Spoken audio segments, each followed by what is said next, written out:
ಓಂ ಶನ್ನೋ ಮಿತ್ರಶಂ ವರುಣಃ ಶನ್ನೋ ಭವತ್ವರ್ಯಮ ಶನ್ನ ಇಂದ್ರೋ ಬೃಹಸ್ಪತಿಃ ಶನ್ನೋ ವಿಷ್ಣುರುರುಕ್ರಮಃ ನಮೋ ಬ್ರಹ್ಮಣೇ ನಮಸ್ತೆ ವಾಯೋ ತ್ವಮೇವ ಪ್ರತ್ಯಕ್ಷಂ ಬ್ರಹ್ಮಾಸಿ ತ್ವಾಮೇವ ಪ್ರತ್ಯಕ್ಷಂ ಬ್ರಹ್ಮ ವದಿಷ್ಯಾಮಿ ಋತಂ ವದಿಷ್ಯಾಮಿ ವದಿಷ್ಯಾಮಿ ತನ್ಮಾಮವತು ತದ್ವಕ್ತಾರಮವತು ಅವತು ಮಾಂ ಅವತು ವಕ್ತಾರಂ. ಓಂ ಶಾಂತಿ ಶಾಂತಿ ಶಾಂತಿ.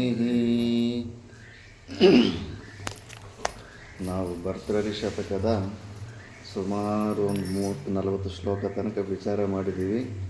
ಬಟ್ 100 ಶ್ಲೋಕ ಪೂರ್ತಿ ಆಗಲಿಲ್ಲ. ಒಂದು ವಾರ ಅಂದ್ಕೊಂಡು ಬಂದ್ವಿ. 4 ದಿವಸ ಅನಿಸುತ್ತೆ ಫುಲ್ಲಾಗಿ ಸಿಕ್ಕಿತ್ತು. ಇವತ್ತು ಲೆಕ್ಕ ಹಾಕ್ಕೊಂಡ್ರೆ ಹೌದು. ಈಗ ಭರ್ತೃಹರಿ ಹೇಳ್ತಾ ಇದ್ದಾನೆ, ಸ್ವಲ್ಪ ವೈರಾಗ್ಯದ ಪ್ರಕರಣ ಅಲ್ಲ, ಸ್ವಲ್ಪ ಸರೌಂಡಿಂಗ್ಸು ಗಮನಿಸಿ ಕೂಡ ಅರ್ಥ ಮಾಡ್ಕೊಳ್ಳಿ. ಜಾಸ್ತಿ ಹೆಚ್ಚು ಸಮಯ ಇರೋದಿಲ್ಲ ನಮಗೆ.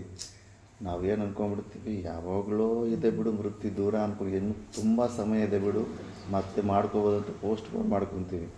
ಅದಕ್ಕೆ ಹೇಳ್ತಾ ಇದ್ದಾನೆ, ವಯಂ ಯೇಭ್ಯೋ ಜಾತಾಸ್ ಚಿರಪರಿಗತಾ ಯೇವ ಖಲು ತೇ ಸಮಂ ಯೈ ಸಂವೃದ್ಧಾಃ ಸ್ಮೃತಿ ವಿಷಯತಾಂ ತೇಪಿ ಗಮಿತಾಃ ಇದಾನೀಮೇತೆ ಸ್ಮಃ ಪ್ರತಿದಿವಸಾಮಾಸನ್ನ ಪತನ ಗತಾಸ್ತುಲ್ಯಾವಸ್ಥಾಂ ಸಿಕತಿಲ ನದೀ ತೀರತರುಭಿಃ. ನಮಗೆ ಜನ್ಮ ಕೊಟ್ಟಿದ್ದ ತಂದೆ ತಾಯಿ ಇಲ್ಲ. ಒಂದು ಸಮಯದಲ್ಲಿ ಅವರೇ ಪ್ರಪಂಚ. ಸಣ್ಣ ವಯಸ್ಸಲ್ಲಿ ಅವ್ರ ಸ್ವಪ್ನದಲ್ಲಿ ಕೂಡ ಏನಾದರೂ ಹೆಚ್ಚು ಕಡಿಮೆ ಪ್ರಾಣ ಬಿಟ್ಟಂದ್ರೆ ನಾವು ಜಾಗ್ರತ ಅವಸ್ಥೆಯಲ್ಲಿ ಭಯಂಕರವಾಗಿ ಚಿಂತೆ ಆಗ್ತಾ ಇರುತ್ತೆ. ಅಷ್ಟೊಂದು ಅಟ್ಯಾಚ್ಮೆಂಟ್ ಇರುತ್ತೆ. ಅವ್ರಿಲ್ದೇ ನನ್ನ ಜೀವನನೇ ಇಲ್ಲ ಅನ್ನೋ ಥರ ಇರುತ್ತೆ. ಈಗ ಅವರಿಲ್ಲ, ನಾವು ಇದ್ದೀವಿ. ಮತ್ತು ಸಿಕ್ಕಾಪಟ್ಟೆ ಫ್ರೆಂಡ್ಸು ಹೆಚ್ಚು ಕಡಿಮೆ ಓಲ್ಡ್ ಏಜ್ ಅಂಥ ಸಮಯದಲ್ಲಿ ಎಷ್ಟೊಂದು ಜನ ಫ್ರೆಂಡ್ಸೇ ನಮಗಿಂತ ಕಡಿಮೆ ವಯಸ್ಸವ್ರು ಎಷ್ಟೋ ಜನ ಬಿಟ್ಟು ಹೋಗ್ಬಿಟ್ಟಿದ್ದಾರೆ. ಅಣ್ಣ ತಮ್ಮಂದರು ಫ್ರೆಂಡ್ಸು ಎಲ್ಲ ಬಿಟ್ಟು ಹೋಗ್ತಾ ಇದ್ದಾರೆ. ಮತ್ತು ನಮ್ಮ ಜೀವನ ಹೆಂಗಿದೆ ಅಂದರೆ, ಗಂಗಾ ನದಿ ತೀರದಲ್ಲಿ ಮಣ್ಣು ಸ್ವಲ್ಪ ಲೂಸ್ ಇರುತ್ತೆ. ಯಾಕಂದರೆ ನರ್ಮದಾ ನದಿ ತೀರ ಈ ಕಡೆ ಉಂಟು. ನರ್ಮದಾ ನದಿ ತೀರ ಹೆಚ್ಚು ಗಟ್ಟಿಗಿರುತ್ತೆ, ಫುಲ್ ಕಲ್ಲು ಇಂದ ಹೆಚ್ಚಿರುತ್ತೆ. ಗಂಗಾ ನದಿ ಹಂಗಲ್ಲ. ಒಂದೊಂದು ಸತಿ 5-6 ಕಿಲೋಮೀಟ್ರ್ ದಾರಿನೇ ತಿರುಗಿಸ್ಬಿಟ್ಟಿರುತ್ತೆ ಗಂಗಾ ನದಿ. ಉತ್ತರ ಪ್ರದೇಶದಲ್ಲಿ ರೂಟೇ ಚೇಂಜ್ ಆಗಿಬಿಟ್ಟಿರುತ್ತೆ. ಯಾಕಂದರೆ ಎಲ್ಲ ಪ್ಲೈನ್ ಏರಿಯಾಸು. ಸ್ವಲ್ಪ ಸೋರ್ಸ್ ಜಾಸ್ತಿ ಆಗಿಬಿಟ್ಟು ಒಂದು ಕಡೆ ಕಟ್ ಮಾಡ್ಕೊಂಡು ಹೋದರೆ ಹಂಗೇ ಹೋಗ್ಬಿಡ್ತಾ ಇರುತ್ತೆ. ಅಲ್ಲಿ ನಾನು ನೋಡಿದೆ, ಅಲ್ಲಿ ಉತ್ತರ ಪ್ರದೇಶದಲ್ಲಿ ಒಂದು 20-30 ವರ್ಷ ಹಿಂದ್ಗಡೆ ಈ ಕಡೆ ಬಂದೈತಂತೆ ಗಂಗಾ ನದಿ. ಈ ಕಡೆ ಹರಿದ್ಬಿಟ್ಟು ಇಲ್ಲಿ ದಾರಿ ಮಾಡಿಬಿಟ್ಟಿದೆ. ಮತ್ತು ಇಲ್ಲಿ 20 ವರ್ಷದಿಂದ ಮತ್ತೆ ಇನ್ನೊಂದು ದಾರಿ ಚೇಂಜ್ ಮಾಡಿಬಿಟ್ಟಿದೆ. ಇಷ್ಟ ಬಂದಂಗೆಲ್ಲ ದಾರಿ ಚೇಂಜ್ ಮಾಡ್ತಾ ಇರುತ್ತೆ. ಅಂಥ ನದಿ ತೀರದಲ್ಲಿ ದೊಡ್ಡ ಮರ ಇದ್ದರೆ ಏನು, ಬೇರು ಸಮೇತ ಕಿತ್ಕೊಂಡು ಯಾವಾಗ ಬೇಕಾದರೂ ಓಡ್ಕೊಂಡು ಹೋಗ್ಬಿಡುತ್ತೆ. ಮನೆಗಳು ಕೂಡ ಅಷ್ಟೇ, ಅವರು ಜಾಸ್ತಿ ಇನ್ವೆಸ್ಟ್ ಮಾಡೋದಿಲ್ಲ ಅಂಥ ಜಾಗದಲ್ಲಿ. ಎಲ್ಲ ಟೆಂಪ್ರವರಿ ಸೆಟಪ್ ಇಟ್ಕೊಂಡಿರ್ತಾರೆ. ಇನ್ನು ಅದು ನದಿ ಕಟ್ ಮಾಡ್ಕೊಂಡು ಈ ಕಡೆ ಬರ್ತಾಯಿದೆ ಅಂದಾಗ ಎಲ್ಲ ಸ್ಕ್ರೂಗಳು ಬಿಟ್ಕೊಂಡ್ಬಿಟ್ಟು ಟಕ ಟಕ ಟಕ ಅಂತ ಎತ್ಕೊಂಡು ಹೋಗ್ಬಿಡ್ತಾರೆ ಮನೆಯನ್ನೇ. ಜಪಾನಾಗಿ ಜಾಸ್ತಿ. ನಮ್ಮದು ಕೂಡ ಅಷ್ಟೇ. ನಾವೇನು ತುಂಬ ಒಂದು 20,000 ವರ್ಷ ಬದುಕ್ತೀವಿ ಅಂದ್ಬಿಟ್ಟು ಗಟ್ಟಿ ಮನೆಗಳು ಮಾಡ್ಕೊತೀವಿ. ಜಪಾನಲ್ಲೂ ಅಷ್ಟೇ ಭೂಕಂಪಗಳು ಜಾಸ್ತಿ ಬರ್ತಾವಂತ ಅವ್ರ ಬಿಲ್ಡಿಂಗ್ಸೇ ಕಟ್ಟಾರೆ. ಎಲ್ಲ ಟೆಂಟ್ಗಳಲ್ಲಿ ಜೀವನ ನಡೆಸ್ಬಿಡ್ತಾರೆ. ಅದರಲ್ಲೂ ಜೀವನ ನಡೆದೋಗ್ಬಿಡುತ್ತೆ. ಆ ಥರ ನಮ್ಮ ಲೈಫ್ ಅಷ್ಟು ಚಂಚಲವಾಗಿದೆ. ಸಾವನ್ನು ನಾವು ಸರಿಯಾಗಿ ಯೋಚನೆ ಮಾಡ್ತಾ ಇಲ್ಲ. ಒಂದು ಸತಿ ಬಿಂಬಿಸಾರ ಅಂತ ಒಬ್ಬ ರಾಜ ಇರ್ತಾನೆ. ಆವಾಗ ಬೌದ್ಧರು ಬಿಂಬಸಾರ ತಂದೆ ಅವರಿದ್ದಾಗ ಬೌದ್ಧ ಭಿಕ್ಷುಗಳು ಹೆಚ್ಚಾಗ್ತಾ ಇರ್ತಾರೆ.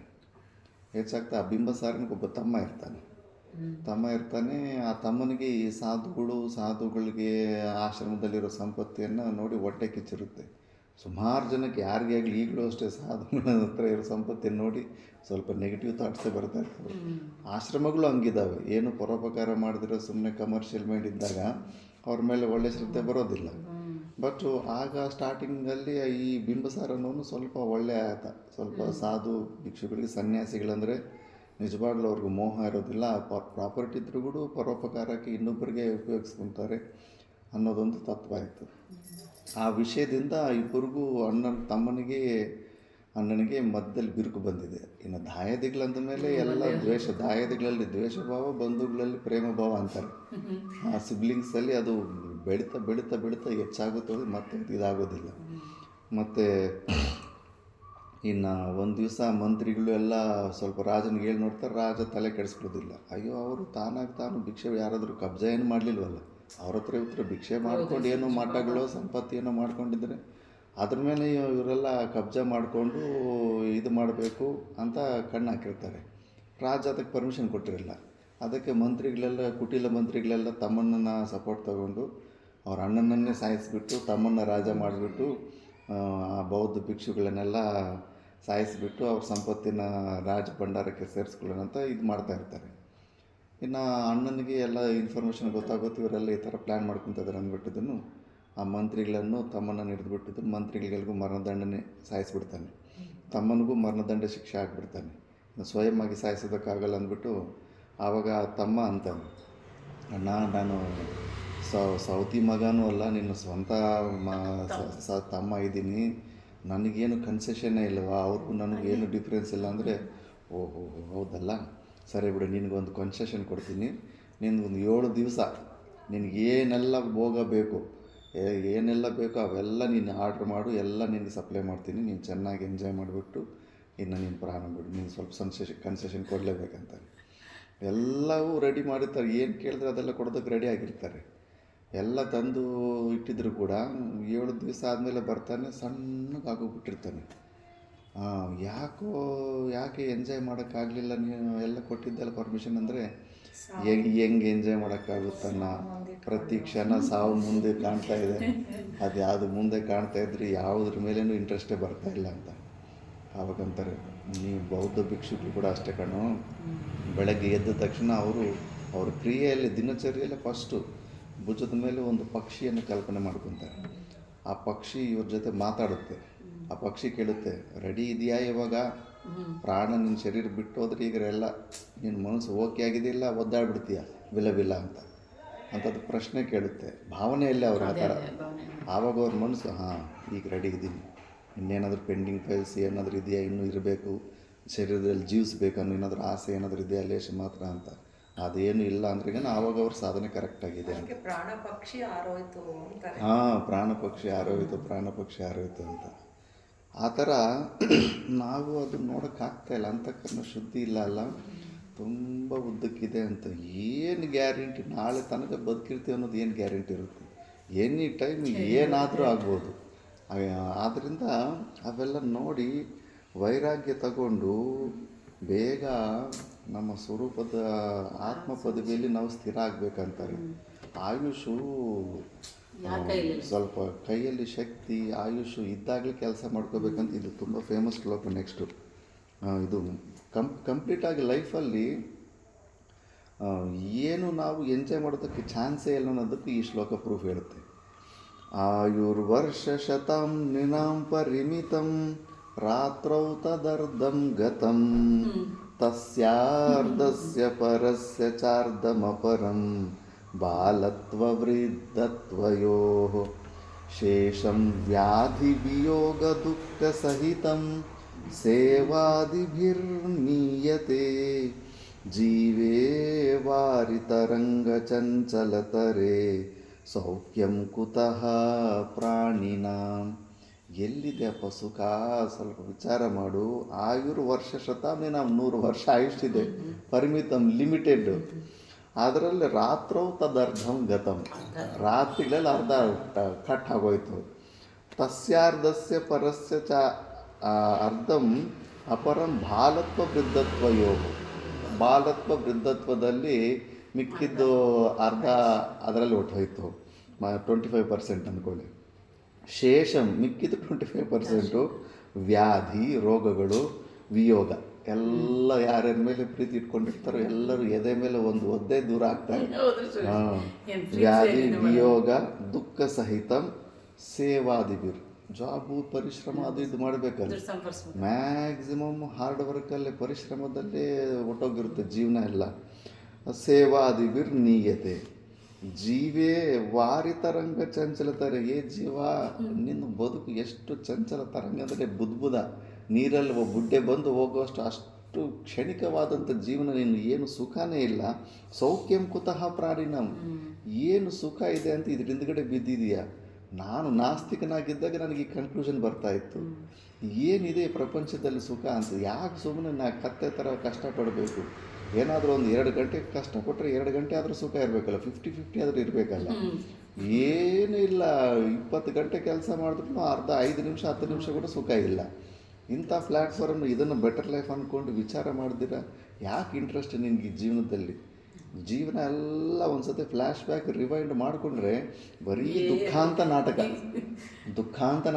ಸುಖದ ಕ್ಷಣಗಳು ನೆನೆಸ್ಕೊಂಡ್ರು ಕೂಡ ಗುರುತು ಬರೋದಿಲ್ಲ ಯಾವಾಗ ಸುಖವಾಗಿದೆ ಅನ್ನೋದು. ಬರೀ ಫ್ಲ್ಯಾಶ್ ಬ್ಯಾಕು ಟ್ರ್ಯಾಜಿಡಿಗಳೇ ಬರ್ತಾ ಇರ್ತವೆ. ಅಂಥ ಜೀವನ ಇದರಲ್ಲಿ ನೀನು ಯಾಕೆ ಆಸಕ್ತಿ ಇಟ್ಕೊತೀಯಾ ಅಂದ್ಬಿಟ್ಟು.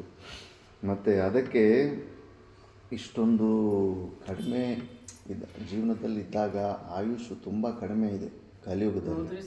ಅದರಲ್ಲಿ ಸುಮ್ಮನೆ ಮತ್ತೆ ಒಂದೊಂದು ಸತಿ ಪರಿಚಿನ್ನ ಬುದ್ಧಿಗಳಲ್ಲಿ ಪರಿಚಿನ್ನ ಸಾಧನೆಗಳಲ್ಲಿ ಟೈಮ್ ವೇಸ್ಟ್ ಮಾಡ್ಕೊತಾ ಇರ್ತಾರೆ.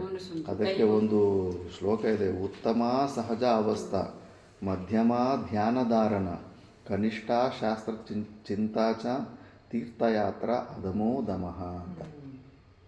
ಈ ತೀರ್ಥಯಾತ್ರೆಗಳು ಅವು ಮಾಡೋದು ಅಧಮೋಧಮ ಅಂದರೆ ವರಷ್ಟು ಕಂಡೀಷನ್. ಏನು ಓದೋದಕ್ಕೆ ಬರ್ತಾ ಇಲ್ಲ, ಧ್ಯಾನ ಮಾಡೋಕ್ಕೆ ಬರ್ತಾ ಇಲ್ಲ, ಚಿಂತೆ ಮಾಡೋಕ್ಕೆ ಕೆಪಾಸಿಟಿ ಇಲ್ಲ ಅಂತ ಅಂಥವ್ರು ಮಾಡ್ಕೋಬೇಕು.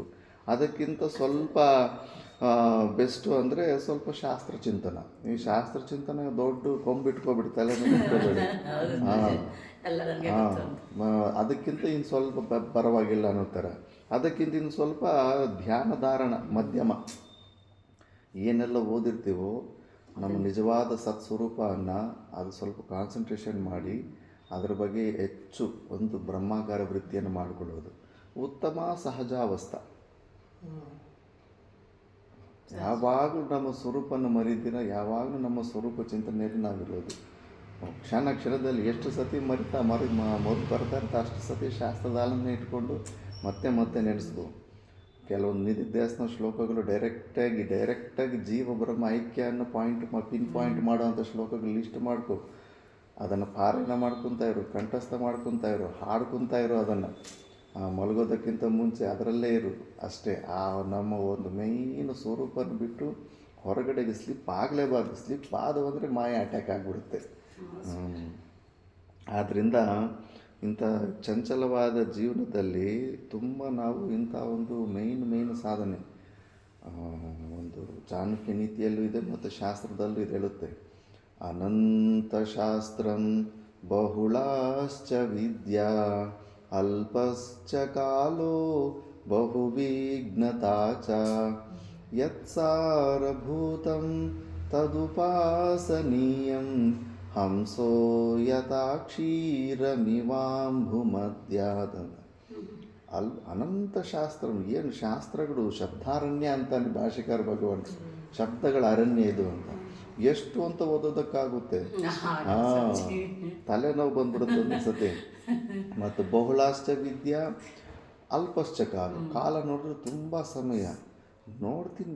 ಏನಪ್ಪ ಏನಾಗ್ತಾ ಇದೆ, ಬರೀ ತಿನ್ನು ಮಲಗೋದ್ರಲ್ಲಿ ಟಕ್ ಅಂತ ಒಂದು ದಿವಸ ಮಾಯ ಆಗಿಬಿಡ್ತಾ ಇದೆ. ಏನು ಮಾಡ್ದು ಇವತ್ತು ಅನ್ನೋದ್ರಲ್ಲಿ ಏನು ಕೈಗೆ ಏನೂ ಸಿಗ್ತಾನೇ ಇಲ್ಲ ಅನ್ಸುತ್ತೆ. ಅಷ್ಟು ಬೇಗನೆ ದಿನಗಳು ಹಣ್ಣಂತ ಮಾಯ ಆಗಿರ್ತದೆ ಒಂದೊಂದು ದಿವಸ. ಅಷ್ಟು ಬೇಗನೆ ಇದಾಗ್ತಾ ಇದ್ದಾವೆ. ತುಂಬ ಕಡಿಮೆ ಇದೆ ಕಾಲ. ಅದಕ್ಕೆ ಯತ್ ಸಾರಭೂತಂ ತದುಪಾಸನೀಯಂ. ಅದಕ್ಕೆ ಸಾರಭೂತವಾದದ್ದು ABCDಗಳಾಗಿದೆ ಅಂದ್ರೆ ಮಸ್ಟ್ ಮೇನು ಜೀವ ಬ್ರಹ್ಮ ಐಕ್ಯದಲ್ಲಿ ಎಲ್ಲಿ ಗಂಟು ಸಿಕ್ಕಾಕೊಂಡಿದೆಯೋ ಆ ಜೀವ ಬ್ರಹ್ಮ ಐಕ್ಯ ಸಂಬಂಧಪಟ್ಟ ನಿತ್ಯಾಸನ ಶ್ಲೋಕಗಳನ್ನು, ಸ್ವಲ್ಪ ಬ್ರಹ್ಮಸೂತ್ರ ಮನನ ಗ್ರಂಥಗಳನ್ನು, ಇನ್ನೇನು ಸಂಶಯಗಳಿದ್ರೆ ಬೇಗ ಸಂಶಯ ನಿವೃತ್ತಿ ಮಾಡಿಕೊಂಡು ಕೇವಲ ನಿಧಿಧ್ಯಾಸನದಲ್ಲಿ ಚೆನ್ನಾಗಿ ಸುಖಾಸನದಲ್ಲಿ ಕೂತ್ಕೊಂಡು ಆ ನಿಧಿಧ್ಯಾಸನ ಒಂದೊಂದು ಶ್ಲೋಕ ಹೇಳ್ಕೊತ ಅದ್ರ ಚಿಂತನೆ ಬಗ್ಗೆ ಚಿಂತನೆ ಮಾಡ್ಕೊತ ಹಂಗೆಲ್ಲ ಮೆಡಿಟೇಷನ್ ಅಭ್ಯಾಸ ಮಾಡಿಕೊಂಡು ಅವಿಚಾರ ಸಮಾಧಿ ಸ್ಥಿತಿಗೆ ಹೋಗ್ಬಿಡ್ಬೇಕು, ಸೈಲೆಂಟ್ ಆಗಿಬಿಡ್ಬೇಕು. ಯಾರ ಸವಾಸನೂ ಬೇಡ, ಈ ಈ ಶರೀರದ ಸವಾಸನೂ ಬೇಡ ಅನ್ನೋ ಥರ ಸ್ಮಶಾನ ನೋಡ್ತಾ ಇರೋ ಅವಾಗ ಅವಾಗ ಅವಾಗ ಹೋಗಿ ಸ್ಮಶಾನ ನೋಡ್ತಾ ಇದ್ವಿ ಅಂತ. ಹೌದು, ಸ್ವಲ್ಪ ಗೊತ್ತಾಗ್ಬಿಡುತ್ತೆ. ವೈರಾಗ್ಯ ಅಲ್ಲ ಇಷ್ಟೇ ಅಂತ ಬರ್ತೈತೆ, ಈ ದೇಹದ ಇಷ್ಟೇ ಅಂತ ಬರ್ತೈತೆ. ಯಾರು ಇರೋದಿಲ್ಲ, ಒಂಟಿಯಾಗಿ ಬರ್ತೀವಿ, ಒಂಟಿಯಾಗಿ ಹೋಗ್ತಿರ್ತೀವಿ ಅಷ್ಟೇ. ಎಲ್ಲ ಕೈ ಬಿಟ್ಬಿಡ್ತಾರೆ ಅಷ್ಟೇ. ಯಾರು ಬರೋದಿಲ್ಲ. ಏಕಃ ಭಿಕ್ಷು ಯಥೋಕ್ತಃ ಸ್ಯಾತ್ ದ್ವಾಭ್ಯಾಂತು ಮಿಥುನಂ ಭವೇತ್ ತ್ರಿಭಿಃ ಗ್ರಾಮ ಸಮಾಖ್ಯಾತಃ ಚತುರ್ಭಿಸ್ತು ನಗರಾಯತೆ. ಏಕವಾಗಿ ನಾವು ಇವೆಲ್ಲ ಸಾರ್ಟ್ಔಟ್ ಮಾಡಿಕೊಂಡು ಏಕಾಂತದಲ್ಲಿ ವಿವಿಕ್ತ ದೇಶ ಸೇವಿತ್ವ ಅಂತಾರೆ. ಎಂಥ ದಿನಚರಿ ಆಗ್ಬಿಡ್ಬೇಕಂದ್ರೆ ಒಂದು 10-15 ದಿವಸಕ್ಕೆ ಒಂದು ಸತಿ ಬಾಯಿ ತೆಗೆದು ಓಪನ್ ಮಾಡಬೇಕು. ಅಷ್ಟು ಕಡಿಮೆ ಆಗಿಬಿಡ್ಬೇಕು ಕ್ರಿಯೆಗಳು, ಅವು ಇವು ಎಲ್ಲ. ಆ ಪ್ರಾಸೆಸ್ಸು ಆಗಿ ಹೋಗ್ತಾ ಇರಬೇಕು, ಮೆಲ್ಲಗೆ. ಮನಸ್ಸಿದ್ರೆ ಮಾರ್ಗ ಇರುತ್ತೆ. ಆ ಥರದ್ದೊಂದು ಸ್ಥಿತಿ ಬೇಕು ಅಂದರೆ ಅಂಥ ಒಂದು ಸ್ಥಿತಿಗೆ ನಾವು ಇರಬೇಕು. ನಾವೇ ಎಲ್ಲ ಎಂಗೇಜ್ ಆಗಿ ಆ್ಯಕ್ಟಿವ್ ಆಗಿ ಅದು ಇದು ಕೈ ಆಡಿಸು, ಕಾಲಾಡಿಸು, ಕಣ್ಣಾಡಿಸು, ಕಿವಿ ಇಲ್ಲ ಅದು ಕೇಳು ಇದು ಕೇಳು, ಫುಲ್ಲು ಕೆಲಸ ನಾವೇ ಕೊಟ್ಟು ಸೈಲೆಂಟಾಗಿ ಆಗೋದ್ರೆ ಹೆಂಗಾಗುತ್ತೆ ಮನಸ್ಸು? ಹಾಂ, ಮಿನಿಮೈಸ್ ಮಾಡ್ಕೊಂಡು ಇನ್ನು ಕದಲ್ರೆ ಎದ್ದೇಳಕ್ಕೆ ಮನಸ್ಸು ಬರಬಾರ್ದು. ಬರೀ ಬ್ಲಡ್ ಸರ್ಕ್ಯುಲೇಷನ್ ಸ್ವಲ್ಪ ಕೈ ಕಾಲು ಆಡಿಸ್ಕೊತ ಇರ್ಬೇಕು ಅಷ್ಟೇ ಹೊರತು ಬಾಗಿಲು ತೆಗೆದು ಹೊರಗಡೆಗೆ ಡೋರ್ ಹೊಡೆದು ಕೂಡ ಬಾಗಿಲು ತೆಗಿಬಾರ್ದು. ಫೋನ್ಗಳು ಸೈಲೆಂಟ್ ಆಗಿರ್ಬೇಕಿಲ್ಲ, ಸ್ವಿಚ್ ಆಫ್ ಮಾಡಿಬಿಡ್ಬೇಕು. ಬೇಡ, ಯಾರು ಸವಾಸರು ಬೇಡ, ಯಾರು ಕಾಂಟ್ಯಾಕ್ಟು ಬೇಡ. ಅಂಥ ಒಂದು ಏಕಾಂತ ಸ್ಥಿತಿಗೆ ಹೋಗ. ಆವಾಗಲೇ ಏಕಃ ಭಿಕ್ಷು ಯಥೋಕ್ತಃ ಸ್ಯಾತ್, ಆವಾಗ ಕರೆಕ್ಟಾಗಿ ಸಾಧನೆ ನಡೆಯುತ್ತೆ. ದ್ವಾಭ್ಯಾಂತು ಮಿಥುನಂ ಭವೇತ್, ಗಂಡ ಹೆಂಡತಿ ಥರ ಮಾತಾಡ್ಕೊಂತ ಇರ್ತಾರೆ ಇಬ್ಬರು ಸೇರಿಬಿಟ್ರೆ. ತ್ರಿಭಿಃ ಗ್ರಾಮ ಸಮಾಖ್ಯಾತ,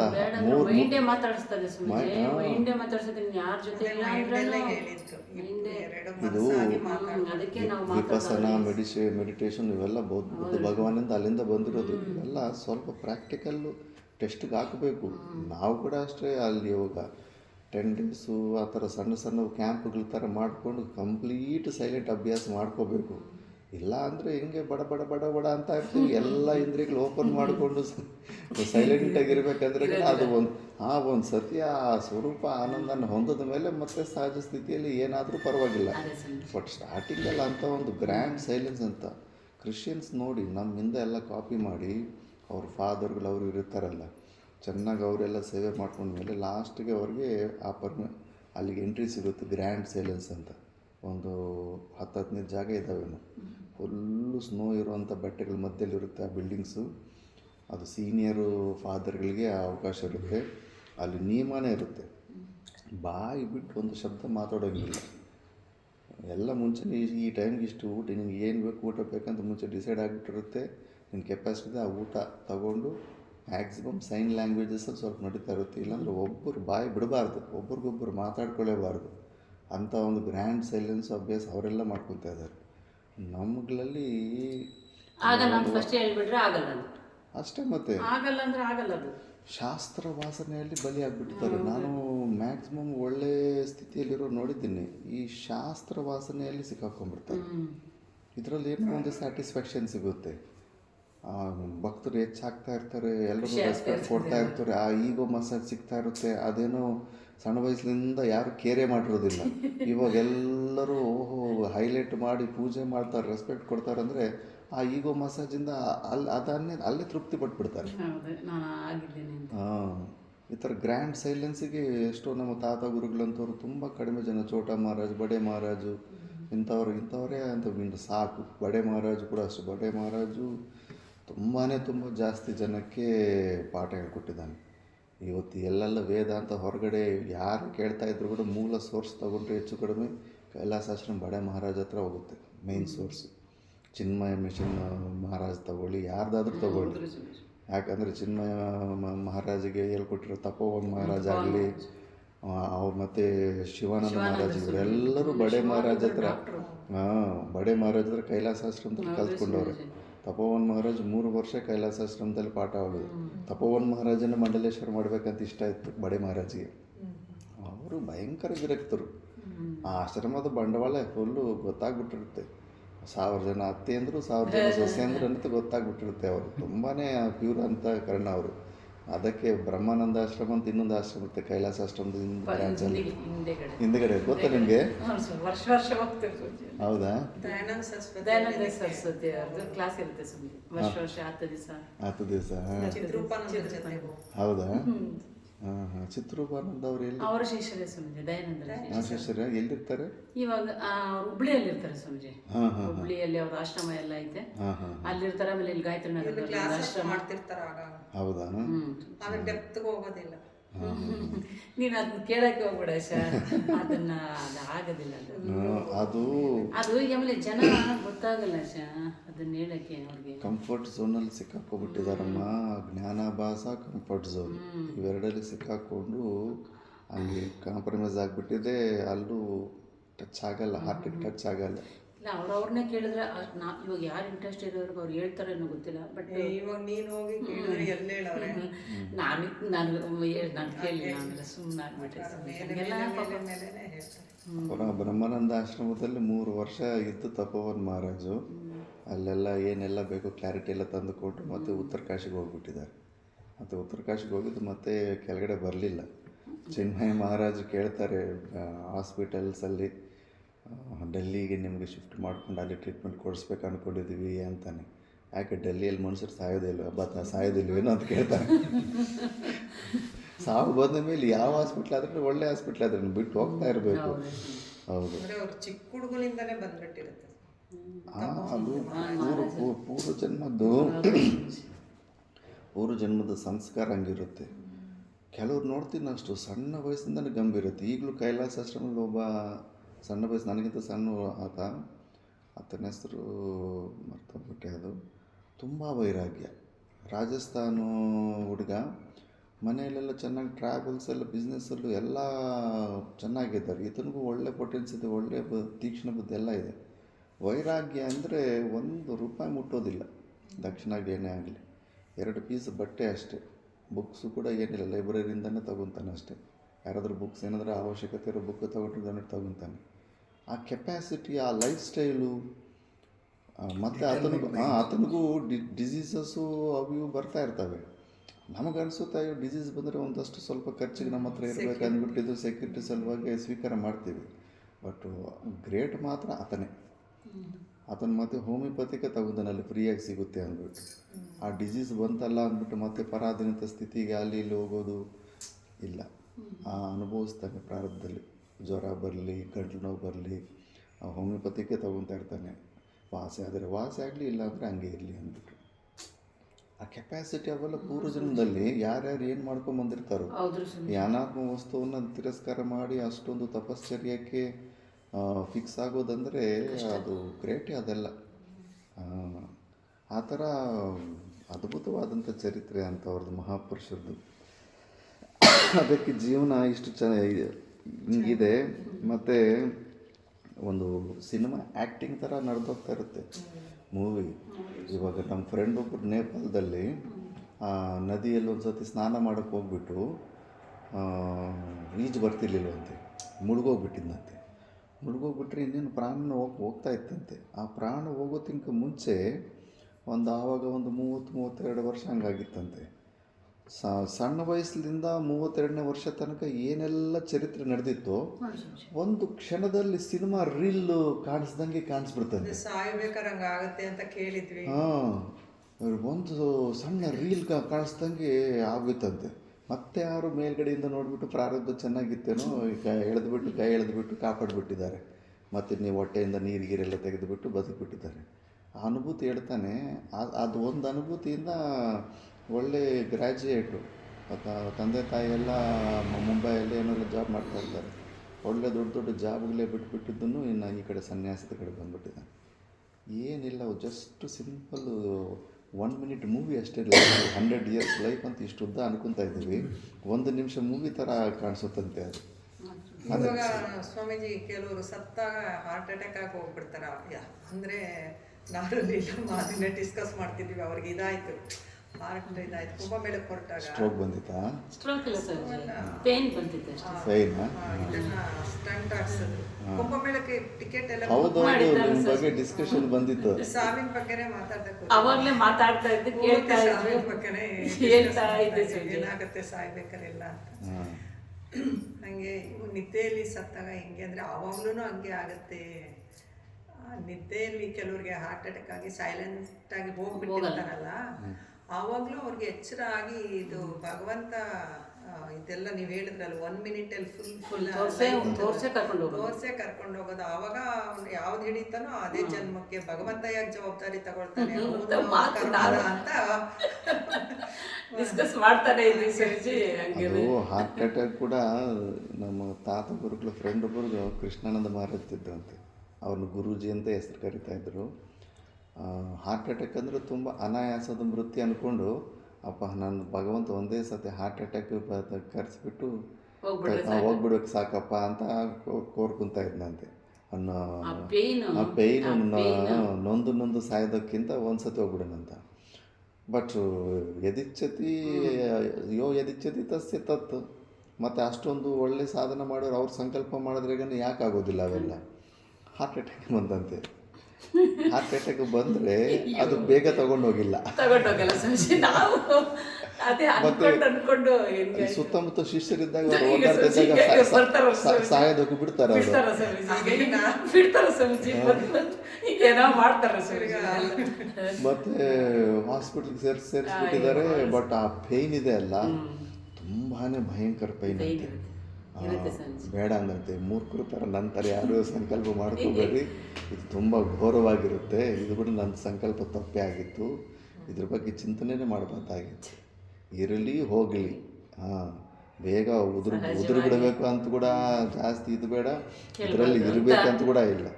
ಜಸ್ಟ್ ನಿನ್ನಲ್ಲಿ ನೀನು ಇರೋಷ್ಟೇ. ಅದಾಗೋ ಸಮಯದಲ್ಲಿ ತಾನಾಗಲಿ, ಅದು ಗೊತ್ತಿಲ್ದಂಗೆ ಟಕ್ ಅಂತ ಅದು ಆಗ್ಬಿಡುತ್ತೆ ಅಷ್ಟೇ. ಆ ಒಂದು ಕ್ಷಣ ಸ್ವಲ್ಪ ತೊಂದರೆ ಆಗ್ಬೋದು, ಸ್ವಲ್ಪ ಕಷ್ಟ ಆಗ್ಬೋದು. ಆ ಕಷ್ಟ ನೀನೇನು ಎ ಸಿ ರೂಮಲ್ಲಿದ್ರೂ ತಪ್ಪಿಸ್ಕೊಳಕ್ಕಾಗಲ್ಲ. 50 ಜನ ನಿನ್ನ ಸೇವೆ ಮಾಡೋರಿದ್ರು ತಪ್ಪಿಸ್ಕೊಳಕ್ಕೆ ಆಗೋದಿಲ್ಲ. ಒಂಟಿಯಾಗಿ ಕಾಡಲ್ಲಿದ್ರೂ ಆ ಒಂದು ಸ್ವಲ್ಪ ಲಾಸ್ಟ್ ಮೂಮೆಂಟ್ ಆ ಒಂದು ಆಗೋದು ಹಾಗೆ ಆಗುತ್ತೆ. ಆ ಒಂದು ಹೆದರಿಕೆಗೆ ಅಯ್ಯೋ ಸೆಕ್ಯೂರಿಟಿ ಬೇಕು, ಯಾರೋ ನೋಡ್ಕೊಳ್ಳೋರು ಬೇಕು, ಅದು ಬೇಕು ಇದು ಬೇಕಂತ ಎಲ್ಲಿ ಎಲ್ಲತ್ತ ತಲೆ ಬಗ್ಸ್ತೀವಿ, ಎಲ್ಲೆಲ್ಲಂತ ಪರಾಧೀನತೆಯನ್ನು ಸ್ವೀಕಾರ ಮಾಡ್ತೀವಿ. ಧೈರ್ಯದಿಂದ ಇರಬೇಕು. ಅದೇ ಹೇಳ್ದೆ, ಇವಾಗ ನೀನು ಹೆಂಗೆ ಬಂದೆ ನೀನು, ಇವಾಗ ನನ್ಗೆ ಹೇಳಕ್ಕೆ ಯಾಕೆ ಬಂದೆ ನೀನು, ಅವ್ನು ಕಳ್ಸಿದ್ರಿಂದ ಬಂದಿರ್ತೆ, ಇಲ್ಲಾಂದ್ರೆ ಬರೋ ಸಾಧ್ಯನೇ ಇಲ್ಲ. ಬರೋದೇ ಇಲ್ಲ. ಮಾಡೋಣ ಇದು ಅಂದರೆ ಬೇಡ ಕುಂಭಮೇಳಕ್ಕೆ ಮಿಸ್ ಆಗಿಬಿಡುತ್ತೆ, ಕಳ್ಸೋದು. ಆಮೇಲೆ ಕುಂಭಮೇಳಕ್ಕೆ ಪೆನ್ನು ಒತ್ತಿದ್ದಾರೆ, ಪೆನ್ನ ಪ್ರೆಸ್ ಮಾಡ್ತಾ ಇದ್ದೀನಿ, ಸ್ವೆಟ್ ಮಾಡ್ತಿದ್ದಾರೆ. ನನಗೆ ಡೌಟ್ ಆಯಿತು, ಬೇಡ ಇದು ಯಾಕೋ ಇದು ಕಷ್ಟ ಆಗ್ತಿದೆ, ಬೇಡ ಅಂತ ಹೇಳ್ತೀನಿ. ಹೇಳ್ಬೇಡ ಕುಂಭಮೇಳಕ್ಕೆ ಕಳ್ಸಲ್ಲ, ಆಮೇಲೆ ಹೇಳ್ಬೇಡ ತಂಗಿ ಬಂದಿದ್ದಾಳೆ ಸ್ವಾಮೀಜಿ. ಹೇಳ್ಬೇಡ ಅಂತ ಹೇಳ್ತಾ ಇದ್ದಾನೆ, ಇಲ್ಲೇ ಹೋಗ್ಬೇಡ ಅಂತ ತಂಗಿ ಬಂದ್ಲು. ನಿಮ್ಮ ಮಕ್ಕಳು? ಒಬ್ಬ ಮಗಳಿದ್ದಾಳೆ. ಒಬ್ಬ ಮಗಳ? ಬನ್ನೇರ್ಘಟ್ಟದಲ್ಲ. ಮಗಳಿಗೆ ಮಕ್ಕಳು ದೊಡ್ಡವರ? ಮೊಮ್ಮಕ್ಕಳು ದೊಡ್ಡವರಿದ್ದಾರ? PUC ಓದ್ತಾ ಇದ್ದಾರೆ, ಸೆಕೆಂಡ್ ಇಯರ್. ಸರಿ. ಇನ್ನೊಬ್ಬ ಮೊಮ್ಮಗ ಮಗ ಇಲ್ವಾ? ಇಲ್ಲ ಸ್ವಾಮೀಜಿ. ಅದಕ್ಕೆ ಇಷ್ಟು ದೈವ ಮಗನ್ ಕೊಟ್ಟಿಲ್ಲ ಸ್ವಾಮೀಜಿ. ಇಲ್ಲ ಅಂದ್ರೆ ಆ ಸೊಸೆ ಅಯ್ಯೋ ನಾನು ಅದೇ ಹೇಳ್ತಾ ಇದ್ದೆ ಸ್ವಾಮೀಜಿ. ಗಂಡ್ಮಕ್ಳಿಂದಿರೋದು ಎಷ್ಟು ಪುಣ್ಯ ಮಾಡಿದ್ವಿ ನಾವು ಅಂತಾನೆ. ಸ್ಕೂಲಿಂದ ಬಂದಿದ ತಕ್ಷಣ ಕಾಯ್ಕೊಂಡಿರ್ಬೇಕು, ಕರ್ಕೊಂಡ್ಬಂದು ಹೋಗಿ ತಿನ್ನಿಸ್ಬೇಕು, ನೋಡ್ಬೇಕು, ಕಳಿಸ್ಬೇಕು. ಇಲ್ಲಿದ್ರೆ ಮನೆಯಲ್ಲೇ ವೇಸ್ಟ್ ಬ್ಯಾಗ್ ಇದೆ ಅಂತ ಅಂತಾರೆ. ಅಲ್ಲ ಹೇಳಿದ್ದು ಇಲ್ಲ, ತುಂಬಾ ಟ್ರಾಜಿಡಿ. ಈಗಿನ ಇದಕ್ಕೆ ಇಲ್ಲ ಸ್ವಾಮೀಜಿ. ಹೊಸ ರಿಲೇಷನ್ ಅಂತೂ ಕಲಿಯುಗದಲ್ಲಿ 99.99% ಇಲ್ಲ ಸ್ವಾಮೀಜಿ. ಪಕ್ಕಾ ಕ್ಲಾಶಸ್, ಎಲ್ಲೋ 1%. ಇಲ್ಲ ಸ್ವಾಮೀಜಿ, ನಾವೇ ನೆನೆಸ್ಕೋಬೇಕು ಸ್ವಾಮೀಜಿ. ನಮಗೆ ಅವ್ರು ಅಡ್ಜಸ್ಟ್ ಆಗಲ್ಲ, ಅವ್ರಿಗೆ ನಾವು ಅಡ್ಜಸ್ಟ್ ಆಗಲ್ಲ. ಇನ್ನೊಂದು ನಮ್ಮೆಲ್ಲರ ಸ್ವಭಾವಗಳು ನಮ್ಮ ಮೈಂಡ್ ನಮ್ಮದೇ ಮಾತು ಕೇಳಲ್ಲ, ಅಂದ್ರೆ ಬೇರೆಯವ್ರ ಮೈಂಡ್ ಕೇಳಲ್ಲ, ಕೇಳ್ತಾರೆ ಸ್ವಾಮೀಜಿ. ನಮ್ಮ ಮೈಂಡ್ ನಮ್ಗೆ ಕೇಳ್ತದೆ ಸ್ವಾಮೀಜಿ. ನಮ್ಮೆಲ್ಲರ ಸ್ವಭಾವಗಳು ಲೆಫ್ಟ್ ಹ್ಯಾಂಡ್ ಥಂಬ್ ಇಂಪ್ರೆಷನ್ ಎಲ್ಲರಿಗೂ ಡಿಫ್ರೆಂಟ್ ಆಗಿ ಹೆಂಗಿರುತ್ತೋ ರೈಟ್ ಹ್ಯಾಂಡ್ ಡಿಫ್ರೆಂಟ್ ಇರಲ್ಲ, ರೈಟ್ ಹ್ಯಾಂಡ್ ಸ್ವಲ್ಪ ಮ್ಯಾಚ್ ಆಗ್ಬಿಡುತ್ತಂತೆ. ಹೌದಾ ಸಿಮಿಲಾರಿಟಿ ಬರುತ್ತೆ ಅಂತ. ಲೆಫ್ಟ್ ಹ್ಯಾಂಡ್ದಂತೂ ಮ್ಯಾಕ್ಸಿಮಮ್ ಒಬ್ಬರಿಗೆ ಇದ್ದಂಗೆ ಇನ್ನೊಬ್ರಿಗೆ ಇರೋದಿಲ್ವಂತೆ. ನೀವು ಮೊನ್ನೆನೇ ಕೇಳೋಣ ಅದೇನು ಲೆಫ್ಟ್ ಹ್ಯಾಂಡೇ ತಗೊಳ್ಳಿ ಎಡಗೈ ಎಬ್ಬೆಟ್ಟು ಒಂದು ಮೊದಲಿಂದ ಬಂದ್ಬಿಟ್ಟಿದೆ. ಹೌದು, ಎಡಗೈದೇ ತಗೊಳ್ಳೋದು. ನಮ್ಮ ಸ್ವಭಾವಗಳು ಕೂಡ ಹಂಗೆ. ಹೌದ್ರಿ ಸ್ವಾಮೀಜಿ. ಒಬ್ಬರು ಸರ್ ನಮ್ಮ ಒಬ್ಬರು ಸ್ವಭಾವ ಒಬ್ಬರಿಗೆ ಇಷ್ಟ ಆಗೋದಿಲ್ಲ. ಹೌದ್ರಿ ಸ್ವಾಮೀಜಿ. ಇಬ್ಬರು ನಮ್ಮ ಒಳ್ಳೆ ಮಕ್ಳಿಗೆ ಆಗಲ್ಲ ಸ್ವಾಮೀಜಿ. ಮಕ್ಕಳಿಗೆ ಇವಾಗ ನಮ್ಮ ಮಕ್ಳಿಗೆ ನಾವೇ ಮಕ್ಕಳಿಗೆ ನಮ್ಮ ಸ್ವಭಾವ ಆಗೋದಿಲ್ಲ ಅಂದ್ರೆ ಯಾರೋ ಮಕ್ಕಳು ಯಾರನ್ನೋ ಬಂದು ಮಾಡ್ತಾರ ಸ್ವಾಮೀಜಿ. ಒಳ್ಳೆ ಫ್ರೆಂಡ್ಸ್ ಇರಲಿ. ಅಲ್ಲಿ ನಮ್ಮ ಓಂಕಾರೇಶ್ವರಲ್ಲಿ ಸಿಂಗಲ್ ರೂಮ್ ಕೊಡೋದಿಲ್ಲ ವಿದ್ಯಾರ್ಥಿಗಳಿಗೆ. ಇಬ್ಬರು ಮಿನಿಮಮ್ ಇಬ್ಬರಿಗೆ ಹಾಕ್ತಾರೆ ರೂಮಲ್ಲಿ.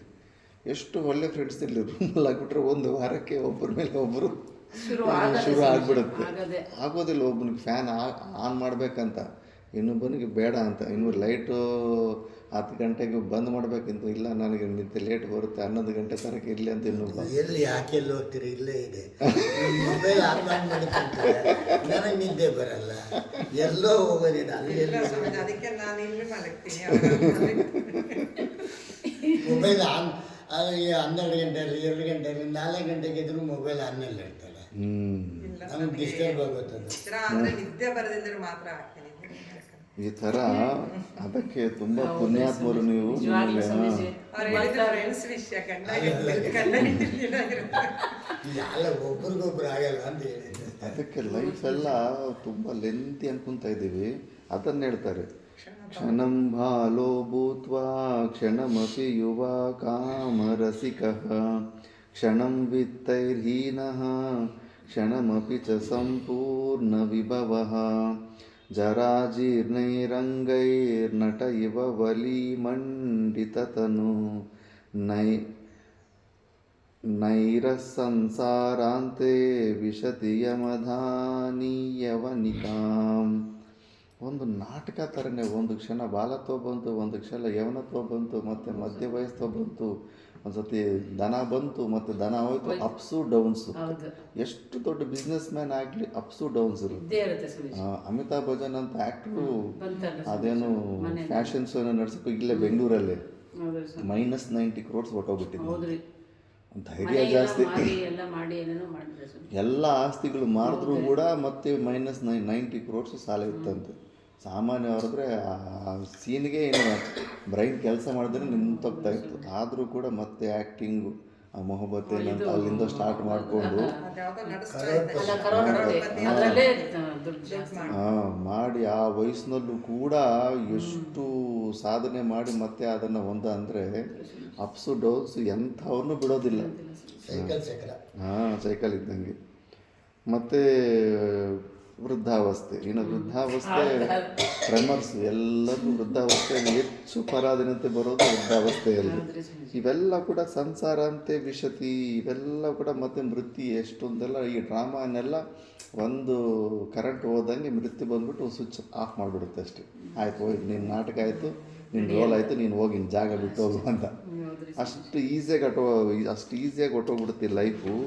ಅದಕ್ಕೆ ಎಚ್ಚರದಿಂದ ಇರೀರಿ ಅಂದ್ಬಿಟ್ಟು ಇಲ್ಲಿ ಹೇಳ್ತಾರೆ. ಮತ್ತು ಮತ್ತೆ ರಾಜರದು, ಓ ರಾಜ ನಿನ್ನ ಹತ್ರ ಏನಿದೆ, ನಿನಗಿಂತ ನನ್ನ ಹತ್ರ ಏನಿದೆ ನೋಡು ಅಂದ್ಬಿಟ್ಟು.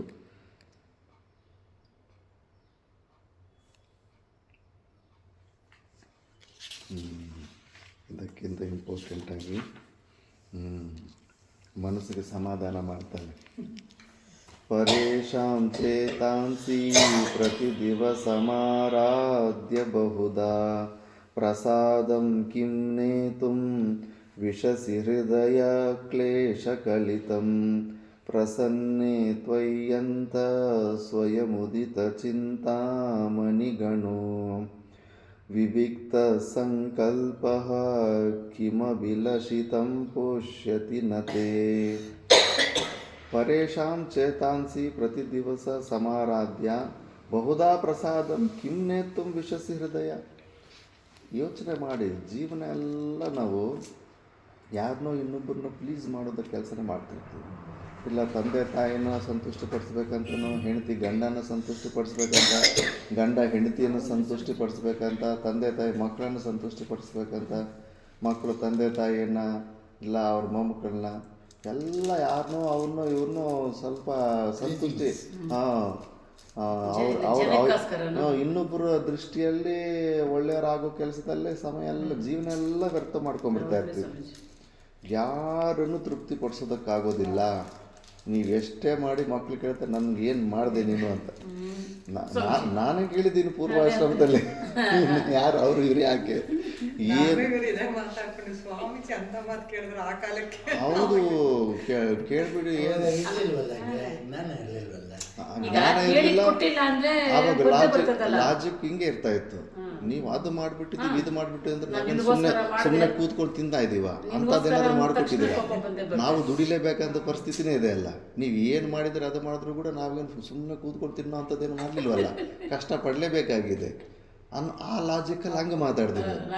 ಹಾಂ, ಮತ್ತು ಆ ತಂದೆ ತಾಯಿ ಸ್ಥಾನದಲ್ಲಿ ನಿಂತ್ಕೊಂಡು ನೋಡಿದ್ರೆ ಎಷ್ಟೊಂದು ತ್ಯಾಗಗಳು ಮಾಡಿರ್ತಾರೆ, ಎಷ್ಟೊಂದು ಸುಮಾರು ನೋವು ತಿಂದಿರ್ತಾರೆ, ಸಂಸಾರದಲ್ಲಿ ಎಷ್ಟು ಅಪ್ ಆ್ಯಂಡ್ ಡೌನ್ಸ್ ಬಂದಿರ್ತವೆ. ಅವೆಲ್ಲ ಸ್ವಲ್ಪ ಅಂತಃಕರಣ ಶುದ್ಧಿ ಆದರೆ ಅವೆಲ್ಲ ಅರ್ಥ ಆಗುತ್ತೆ. ಮತ್ತು ಎಲ್ಲರ ಹತ್ರನೂ ಮನಸ್ಸೇ ಇದೆ. ಮನಸ್ಸಿದ್ರೆ ಅದು ಎಂಡ್ಲೆಸ್ ಪಿಟ್ ಇದ್ದಂಗೆ. ಕೆಲವೊಂದು ರಂಧ್ರಗಳಿರ್ತಾವೆ ಅಲ್ಲಿ ಗದ್ದೆಗಳಲ್ಲಿ ಕೂಡ ಅಷ್ಟು ಇಲಿಗಳು ಅವು ಸ್ವಲ್ಪ ರಂಧ್ರ ಮಾಡಿರ್ತವೆ. ನೀರು ಎಷ್ಟು ಬಿಟ್ರೂ ಅದು ತುಂಬೋದೇ ಇರೋದಿಲ್ಲ, ಹೋಗ್ತಾನೇ ಇರುತ್ತೆ. ಎಲ್ಲರ ಮನುಷ್ಯರಲ್ಲಿ ಅಂಥದ್ದೇ ಅಂತಃಕರಣ ಇದೆ. ನೀವು ಎಷ್ಟೇ ಮಾಡು ತೃಪ್ತಿ ಅನ್ನೋದು ಹೊಂದೋದಕ್ಕಾಗೋದಿಲ್ಲ. ಅಷ್ಟೆಲ್ಲ ಮಾಡಿ ಒಂದು ಸಣ್ಣ ವಿಷಯದಲ್ಲಿ ಏನೋ ಒಂದು ನೀನು ಅವ್ರು ಕೇಳಿದ್ದನ್ನು ಕೊಡಲಿಲ್ಲ ಅಂದರೆ ನೀನು ಮಾಡಿದ್ದೆಲ್ಲ ಅಲ್ಲೇ ಮಣ್ಣಿಗೆ ಹಾಕ್ಬಿಡ್ತಾರೆ ಅಷ್ಟೇ.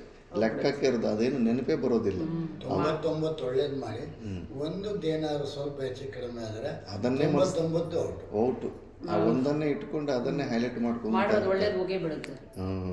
ಆದ್ದರಿಂದ ಯಾಕೆ ಇವ್ರನ್ನು ಸಂತುಷ್ಟಿ ಪಡಿಸೋದಲ್ಲ, ಸುಮ್ಮನೆ ನೀನು ಟೈಮ್ ವೇಸ್ಟ್ ಮಾಡ್ಕೊತಿದ್ದ ಜೀವನ ಎಲ್ಲ.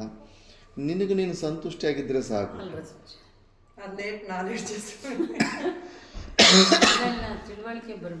ಯಾರು ನಾವು ಸೆಲ್ಫ್ ಡೌಟ್ ಇದೆ ನಮಗೆ. ನಾವೇನು ಅಂದ್ಕೊಂಡ್ಬಿಡ್ತೀವಿ, ಸಮಾಜದಲ್ಲಿ ಯಾರಾದರೂ ಒಂದು ಹೆಚ್ಚು ಜನ ನಮ್ಮ ರಿಜೆಕ್ಟ್ ಮಾಡಿಬಿಡ್ತಾ ಇದ್ರೆ ನಮ್ಮ ಮೇಲೆ ನಮಗೆ ಡೌಟ್ ಬಂದ್ಬಿಡ್ತೀವಿ. ಅಯ್ಯೋ ನಾವು ಸರಿ ಇಲ್ವೇನೋ ಹಂಗಿಲ್ಲ ಅಂತ. ಇಲ್ಲ, ನಾವು ಶಾಸ್ತ್ರ ವಿಹಿತವಾದಂಥ ಕರ್ಮಗಳು ಮಾಡ್ತಾಯಿದ್ವಿ, ಗುರುಗಳು ಹೇಳಿದಂಥ ಕರ್ಮಗಳು ಮಾಡ್ತಾಯಿದ್ವಿ ಅಂದರೆ ಇವರು 10 ಕೋಟಿ ಜನ ಸೇರಿ ನೀನು ಕೆಟ್ಟೋನಂದ್ರೂ ಕೂಡ ನಾವು ತಲೆ ಕೆಡಿಸ್ಕೋಬಾರ್ದು. 1000 ಜನ ಕುರುಡ್ರು ಸೂರ್ಯ ಇಲ್ಲ ಅಂತ ಡಿಸೈಡ್ ಮಾಡ್ಕೊಂಡ್ಬಿಟ್ಟು ಪಂಚಾಯತಿ ನಿರ್ಣಯ ಮಾಡಿದ್ರೆ ಏನು ಪ್ರಯೋಜನ? ಒಬ್ಬನ ಕಣ್ಣಿರೋನು ನೋಡಿದ್ರೆ ಅವನಿಗೆ ಗೊತ್ತು ಸೂರ್ಯ ಇದ್ದಾನೆ ಅಂದ್ಬಿಟ್ಟು. ಆ ಥರ ನಾವು ಈ ಲೋಕವಾಸನೆಗೆ ಚಂದ್ರಶೇಖರ ಭಾರತಿ ಸ್ವಾಮೀಜಿ ಟೀಕಾದಲ್ಲಿ ಬರೆದಿದ್ದಾರೆ. ಈ ಪ್ರಪಂಚ ನಾವು ಹೆಂಗೆ ಲೋಕವಾಸನೆ ಅಂದರೆ, ಈ ಸುತ್ತಮುತ್ತ ಇರೋರು ರಿಲೇಷನ್ಸು ಇವರೆಲ್ಲರೂ ನಾನು ಏನು ಮಾಡಿದ್ರೆ ಅವರೆಲ್ಲ ನನ್ನ ಎಕ್ಸೆಪ್ಟ್ ಮಾಡ್ಕೊತಾರೆ, ನನಗೆ ರೆಸ್ಪೆಕ್ಟ್ ಕೊಡ್ತಾರೆ ಅನ್ನೋದನ್ನು ಮೈಂಡಲ್ಲಿ ಇಟ್ಕೊಂಡು ಇಲ್ಲದೇ ಇರೋದೆಲ್ಲ ಕಷ್ಟಗಳು ತಲೆ ಮೇಲೆ ಹಾಕ್ಕೊಂಡು ಜೀವನನ ನಾವು ಒದ್ದಾಡ್ಸಾಯ್ತಾ ಇರ್ತೀವಿ. ಮತ್ತು ನೀ ಎಷ್ಟೇ ಮಾಡು, ಪ್ರಪಂಚ ಎಂತೂ ನಿನ್ನನ್ನು ಎಲಿವೇಟ್ ಮಾಡೋದಿಲ್ಲ, ನಿನ್ನನ್ನು ಹೊಗಳ್ಕೊಡೋದಿಲ್ಲ.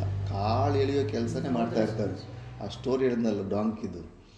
ಒಂದು ಸತಿ ಯಾರೋ ಮಗ ತಂದೆ ಪಾತ್ರೆ ಸಾಮಾನು ಮಾರೋರು ಫಸ್ಟು ತಲೆ ಮೇಲೆ ಪಾತ್ರೆ ಸಾಮಾನು ಹೊತ್ಕೊಂಡು ಹೋಗ್ತಾಯಿದ್ರೆ ಯಾರೋ ಅವ್ರ ಊರು ಹೋಗ್ಬೇಕಾದ್ರೆ ಮುಂಚೆ ಒಂದು ಊರು ಬರುತ್ತಂತೆ. ಆ ಊರವ್ರು ಅಯ್ಯೋ ನೀವ್ಯಾಕೆ ಇಷ್ಟೊಂದು ಭಾರ ಹೋಗ್ತಿದ್ರು, ಒಂದು ಕತ್ತೆ ತೊಗೋಬೋದಲ್ಲ ಅಂದ್ಬಿಟ್ಟು. ಸರಿ ಅಂತ ಕತ್ತೆ ತೊಗೊಂಡು ಬರ್ತಾಯಿದ್ರೆ ಅಯ್ಯೋ ಕತ್ತೆ ಎತ್ಕೊಂಡು ನೀವು ಹಂಗೆ ಖಾಲಿಯಾಗಿ ನಡ್ಕೊಂಡು ಯಾಕೆ ಹೋಗ್ತಾಯಿದ್ರೆ, ಅದ್ರ ಮೇಲೆ ಕೂತ್ಕೊಂಡು ಹೋಗ್ಬೋದಲ್ಲ ಅಂದ್ರಂತೆ. ಸರಿ ಅಂತ 3ನೇ ದಿವಸ ಮಗನ ಮೇಲ್ಗಡೆ ಕೂಡಿಸ್ಬಿಟ್ಟಿದ್ದನ್ನು ತಂದೆ ನಡ್ಕೊಂಬರ್ತಾಯಿದ್ರು ಕತ್ತೆ ಮೇಲೆ. ಅದೇ ಊರವ್ರು ಅಂತಾರೆ, ನೋಡೋ ಸಣ್ಣ ಹುಡುಗ ತಂದೆ ದೊಡ್ಡವ್ರು ಹೆಂಗೆ ನಡ್ಕೊಂಬರ್ತಿದ್ರೆ ಅವನು ಕತ್ತೆ ಮೇಲೆ ಎಷ್ಟು ಅಹಂಕಾರ, ಅವನಿಗೆ ಕತ್ತೆ ಮೇಲೆ ಕೂತ್ಕೊಂಡು ಬರ್ತಾಯಿದ್ದಾನೆ ಅಂದ್ರಂತೆ. ಅದನ್ನು ಕೇಳಿಬಿಟ್ಟಿದ್ದನು ನೆಕ್ಸ್ಟ್ ದಿವಸ ಮಗ ಅಪ್ಪ ನಾನು ನಡ್ಕೊಂಬರ್ತೀನಿ ನೀನು ಕೂತ್ಕೊಂಬ ಅಂದ್ರಂತೆ. ನೋಡು ಮತ್ತೆ ಅದೇ ಊರವ್ರೆ, ಆ ಸಣ್ಣ ಹುಡುಗ ಅವ್ನು ನಡ್ಕೊಂಬರ್ತಾನೆ, ದೊಡ್ಡವ್ ನೋಡು ಕತ್ತೆ ಮೇಲೆ ಕೂತ್ಕೊಂಡಿದ್ದಾನೆ ಅಂದ್ರಂತೆ. ಮತ್ತು 3ನೇ ದಿವಸ ಸರಿ ಅಂದ್ಬಿಟ್ಟಿದ್ದು ಇಬ್ಬರು ಕೂತ್ಕೊಳ್ಳೋಣ ಅಂದ್ಬಿಟ್ಟು ಇಬ್ಬರು ಕತ್ತೆ ಮೇಲೆ ಕೂತ್ಕೊಂಬಂದ್ರಂತೆ. ಮತ್ತೆ ಅದೇ ಊರವ್ರು ಪಾಪ ನೋಡು ಆ ಕತ್ತೆ ಮೇಲೆ ಎಷ್ಟು ದಯಾಹೀನರಾಗಿ ಇಬ್ಬರು ಅಷ್ಟು ಕೂತ್ಕೊಂಬರ್ತಾ ಇದ್ದಾರಂತ. ಮತ್ತು ತಲೆ ಕೆಟ್ಟೋಗ್ಬಿಟ್ಟು ಕತ್ತೆನ ಅವ್ರು ಎಗರ ಮೇಲೆ ಹಾಕ್ಕೊಂಡು ಹೋದ್ರಂತೆ. ಅವ್ರ ಮಾತು ಇವ್ರ ಮಾತು ನಂಬಿದ್ರೆ ಭಾರ ನಮ್ಮ ತಲೆ ಮೇಲೆ ಬರುತ್ತೆ. ಯಾರನ್ನೂ ಮೆಚ್ಚಿಸೋದು ನಮ್ಮ ಡ್ಯೂಟಿ ಅಲ್ಲ. ಅವ್ರ ಅಸೂಯೆ ಗುಣದಿಂದ ಸಾಯಲಿ, ಒದ್ದಾಡಲಿ, ಏನಾದರೂ ಮಾಡ್ಕೊಂಡು ಹೋಗಲಿ, ನಮಗೆ ನಾವು ಕರೆಕ್ಟ್ ಅನಿಸಿದ್ರೆ ಸಾಕು.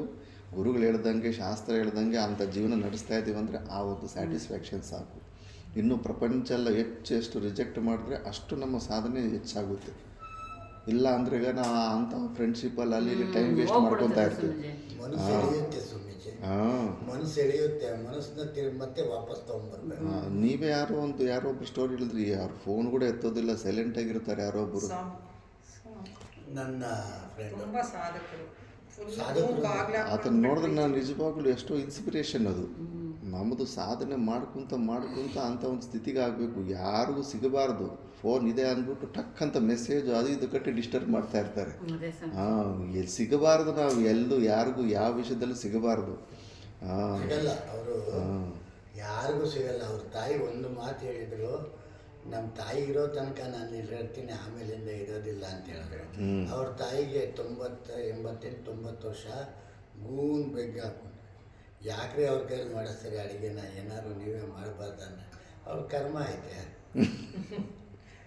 ಬನ್ನಿದ್ರೆ ಬನ್ನೇ ತಿಂದು ಅಂಗಡಿಗೆ 2-3 ಬನ್ ತಗೊಂಡು ತಿಂತಾರೆ ಸಾಕು ಅಷ್ಟೇ. ಪ್ರಾಣಧಾರಣೆ ಸಲುವಾಗಿ ಎಷ್ಟು ತಿಂದ್ರೇನು, ನಾವು ತಿಂದಿದ್ದೆಲ್ಲ ಒಂದು ಕಡೆ ಹಾಕಿದ್ರೆ ಒಂದು ದೊಡ್ಡ ಬೆಟ್ಟ ಆಗ್ಬಿಡುತ್ತೆ. ಡೈಲಿ ಇಷ್ಟು ಸೈಜ್ ಬರುತ್ತೆ. ಅಂಥದ್ದು 365 ಅಂದರೆ ಎಷ್ಟು ದೊಡ್ಡ ಒಂದು ರೂಮ್ ಸೈಜ್ ಆಗುತ್ತೆ ಒಂದು ವರ್ಷಕ್ಕೆ.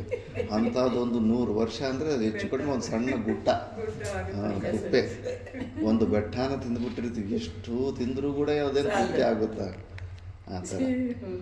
ಮತ್ತು ಇದು ನೋಡು, ಮನಸ್ಸಿಗೆ ಹೇಳ್ತಾನೆ ಮತ್ತೆ, ಅದಕ್ಕೆ ಇನ್ನೊಬ್ಬರನ್ನ ಮೆಚ್ಚಿಸೋ ಕೆಲಸದಲ್ಲಿ ನಾವು ಟೈಮ್ ವೇಸ್ಟ್ ಮಾಡ್ಕೋಬಾರ್ದು. ನಾವಾಯಿತು, ನಮ್ಮ ಸ್ವರೂಪ ಆಯಿತು. ಸ್ವಪ್ನದಲ್ಲಿ ಏನೆಲ್ಲ ಮತ್ತು ಅನಾತ್ಮ ವಸ್ತು ಬಗ್ಗೆ ಅಟೆನ್ಷನ್ನೇ ಕೊಡಬಾರ್ದು. ಎಲ್ಲ ಇದು ರಿಯಾಲಿಟಿ. ಮಳೆ ಸೀಸನ್ನು, ಬೇಸಿಗೆ, ಆ ಅನ್ಕಂಫರ್ಟಬಲ್ ಸಿಚುವೇಶನ್ಸ್ಗೆ ಹೆಂಗೆ ನಾವು ರಿಯಾಲಿಟಿ ಅಂತ ಸ್ವೀಕಾರ ಮಾಡಿ ಅದ್ರ ಬಗ್ಗೆ ಹೆಚ್ಚು ಕಂಪ್ಲೇಂಟ್ ಇಲ್ಲ, ಚಿಂತನೆ ಇಲ್ಲ, ಡಿಸ್ಕಷನ್ ಇಲ್ಲ. ಅದೇ ಥರ ಮನುಷ್ಯರು, ಪ್ರಪಂಚ ಕೂಡ ಅಷ್ಟೇ ಹಂಗೆ ಇದ್ದಾರೆ. ಇದು ಜನಾರಣ್ಯ. The most dangerest animal in the planet human beings. ಮನುಷ್ಯನಿಗಿಂತ ಡೇಂಜರಸ್ಟ್ ಆನಿಮಲ್ಲು ಇನ್ನೊಂದಿಲ್ಲ ಪ್ರಪಂಚದಲ್ಲಿ. ಅಂಥ ಡೇಂಜರಸ್ಟ್ ಅನಿಮಲ್ ಬಗ್ಗೆ, ಕ್ರೂರ ಮನುಷ್ಯ ವೈಲ್ಡ್ ಅನಿಮಲ್ ಬಗ್ಗೆ ನಾವು ಯಾಕೆ ತಲೆ ಕೆಡಿಸ್ಕೋಬೇಕು? ಅದಕ್ಕೆ ಸ್ಟೋರಿ ಹೇಳ್ತಾರೆ, ಎದುರು ಹುಲಿ ಬಂದರೆ ಹೇಳ್ಬೋದು ಅದೇನು ಮಾಡುತ್ತೆ ಅಂತ, ಒಬ್ಬ ಮನುಷ್ಯ ಬಂದರೆ ಹೇಳೋಕ್ಕಾಗಲ್ಲ. ಒಳಗಡೆ ಏನಿದ್ದಾನೆ ಎಂತ ಅನ್ನೋದು ಹೆಚ್ಚು ನೀವು ಜೀವನದಲ್ಲಿ ಸ್ಕ್ಯಾನ್ ಮಾಡ್ಕೊಳ್ಳಿ. ಹೆಚ್ಚು ನಮಗೆ ಮನುಷ್ಯರಿಂದಾನೇ ದುಃಖ ಬಂದಿರೋದು. ಇಲ್ಲ ಅಂದ್ರೆ ಯಾವುದು ಆದಿ ದೈವಿಕ, ಆದಿ ಭೌತಿಕ, ಮನುಷ್ಯರಿಂದ ಅಂದ್ರೆ ಮನುಷ್ಯರಿಂದ ಎಲ್ಲರಿಂದ ಬರೋದಿಲ್ಲ, ನಮ್ಮ ಸುತ್ತ ಇರೋರಿಂದಾನೇ ಬರೋದು. ಎಲ್ಲೆಲ್ಲಿ ಕನೆಕ್ಷನ್ ಇಟ್ಕೊಂಡು. ಹೌದೌದು. ಅದಕ್ಕೆ ಭಾಷೆಕಾರ ಭಗವಾನರು ಮನಸ್ಸರಿಗೆ ಈಗ ಸಪ್ರೇಟ್ ಮಾಡಿ ನೋಡಿಬಿಟ್ಟಿದ್ದಾರೆ. ಆ ಮನಸ್ಸಿಗೆ ಹಿಂಗೆ ನಾವು ಹೇಳಬೇಕು. ಪರಿಭ್ರಮತಿ ಕಿಂಬ್ರಿತ ಕ್ವಚನ ಚಿತ್ತ ವಿಶ್ರಾಮ್ಯತಾಂ ಸ್ವಯಂ ಭವತಿ ಯದ್ಯಥಾ ಭವತಿ ತತ್ತಥಾ ನಾನ್ಯಥಾ ಅತೀತಂ ಮನನುಸ್ಮರನ್ನಪಿ ಚ ಭಾವ ಸಂಕಲ್ಪಯನ್ ಅತರ್ಕಿತ ಸಮಾಗಮ ಅನುಭವಸ್ವ ಭೋಗಾನಿಹ. ಸುಮ್ಮನೆ ಯಾಕೆ ಪರಿಭ್ರಮತಿ ಕಿಂ ವೃಥಾ ಕ್ವಚನ ಚಿತ್ತ. ಸುಮ್ಮನೆ ಯಾಕೆ ಓಡಾಡ್ತಾ ಇದೀಯ? ಮನಸ್ಸು ಸುಮ್ಮನೆ ಇರೋದಿಲ್ಲ. ಏನೋ ಒಂದು ಯೋಚನೆ ಮಾಡ್ತಾ ಇರ್ತೀವಿ, ಅದ್ರ ಬಗ್ಗೆ ಇದ್ರ ಬಗ್ಗೆ. ಸುಮ್ಮನೆ ಯಾಕೆ ಅಲ್ಲಿ ಇಲ್ಲಿ ಓಡಾಡ್ತಾ ಇರ್ತೀಯ? ವಿಶ್ರಾಮಿಯ ತಾನು ಸ್ವಲ್ಪ ಶಾಂತಿಯಿಂದ ಇರು. ಶಾಸ್ತ್ರದ ಚೆನ್ನಾಗಿ ಓದಿದ ಮೇಲೆ ಸ್ವಯಂ ಭವತಿ ಯಥಾ ಭವತಿ. ಏನೆಲ್ಲ ಪುಣ್ಯ ಪಾಪ ಕರ್ಮಗಳು ಪೂರ್ವಜನ್ಮದಲ್ಲಿ ಮಾಡಿದ್ದೀವೋ, ನಾವು ಬೇಡ ಅಂದರೂ ಕೂಡ ಅದು ಹಾಗೇ ಆಗುತ್ತೆ. ಎಷ್ಟು ನೀನು ಶಿರಸಾಸನ ಆದರೂ ಹಾಕು, ಅದು ರಾಮಕೃಷ್ಣ ಪರಮಹಂಸರಂಥವರು ಥ್ರೋಟ್ ಕ್ಯಾನ್ಸರ್ ಇಂಥವನ್ನೆಲ್ಲ ತಪ್ಪಿಸ್ಕೊಳಕ್ಕಾಗಿಲ್ಲ. ನಾವು ಎಷ್ಟು ಅನ್ನೋದು ನಾವು ಅನ್ಕೋಬೇಕು. ಮತ್ತೆ ಅದು ಏನಾಗುತ್ತೋ ಕರ್ಮದ ಪ್ರಕಾರ ಆಗುತ್ತೆ. ಆದರೂ ನಾವು ಹೆಚ್ಚು ಶರೀರಕ್ಕೆ ನಾವೇ ಕಷ್ಟ ಕೊಟ್ಕೋಬೇಕು ಅಂತ ಹೇಳಿದ್ರಲ್ವ ಸ್ವಾಮೀಜಿ. ಈಗ ಅಲ್ಲಿರೋ ಕೆಲವರೆಲ್ಲ ಋಷಿಮುನಿಗಳು ತಮ್ಮ ಶರೀರಕ್ಕೆ ತಾವೇ ಕಷ್ಟ ಕೊಟ್ಕೊಳ್ತಾರೆ ಅಂತ. ನೀವೊಬ್ರು ಚೋಟೆ ಮಹಾರಾಜ ಏನೋ ತಪಶ್ಚರ್ಯದಲ್ಲಿ ನೀನು ಅದು ವಾಲಂಟಿಯರ್ ತಗೊತಾ ಇದೀಯಾ? ಅಲ್ಲೇನು ನೀನೇನಾದ್ರೂ ಮನಸ್ಸು ನೋಯಿಸ್ಕೊತಾ ಇದೀಯಾ? ಅಲ್ಲಿ ಆವಾಗ ಕರ್ಮ ಏನು ಬಂದಿರುತ್ತೋ ಅದು ಅನುಭವಿಸ್ಲೇಬೇಕು ಅಂದಾಗ ಈ ಥರ ಮಾಡ್ಕೊಂಡಾಗ ಅದು ಕಡಿಮೆ ಆಗುತ್ತೆ. ಅನುಭವಿಸೋದನ್ನು ಬೇಗ ಅನುಭವಿಸ್ತಾ ಇದ್ದಾರೆ. ಕಷ್ಟದ ಪಾರ್ಟೆಲ್ಲ ಬೇಗ ಅನುಭವಿಸ್ಬಿಟ್ಟು ಮಿಕ್ಕಿದ್ದು ಪುಣ್ಯ ಬಾಹುಲ್ಯ ಇದ್ದಾಗ ಆವಾಗ ಶಾಸ್ತ್ರ ಚಿಂತನೆಯಲ್ಲಿ ಕೂತ್ಕೊಂಡ್ರೆ ಪುಣ್ಯ ಬಾಹುಲ್ಯದಿಂದ ಹೆಚ್ಚು ಅವರಿಗಿನ್ನೂ ಇದಾಗುತ್ತೆ. ನಮ್ಮದು ಹೆಂಗಿರುತ್ತೆ, ಪಾಮರರು ಹಂಗಿರ್ತಾರ, ಯಾವಾಗಲೂ ಭವಿಷ್ಯದ ಬಗ್ಗೆ ಪ್ಲಾನಿಂಗ್. ಈ ಶರೀರ ರಕ್ಷಣಾರ್ಥ ಸಲುವಾಗಿ ಎಷ್ಟು ಚಿಂತನೆ, ಎಷ್ಟು ಭಯ ಇದೆ ಗೊತ್ತಾ? ವೇದಾಂತದಲ್ಲಂತೂ ಆ ಭಯ ಅವೆಲ್ಲ ಫುಲ್ ವಿಚಾರದಿಂದ ತೆಗೆದು ಬಿಡಬೇಕು. ಅದು ಒಳ್ಳೆಯದೇ ಅಲ್ಲ. ಅದು ಈ ಶರೀರದಲ್ಲಿ ನಾನು ಇರಬೇಕು, ಬದುಕೋ ಚೇಷ್ಟೆಗಳು ಅವೆಲ್ಲ ಇಲ್ಲ. ಏನು ಸಾಕು, ಇಲ್ಲಿ ತನಕ ಶರೀರ ಯಾತ್ರೆ ನಡ್ಕೊಂಡು ಬಂದಿದೆ, ಏನೋ ಗೊತ್ತೋ ಗೊತ್ತಿಲ್ಲದಂಗೆ ಪ್ರಯತ್ನ ವಿಪರೀತವಾಗಿ ಎಕ್ಸ್ಟ್ರಾ ಆರ್ಡಿನರಿ ಎಫರ್ಟ್ಸ್ ಎಲ್ಲ ಮಾಡಿ ಏನೆಲ್ಲ ಮಾಡ್ಕೊಂಡಿದ್ದೇನೆ, ಇಲ್ಲಿಗೆ ಸಾಕಿನ ಇನ್ನು ಏನು ಮಾಡಬೇಕಾಗಿಲ್ಲ ಅಷ್ಟೇ. ಎಲ್ಲಿ ತನಕ ಪೆಟ್ರೋಲ್ ಇದೆಯೋ ಅಲ್ಲಿ ತನಕ ಗಾಡಿ ನಡೀಲಿ, ಅಲ್ಲಿ ನಿಂತೋಗ್ಬಿಟ್ರೆ ಏನು ಲಾಸ್ ಇದೆ? ಏನೂ ಲಾಸ್ ಇಲ್ಲ ವಿಚಾರದಲ್ಲಿ. ಅದಕ್ಕೆ ಅದ್ರ ಬಗ್ಗೆ ಎಲ್ಲ ಹೆಚ್ಚು ಏನು ಚಿಂತೆ ಮಾಡಬೇಡ. ಯದ್ಯಥಾ ಸ್ವಯಂ ಭವತಿ ಯದ್ಯಥಾ ತತ್ತಥಾ ನ ಅನ್ಯತಾ. ಏನು ವಿಪರೀತವಾಗಿ ಎಕ್ಸ್ಟ್ರಾರ್ಡಿನರಿ ಏನು ಸಿಗೋಂಗಿಲ್ಲ ಈ ಜನ್ಮದಲ್ಲಿ. ನಾವು ಅಂಥದ್ದು ಈ ಜನ್ಮದಲ್ಲಿ ಕಷ್ಟಪಟ್ಟಿದ್ದಕ್ಕೆ ಸಿಕ್ಕಿದೆ ಅಂತ ಇಲ್ಲ, ನಿಮಿತ್ತ ಕಾರಣ ಅಷ್ಟೇ. ಈ ಜನ್ಮದಲ್ಲಿ ಸುಮ್ಮನೆ ಅದು ಪೂರ್ವ ಜನ್ಮದಲ್ಲಿ ಮಾಡಿರೋ ಪುಣ್ಯ ಫಲಕ್ಕೆ ಅನುಕೂಲವಾಗಿ ಬಿಸ್ನೆಸ್ ಮಾಡಬೇಕಂತ ಒಂದು ಐಡಿಯಾ ಬಂದಿರೋದು. ಈ ಜನ್ಮದ ಪುರುಷಾರ್ಥ ಅಲ್ಲ. ಮತ್ತು ನೀವು ಮಾಡಿರೋ ಬಿಸ್ನೆಸ್ ಇನ್ನೊಬ್ಬರು ಮಾಡಿದ್ರೆ ಅವ್ರಿಗೆ ಸಕ್ಸಸ್ ಆಗಿರಲ್ಲ, ನಿಮಗೆ ಸಕ್ಸಸ್ ಆಗಿರುತ್ತೆ. ಅದು ಪೂರ್ವ ಜನ್ಮದ ಪುಣ್ಯದ ಫಲ. ಆ ಥರ ಐಡಿಯಾಸ್ ಬರೋದು, ಸಕ್ಸಸ್ ಆಗೋದೆಲ್ಲ ಇದು ನಿಮಿತ್ತ ಮಾತ್ರ ಅಷ್ಟೇ. ನೀನು ಆ ಪ್ರಯತ್ನ ಮಾಡಿದ್ರೆ ನಿನ್ನ ಆಯುಷ್ಯಿರೋ ತನಕ ಭಗವಂತನ ಪ್ರಯತ್ನ ಕೂತರೂ ಕೂಡ ನಿನಗೆ ಅದು ಕೂತು ಜಾಗದಲ್ಲಿ ಬಂದ್ಬಿಡ್ತಾಯಿತ್ತು ಶರೀರ ಮೇಂಟೆನೆನ್ಸು. ಆದ್ದರಿಂದ ಅದ್ರ ಬಗ್ಗೆ ಹೆಚ್ಚು ಚಿಂತನೆ ಮಾಡೋಕ್ಕೆ ಹೋಗಬಾರ್ದು. ಮತ್ತು ಅತೀತಂ ಅನನು ಸ್ಮರನ್ ಅಪಿಚ ಬ್ರೂಡಿಂಗ್ ಅಬೌಟ್ ಫಾಸ್ಟ್. ಇದೇ ಮಿಸ್ಟೇಕ್. ಮೈಂಡ್ ಪ್ರೆಸೆಂಟಲ್ಲಿ ಆ್ಯಕ್ಟಿವ್ ಆಗಿಲ್ಲ ಅಂದರೆ ಎಲ್ಲ ಬ್ರೂಡಿಂಗ್ ಅಬೌಟ್ ಫಾಸ್ಟು. ಮತ್ತೊಮ್ಮೆ ಭಾವ ಸಂಕಲ್ಪಯನ್ ಭವ್ಯಾರ್ಥ ವ್ಯಸನ, ಫ್ಯೂಚರ್ ಬಗ್ಗೆ ಪ್ಲ್ಯಾನಿಂಗ್ಸು, ವರಿಂಗ್ಸು. ಬ್ರೂಡಿಂಗು ಇಲ್ಲ ವರಿಂಗು, ಪ್ಲ್ಯಾನಿಂಗು ಇದು ನಡೀತಾ ಇರುತ್ತೆ. ಪ್ರೆಸೆಂಟಲ್ಲಿ ಅದಕ್ಕೆ ಮೈಂಡ್ ಆಬ್ಸೆಂಟ್ ಆಗಿಬಿಡ್ತಾ ಇರುತ್ತೆ. ಏನು ಬೇಕು ಆಗಿರೋದ್ರ ಬಗ್ಗೆ ನೆನೆಸ್ಕೊಂಡು ಸುಮ್ಮನೆ ಅನ್ನೆಸರಿ ಭಾರ. ಎಲ್ಲ ಇಲ್ಲದೆ ಇರೋ ವಿಲನ್ಸ್ ಎಲ್ಲ ನಮ್ಮ ಮೈಂಡಿಂದ ಡಿಲೀಟ್ ಆಗಿರೋ ವಿಲನ್ಸ್ ಎಲ್ಲ ಮತ್ತೆ ಬಂದು ತಲೆಯಲ್ಲಿ ಕೂತ್ಕೊಂಡ್ಬಿಡ್ತಾರೆ. ತುಂಬ ಭಾರ ಆಗುತ್ತೆ ಅದು. ಆ ಪಾಸ್ಟ್ ನನಗೆ ಮರ್ತೋಗ್ಬಿಡ್ತಾ ಇರಬೇಕು. ಅದು ಯಾವಾಗಲೂ ಬರಲ್ಲ, ಕೇಳೋರು ಸಿಕ್ಕಿದಾಗ. ಇಲ್ಲೇ ನೋಡಮ್ಮ, ವೇದಾಂತದ ಅಭ್ಯಾಸ ಇಂಥ ಜಾಗದಲ್ಲೇ ಚೆಕ್ ಮಾಡ್ಕೋಬೇಕು ಎಷ್ಟು ಪ್ರಾಕ್ಟಿಕಲ್ ಆಗಿ ಇಲ್ಲಿ ಕೆಲಸ ಬರ್ತಾ ಇದೆ ಅಂತ.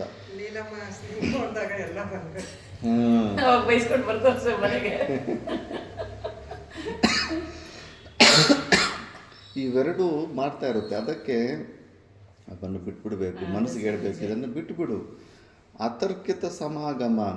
ಏನು ನೀನು ಬಂದಿರೋದನ್ನು ಏನು ಹೆಚ್ಚು ನೀನು ಯೋಚನೆ ಮಾಡಬೇಡ. ಅದರಲ್ಲಿ ನಿನಗೇನಾದರೂ ಅನುಕೂಲವಾದದ್ದಿದೆ ಸಾಧನೆಗೆ, ಅದನ್ನು ನೀನು ಅನುಭವಿಸುವ ಭೋಗಾನಿಹ. ಪ್ರಾರಬ್ಧದಿಂದ ಎದುರಿಚ್ಛೆಯ ಲಾಭ ಸಂತುಷ್ಟ. ಹೆಚ್ಚೇನಾದರೂ ಬರ್ತಾ ಇದ್ರೆ ಅದು ಟ್ರ್ಯಾಪ್ ಆಗುತ್ತದೆ, ಅದನ್ನು ನೀವು ಸ್ವೀಕಾರ ಮಾಡಬೇಡ. ಬಟ್ ನೀನು ಸಾಧನೆಗೆ ಅನುಕೂಲವಾದಂಥದ್ದು ಎದುರಿಚ್ಛೆ ಏನಾದರೂ ಬರ್ತಾ ಇದ್ರೆಗನ ಅದು ಇಟ್ಕೊಂಡು ನೀನು ಸಾಧನೆ ಮುಂದೆ ಹೋಗ್ತಾ ಇರಬೇಕು. ಹೆಚ್ಚು ಏನು ಬೇಕಾಗಿಲ್ಲ, ಸುಮ್ಮನೆ ಹೆದರ್ತಾ ಇರ್ತೀವಿ. ಹೌದು, ಅದೊಂದು ಮತ್ತೆ ಮೈಂಡು ಸಿಕ್ಕಾಪಟ್ಟೆ ಆಕ್ಯುಪೈ ಆಗ್ಬಿಡುತ್ತೆ ಆ ಕೆಲಸದಲ್ಲಿ. ಭಯ ಬೇರೆ ಬರುತ್ತಲ್ರ ಸ್ವಿಚ್. ಮತ್ತೆ ಹೇಳ್ತಾರೆ, ಮೋಹಂ ಮಾರ್ಜಯತಾಮುಪಾರ್ಜಯ ರತಿಂ ಚಂದ್ರಾರ್ಧ ಚೂಡಾಮನೌ ಚೇತಸ್ವರ್ಗತರಂಗಿಣಿ ತಟಭುವ ಆಸಂಗಮಂಗೀಕುರು ಕೋವಾ ವೀಚಿಸು ಬುದ್ಬುದೇಶು ಚ ತಡಿಲ್ಲೇಖಾಸು ಚ ಶ್ರೀಷು ಚ ಜ್ವಾಲಾಗ್ರೇಷು ಚ ಪನ್ನಗೇಷು ಚ ಸರಿದ್ವೇಗೇಷು ಚ ಪ್ರತ್ಯಯಃ. ಈ ಜೀವನ ಎಂಥದ್ದಂದರೆ ಮೋಹಂ ಮಾರ್ಜಯ, ಅಟ್ಯಾಚ್ಮೆಂಟ್ಸ್ ಬಿಟ್ಬಿಡಬೇಕು. ಎಲ್ಲೆಲ್ಲಿ ಮಕ್ಕಳಿರ್ಬೋದು, ಪುತ್ರ ಇರ್ಬೋದು, ಫ್ರೆಂಡ್ಸ್ ಇರ್ಬೋದು, ಗಂಡ ಇರ್ಬೋದು, ಹೆಂಡತಿ ಇರ್ಬೋದು, ಎಲ್ಲ ಕಡೆನೂ ಅಟ್ಯಾಚ್ಮೆಂಟ್ ಬಿಟ್ಬಿಡಬೇಕು. ರೆಸ್ಪಾನ್ಸಿಬಲ್ ಫೀಲ್ ಆಗಿ ಏನೇನು ಡ್ಯೂಟೀಸ್ ಅವೆಲ್ಲ ಮಾಡ್ತೀವಿ. ನಾವು ಮಾಡಿದ್ದೀವಿ, ನಾವು ಮಾಡಿಲ್ಲ ಅನ್ನೋದು ಬಂದ್ರೇ ನಮ್ಗೆ ದುಃಖ. ಇವಾಗ ನಾವು ಹೆಲ್ಪ್ ಮಾಡಿರ್ತೀವಲ್ರಿ ಸ್ವಾಮೀಜಿ, ನೋಡ್ದ ಅವ್ರು ನಮ್ಗೆ ಮಾಡಿಲ್ಲ ಅಂದ್ರೇ ನಮ್ಗೆ ದುಃಖ ಅಲ್ಲ ಸ್ವಾಮೀಜಿ. ನಾವು ಯಾಕೆ ಹಂಗೆ ಎಕ್ಸ್ಪೆಕ್ಟೇಷನ್ ಮಾಡ್ಬೇಕಲ್ಲ ಸ್ವಾಮೀಜಿ? ಮಾಡಿದ್ದೀವಿ, ಆಗೋಯ್ತು. Another name of expectation is ದುಃಖ. ಅಲ್ಲ ಸ್ವಾಮೀಜಿ, ಅಟ್ಲೀಸ್ಟ್ ಈವನ್ ಅವ್ರು ರೆಸ್ಪೆಕ್ಟ್ ಕೂಡ ಕೊಡ್ತಾರೆ ಅಂದ್ರೆ ಎಕ್ಸ್ಪೆಕ್ಟೇಷನ್ ಬೇಡ. ಬೇಕಾಗಿಲ್ಲ. ಅದೇನೋ ನಡೆದೋಗಿದೆ, ಅದು ಏನೋ ಬಾಕಿ ಇತ್ತು, ಬಾಕಿ ಎಲ್ರಿಗೂ ಮಾಡ್ದಂಗೆ ನಾವು ಮಾಡೀವಿ. ಎಲ್ರಿಗೂ ಇವಾಗ ಯಾರನ್ನ ಕೇಳ್ತಾರೆ ನಾವು ಹೆಲ್ಪ್ ಮಾಡ್ತೀವಲ್ರ ಸ್ವಾಮೀಜಿ. ಹೌದು, ಅವರು ಯಾರೋ ಕೇಳಿದ್ದಾರೆ, ಹೆಲ್ಪ್ ಮಾಡಿದ್ರೆ ಮುಗ್ದೋಯ್ತೈತೆ. అల్లమ్మ ఉపకారం చేయడం గొప్ప కాదు, ಈಗ అపకారికి ఉపకారం చేయడం గొప్ప. ನಮ್ಮ ಗುರುಗಳು ಈಗ ಗುರು ಪರಂಪರೆಯಲ್ಲಿ ಅವ್ರು ಎಷ್ಟು ಕಷ್ಟಪಟ್ಟಿದ್ದಾರೆ ಅನ್ನೋದು ಆವಾಗ ನಮಗೆ ಸರಿಯಾಗಿ ಕ್ಲಾರಿಟಿ ಬರ್ತಿರ್ಲಿಲ್ಲ. ನಮ್ಮ ಆಶ್ರಮ ತಾತ ಗುರುಗಳು ಬಿಟ್ಟಾಗ ಅವರು ಮೊದಲೇ ವೈರಾಗ್ಯದಲ್ಲಿರೋರು. ಏನು ಡೊನೇಷನ್ಸ್ ಬಂದರೂ ರಿಜೆಕ್ಟ್ ಮಾಡಿಬಿಡ್ತಾಯಿದ್ರು, ಯಾಕಂದರೆ ಅದರಿಂದ ಮತ್ತೆ ಸಾಧನೆಗಳಾಗೋದಿಲ್ಲ ಅಂದ್ಬಿಟ್ಟಿದ್ದು ನಾವು. ಝೀರೋ ಅಂದರೆ ಮೆಣಸಿನಕಾಯಿ ಉಪ್ಪು ಹಂಚೋದಕ್ಕೂ ದುಡ್ಡು ಇರಲಿಲ್ಲವಂತೆ. ಅಷ್ಟು ಅಂಥ ಕಂಡೀಷನಲ್ಲಿ ನಮ್ಮ ಗುರುಗಳಿಗೆ ಆಶ್ರಮ ಕೊಟ್ಟಿದ್ದಾರೆ. ಅಂಥ ಕಂಡೀಷನಲ್ಲಿಂದ ಎಷ್ಟು ಟೆನ್ಷನ್ ಇರುತ್ತೆ. ಡೈಲಿ 80ರಿಂದ 150 ಜನ ಊಟ ಮಾಡ್ತಾರೆ ಒಂದೊತ್ತಿಗೆ. ಆಶ್ರಮ ನಡೆಸಬೇಕಾದ್ರೆ ಎಷ್ಟು ಟೆನ್ಷನ್ ಇರಬೇಕು ಯೋಚನೆ ಮಾಡಿ. 13 ಬ್ರ್ಯಾಂಚ್ ಇದ್ದಾವೆ ಅಂಥದ್ದು. ಅಂಥ ಝೀರೋ ಬ್ಯಾಲೆನ್ಸಲ್ಲಿ ಎಷ್ಟು ಕಷ್ಟಪಟ್ಟಿರಬೇಕು. ಅಷ್ಟೊಂದೆಲ್ಲ ರಿಸ್ಕ್. 2 ಸತಿ ಲೆಟ್ರ್ ಬಿಟ್ಟು ಓಡೋಗಿದ್ರಂತೆ ನಮ್ಮ ಗುರುಗಳು ಕೂಡ. ನಮ್ಮ ತಾತ ಗುರುಗಳು ಅವ್ರ ಗುರುಗಳು ಕೊಟ್ಟಾಗ ಅವರು 2 ಸತಿ ಲೆಟ್ರ್ ಬರೆದು ಓಡೋಗಿದ್ರಂತೆ. ಮತ್ತು ಅಷ್ಟೊಂದು ಟೆನ್ಷನ್ ತಗೊಂಡು ಈಗ ನಮ್ಮ ವಿದ್ಯಾರ್ಥಿಗಳಿಗೆ ಮಾಡೋಕ್ಕಾಗಲ್ಲ. ಕಲಿಯುಗದಲ್ಲಿ ನಾವು ಎಷ್ಟು ವರಷ್ಟು ಮೈಂಡ್ ಇಟ್ಕೊಂಡಿದ್ದೀವಿ ಅಂದರೆ, ನಮಗೆ ಹೆಂಗೆ ಅನಿಸ್ತಾರೆ ಇನ್ನು ಸಾಮಾನ್ಯ ವ್ಯಕ್ತಿಗಳು ಹೆಂಗಂತ ಅಷ್ಟೊಂದು ರಿಸ್ಕ್ ತಗೊಂಡು. ಈಗ ವಿದ್ಯಾರ್ಥಿಗಳಿಗೆ ಏನೂ ಟೆನ್ಷನ್ ಇಲ್ಲ, ಟೈಮ್ ಗಂಟೆ ಹೊಡೆದ್ರೆ ಊಟ ಸಿಕ್ಬಿಡುತ್ತೆ. ಪ್ಲಸ್ಸು ಪಾಠ ಮುಂಚೆ ಅಲ್ಲಿ ಇಲ್ಲಿ ಹುಡ್ಕೊಂಡು ಹೋಗ್ಬೇಕಾಗಿತ್ತು, ಹೋದ ತಕ್ಷಣ ಪಾಠ ಹೇಳ್ತಿರ್ಲಿಲ್ಲ. ಊಟ, ಪಾಠ, ದಕ್ಷಿಣ ಅಂತ ಎಲ್ಲ ಪ್ರಕಾರದ ಖರ್ಚುಗಳಿಗೂ ಎಲ್ಲ ಫುಲ್ಲು ಏನು ಟೆನ್ಷನ್ ಇದ್ದರೆ ಸಿಗ್ತಾ ಇರುತ್ತೆ. ಅಷ್ಟೊಂದೆಲ್ಲ ವ್ಯವಸ್ಥೆ ಕೊಟ್ಟರು ಕೂಡ ಗುರುಗಳ ಮೇಲೆ ನಕಾರಾತ್ಮಕ ವೃತ್ತಿಗಳು ಬರ್ತಾಯಿತ್ತು, ಗುರುಗಳ ಮೇಲೆ ಕೋಪದ ವೃತ್ತಿಗಳೆಲ್ಲ ಬರ್ತಾಯಿತ್ತು. ಆವಾಗ ಸರಿಯಾಗಿ ಅರ್ಥ. ಈಗ ನಾನು ಆಶ್ರಮ ಮೇಂಟೈನ್ ಮಾಡಬೇಕಾದ್ರೆ ಆ ಟೆನ್ಷನ್ ಬರ್ತಾ ಇರುತ್ತಲ್ಲ, ಆವಾಗ ಅರ್ಥ ಆಯಿತು. ಓಹೋ, ಆ ಟೆನ್ಷನಲ್ಲಿ ಪಾಠ ಹೆಂಗೆ ಮಾಡ್ತಾಯಿದ್ರು ನಮ್ಮ ಗುರುಗಳು. ಈ ಸಣ್ಣ ಒಂದು ಆಶ್ರಮಕ್ಕೆ ಇಷ್ಟು ಟೆನ್ಷನ್ ಇದ್ದರೆ, ಅಷ್ಟು ದೊಡ್ಡ ಆಶ್ರಮಕ್ಕೆ ಎಷ್ಟು ದೊಡ್ಡ ವ್ಯಾಕ್ಯೂಮ್ ಇತ್ತು. ಈಗ 6ನೇ ಬ್ಯಾಚು ಪ್ರಸ್ಥಾನತ್ರಯ ಮಾಡ್ತಾಯಿದ್ದಾರೆ, ಅದು ಇದು ಮಾಡ್ತಾರೆ. ಓಂಕಾರಾಶ್ರಮದಲ್ಲಿರೋ ಗುರುಗಳು. ಹಾಂ, ಓಂಕಾರಾಶ್ರಮದಲ್ಲಿರೋ ಗುರುಗಳು. ನಾವು ಇಷ್ಟೊಂದು ವೇದಾಂತ ಓದೋರು, ನಮಗೆ ಅವ್ರ ಮೇಲೆ ಅಷ್ಟೊಂದು ನೆಗೆಟಿವ್ ಆಗಿ ಅಷ್ಟೊಂದೆಲ್ಲ ಕಂಪ್ಲೀಟ್ ಪ್ರೊವೈಡ್ ಮಾಡಿ, ಇನ್ನು ಸಾಮಾನ್ಯ ಮನುಷ್ಯರಿಗೆ ಮನಸ್ಸು ಇನ್ನೂ ಎಷ್ಟು ವರಷ್ಟಾಗಿರ್ಬೋದಮ್ಮ. ಅದಕ್ಕೆ ಅನಿಸುತ್ತೆ, ಓಹೋ ಈ ಅರ್ಥ ಆಗೋದಿಲ್ಲ ಅಂತ. ಯಾರಿಗೇ ಆಗಲಿ ಆ ಸ್ಥಾನಕ್ಕೆ ಹೋದ್ಮೇಲೆ ಗೊತ್ತಾಗುತ್ತೆ ಆ ಟೆನ್ಷನ್ ಏನು ಅದೇನು ಅಂದ್ಬಿಟ್ಟು. ಗೊತ್ತೇ ಆಗೋದಿಲ್ಲ ಉಪಕಾರ ಆ ಸ್ಥಾನದಲ್ಲಿ ಅವ್ರು ಹೋಗೋ ತನಕ. ಇನ್ನು ಅಷ್ಟೇ. ಇನ್ನು ಸಾಮಾನ್ಯ ಮನುಷ್ಯರಾದರೆ ಇನ್ನೂ ವರಷ್ಟಾಗಿ ಯೋಚನೆ ಮಾಡ್ಕೊತಾರೆ. ಬಿಟ್ಟು ಬಿಡಬೇಕಷ್ಟೇ ಪ್ರಪಂಚ. ಅದಕ್ಕೆ ಮೋಹಂ ಮಾರ್ಜಯ ತಾಮ್ ಉಪಾರ್ಜಯ ರತಿಂ. ಇವೆಲ್ಲ ಎಲ್ಲೆಲ್ಲಿ ಅಟ್ಯಾಚ್ಮೆಂಟ್ ಇರುತ್ತೋ ಎಲ್ಲ ವಿಚಾರ ಮಾಡಬೇಕು. ಎಲ್ಲ ಜಾಗದಲ್ಲೂ ಅಷ್ಟೇ. ಆತ್ಮನಸ್ತು ಕಾಮಯ ಸರ್ವಂ ಪ್ರಿಯಂ ಭವತಿ.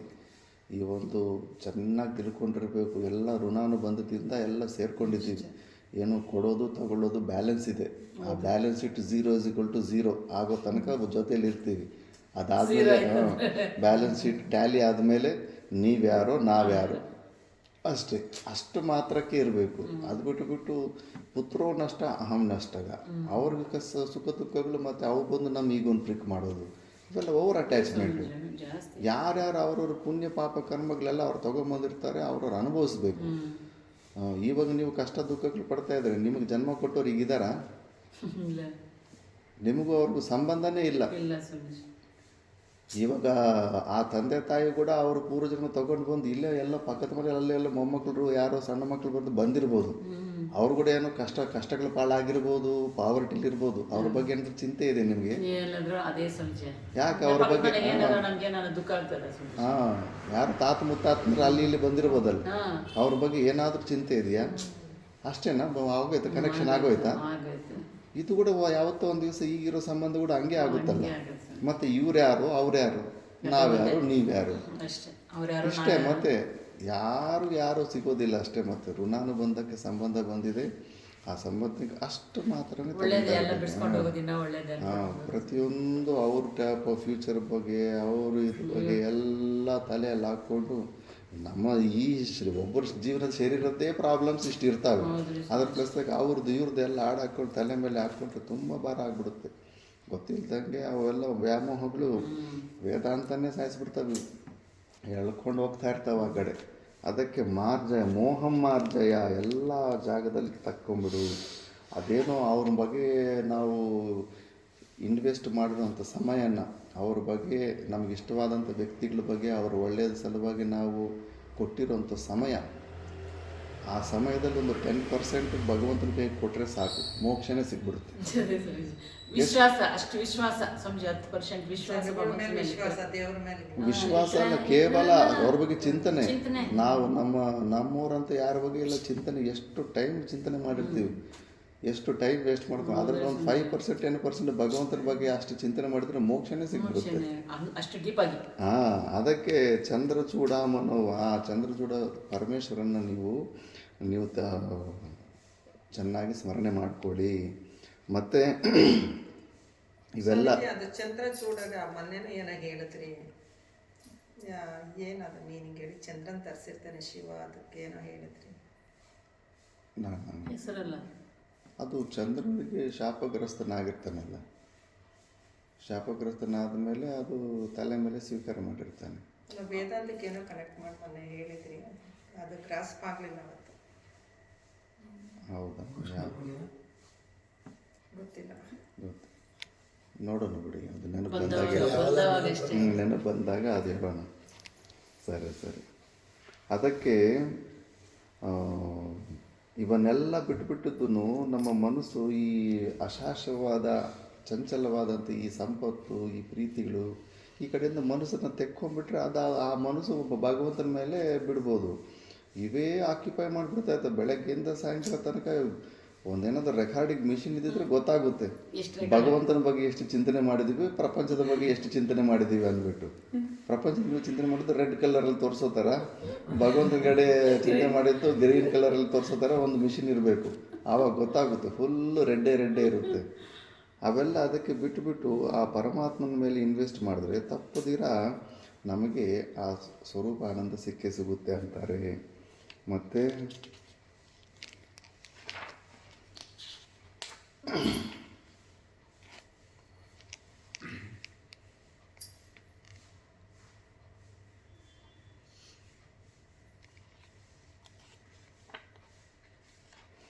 ಪ್ರಪಂಚದಲ್ಲಿ ಏನು ಸಾಧನೆ ಮಾಡಿದ್ರಿ ಅಂತ.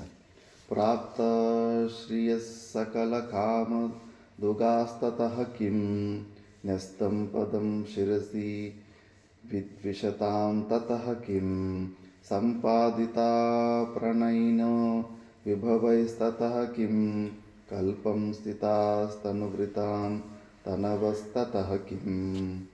ಪ್ರಪಂಚದಲ್ಲಿ ನೀನು ಎಷ್ಟು ದುಡ್ಡು ಸಂಪಾದನೆ ಮಾಡಿ ಒಳ್ಳೆಯ ಹೆಸರು ತಗೊಂಡ್ರೆ ಅದರಿಂದ ಏನು ಬರುತ್ತೆ? ಮತ್ತು ನೀನು ಎಲ್ಲರನ್ನೂ ನಿನ್ನ ಬಲದಿಂದನೋ ಇದರಿಂದನೋ ಎಲ್ಲರನ್ನೂ ಸೋಲಿಸಿ ನಿನ್ನ ಗುಲಾಮರಾಗಿ ಮಾಡಿಕೊಂಡು ಅವ್ರನ್ನ ರಾಜ್ಯ ಮಾಡಿದ್ರೂ ಕೂಡ ನಿನಗೆ ಏನು ಬರುತ್ತೆ? ಸಂಪಾದಿತ ಪ್ರಣಯಿನೋ ವಿಭವೈಸ್ತತಃ ಕಿಂ. ಮತ್ತು ನೀನು ಚಮಚಾಗಿರಿಗಳನ್ನು, ಜನರ ಮನಸ್ಸನ್ನು ಕೂಡ ದುಡ್ಡಿಂದನೋ ಇಲ್ಲ ನಿನ್ನ ಪರಾಕ್ರಮ ಬಲದಿಂದನೋ, ಇಷ್ಟು ಜನರು ನನ್ನ ಹಿಂದ್ಗಡೆ ಇದ್ದಾರೆ ಅಂದ್ಬಿಟ್ಟು ಇಷ್ಟು ಜನ ನನ್ನ ಕೆಳಗಡೆ ಇದ್ದಾರಂತ ಅಂಥ ಸ್ಥಿತಿಯನ್ನು ಹೊಂದಿದ್ರೆ ಏನಿದ್ರೂ ಕೂಡ ನೀನು ನಿಜವಾದ ನಿನ್ನ ಸ್ವರೂಪ ಆನಂದನ ಹೊಂದಲಿಲ್ಲ ಅಂದರೆ you are a national waste, big zero ಅಂದ್ಬಿಟ್ಟು.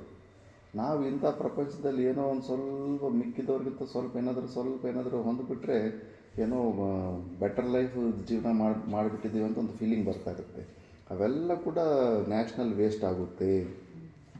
ಭಕ್ತಿರ್ಭವೇ ಮರಣ ಜನ್ಮ ಭಯಂ ಹೃದಿಸ್ಥಂ ಸ್ನೇಹೋ ನ ಬಂಧುಷು ನ ಮನ್ಮತಜಾ ವಿಕಾರ ಸಂಸರ್ಗ ದೋಷರಹಿತ ವಿಜಯಾವನಾಂತ ವೈರಾಗ್ಯಮಸ್ತಿ ಕಿಮಿತಃ ಪರಮರ್ಥನೀಯಂ. ಭಕ್ತಿರ್ಭವೇ ಮರಣ ಜನ್ಮ ಭಯಂ ಹೃದಿಸ್ಥಂ. ಜನನ ಮರಣ ಚಕ್ರದ ಬಗ್ಗೆ ಸ್ವಲ್ಪ ಭಯ ಇಟ್ಕೊಳ್ಳಿ ಅಂತಾರೆ. ಭಯ ಇಟ್ಕೋಬೇಕು, ಅದ್ರ ಬಗ್ಗೆ ಚಿಂತನೆ ಮಾಡಿ. ಯಾಕಂದರೆ ಇನ್ನೊಂದು ಸತಿ ಜನ್ಮ ಬರುತ್ತೆ ಅಂದರೆ ಈಗ ಸುಮಾರು ಜನಕ್ಕೆ ಏನು ಬಿಡು ಬಂದರೆ ಬರಲಿ ಬಿಡು ಅನ್ನೋ ಒಂದು ಆ್ಯಟಿಟ್ಯೂಡಲ್ಲಿದ್ದಾರೆ. ಆ ಗರ್ಭಾವಸ್ಥೆಯಲ್ಲಿರೋ ನರಕಗಳು, ಆ ಪರಾಧೀನತೆ ಬಗ್ಗೆ ಅವೆಲ್ಲ ವಿಚಾರ ಮಾಡಿದ್ರೆ ಬೇಡಪ್ಪ ಅನಿಸ್ಬೇಕು. ಪೂರ್ವಾಶ್ರಮ ತಾಯಿಗಳು ಅಂತಿದ್ರು, ಅಪ್ಪಪ್ಪ ಮನುಷ್ಯರಾಗಿ ಹುಟ್ಟೋದೇ ಬಿಡಿ, ಆ ಪ್ರಾಣಿ ಪಕ್ಷಿಗಳು ಎಷ್ಟೋ ಬೆಟ್ರು ಅಂತ. ಅಷ್ಟು ವಿವೇಕಾದರೂ ಬಂದಿದೆ, ನಮ್ಮ ಲೈಫ್ ಅವುಗಳಿಗಿಂತ ವರ್ಸ್ಟ್ ಆಗಿಬಿಟ್ಟಿದೆ ಅಂದ್ಬಿಟ್ಟು. ಸ್ನೇಹೋ ನ ಬಂಧುಷು ನ ಮನ್ಮತಜಾ ವಿಕಾರಾಹ. ಎಲ್ಲೇ ಯಾರ ಬಗ್ಗೆ ಕೂಡ ನೀವು ಅಟ್ಯಾಚ್ಮೆಂಟು, ಬಂಧುಗಳಾಗಲಿ, ಬಂಧು ಅಂದರೆ ಶಾಸ್ತ್ರದಲ್ಲಿ ದುಃಖ ಮೋಚಕಃ ಬಂಧು ಅಂತಾರೆ. ಅದು ಯಾವಾಗಲೂ ಕೃತಯುಗದಲ್ಲೂ ಸತ್ಯುಗದಲ್ಲಿ ಅನಿಸುತ್ತೆ. ಇವಾಗ ಬಂಧುಗಳಂದರೆ ದುಃಖಾನು ಕೊಡೋರೆ. ಏನಕ್ಕೇನು ಪ್ರಕಾರನ ಎಲ್ಲೆಲ್ಲಿ ಅವಕಾಶ ಸಿಗುತ್ತೋ ಅಲ್ಲಿ ದುಃಖ ಕೊಡ್ತಾನೆ ಇರ್ತಾರೆ. ಅವ್ರ ಅಪೀರಿಯನ್ಸ್ ಯಾಕೆ, ಕೇವಲ ಅವರ ಸ್ಮರಣೆನೇ ನಿಂಗೆ ದುಃಖ ತಂದುಬಿಡುತ್ತೆ.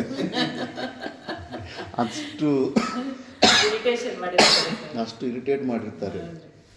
ಅಸೂಯ ಗುಣ ಭಯಂಕರವಾಗಿರುತ್ತೆ. ಒಂದು ಚೂರು ಅಣ್ಣ ತಮ್ಮಂದರೇ ಆಗಲಿ ಯಾರೇ ಆಗಲಿ, ಒಬ್ಬರು ಯಾರಾದರೂ ಮುಂದ್ಗಡೆ ಹೋಗ್ಬಿಟ್ರೆ ಮಿಕ್ಕಿದವರೆಲ್ಲ ಒಂದಾಗ್ಬಿಟ್ಟು ಅವ್ನು ಶತ್ರು ಆಗ್ಬಿಡ್ತಾರೆ. ಈ ದೊಡ್ಡ ಈ ಪಾಲಿಟಿಕ್ಸ್ ಸ್ವಲ್ಪ ಕಷ್ಟಪಟ್ಟು ಮೇಲೆ ಬಂದು ಯಾರಾದರೂ ಸ್ವಲ್ಪ ಪಾಲಿಟಿಕ್ಸ್ ಇಲ್ಲಿ ಬಂದಿರ್ತಾರಲ್ಲ, ಅವರು ನೀರಷ್ಟು ಸಂಬಂಧಿಕರಲ್ಲಿ ವಿರೋಧ ಇರುತ್ತೆ. ಅವರೇ ಹೊಟ್ಟೆ ಕಿಚ್ಚು ಪಡ್ಕೊಂಡ್ಬಿಟ್ಟಿರ್ತಾರೆ. ಈ ಅಸೂಯ ಗುಣ ಅನ್ನೋದು ಮನುಷ್ಯನಿಗೆ ಸಿಕ್ಕಾಪಟ್ಟೆ.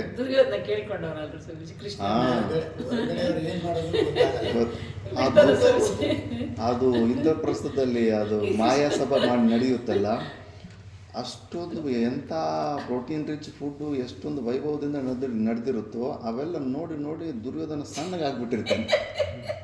ಎಷ್ಟು ಹಸುವಿಯಿಂದ ತುಂಬಿರ್ತಾನಂದ್ರೆ ಇನ್ನೊಬ್ಬರು ಉದ್ಧಾರ ಸಹನೆ ಮಾಡೋದಿಲ್ಲ. ನಮ್ಮ ಸಂಬಂಧಿಗಳು, ನಮ್ಮವರು, ನಾವು ಏನು ಅನ್ಕೊತಾ ಇದ್ದೇವೋ ಎಲ್ಲರೂ ಇದೆ. ಎಷ್ಟು ನೀವು ಸ್ವಲ್ಪ ಮುಂದೆ ಹೋದ್ರೂ ಸಹನೆ ಆಗೋದಿಲ್ಲ. ಆವಾಗಲೇ ಶತ್ರುಗಳಾಗ್ಬಿಟ್ಟಿರ್ತಾರೆ. ಸ್ಕೂಲಲ್ಲಿ ಏನಾದರೂ ಫಸ್ಟ್ ರ್ಯಾಂಕ್ ಬಂದುಬಿಡ್ತಾನೆ ಅಂದ್ಕೊಳ್ಳಿ, ಆವಾಗ ಆಟೋಮೆಟಿಕ್ ಶತ್ರುಗಳು ಹೆಚ್ಚಾಗ್ಬಿಟ್ಟಿರ್ತಾರೆ, ಸುಮ್ಮನೆ ಹೆಚ್ಚಾಗ್ಬಿಟ್ಟಿರ್ತಾರೆ. ಆದ್ದರಿಂದ ಅಂಥ ಬಂಧುಗಳ ಹತ್ರ ಸ್ನೇಹ ಅದು ಇದು ಪ್ರಯತ್ನ ಪಟ್ಟು ಮೇಂಟೈನ್ ಮಾಡೋಕ್ಕೆ ಹೋಗೋದು ಅವೆಲ್ಲ ಬಿಟ್ಬಿಡ್ಬೇಕಷ್ಟೇ. ಮತ್ತು ವರ್ಲ್ಡ್ಲಿ ಪ್ಯಾಷನ್ಸ್, ವಸ್ತುಗಳಲ್ಲಿ ಸಂಸರ್ಗ ದೋಷರಹಿತ ವಿಜಯವನಂತಹ.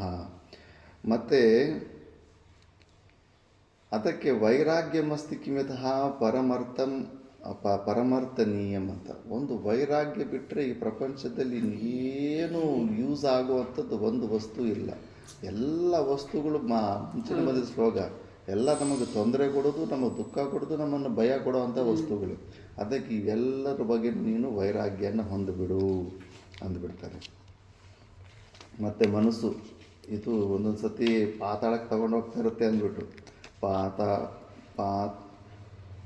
ಪಾತಾಳ ಮಾವಿಶ್ಯಸಿ ಯಾಸಿ ನಭೋ ವಿಲಂಘ್ಯ ದಿಗ್ಮಂಡಲಂ ಭ್ರಮಸಿ ಮಾನಸ ಚಾಪಲೇನ ಭ್ರಾಂತ್ಯಾಪಿ ಜಾತುಂ ವಿಮಲಂ ಕಥಮಾತ್ಮನೀನಂ ನ ಬ್ರಹ್ಮ ಸಂಸ್ಮರಸಿ ನಿವೃತ್ತಿಮೇಶಿಯೇನ. ಮೈಂಡ್ ಕೂಡ ಎಷ್ಟು ಮೋಸ ಮಾಡುತ್ತಂದರೆ ಒಂದು ಸತಿ ತುಂಬ ಹೈ ಎಲಿವೇಟ್ ಮಾಡಿಬಿಡ್ತಾ ಇರುತ್ತೆ. ತುಂಬ ಹೆಲ್ತಿಯಾಗಿದ್ದಂಗೆ ಇದು ಮಾಡ್ತಾ ಇರುತ್ತೆ. ಮತ್ತು ಒಂದು ಸತಿ ಫುಲ್ಲ ಸ್ವರ್ಗ ಲೆವೆಲಕ್ಕೆ ತೊಗೊಂಬಂದ್ಬಿಡುತ್ತೆ. ಒಂದು ಸತಿ ಎಷ್ಟು ವೀಕ್ ಮಾಡಿಬಿಡುತ್ತಂದ್ರೆ ಈಗ ಫುಲ್ಲು ಡಿಪ್ರೆಷನ್ಗೆ.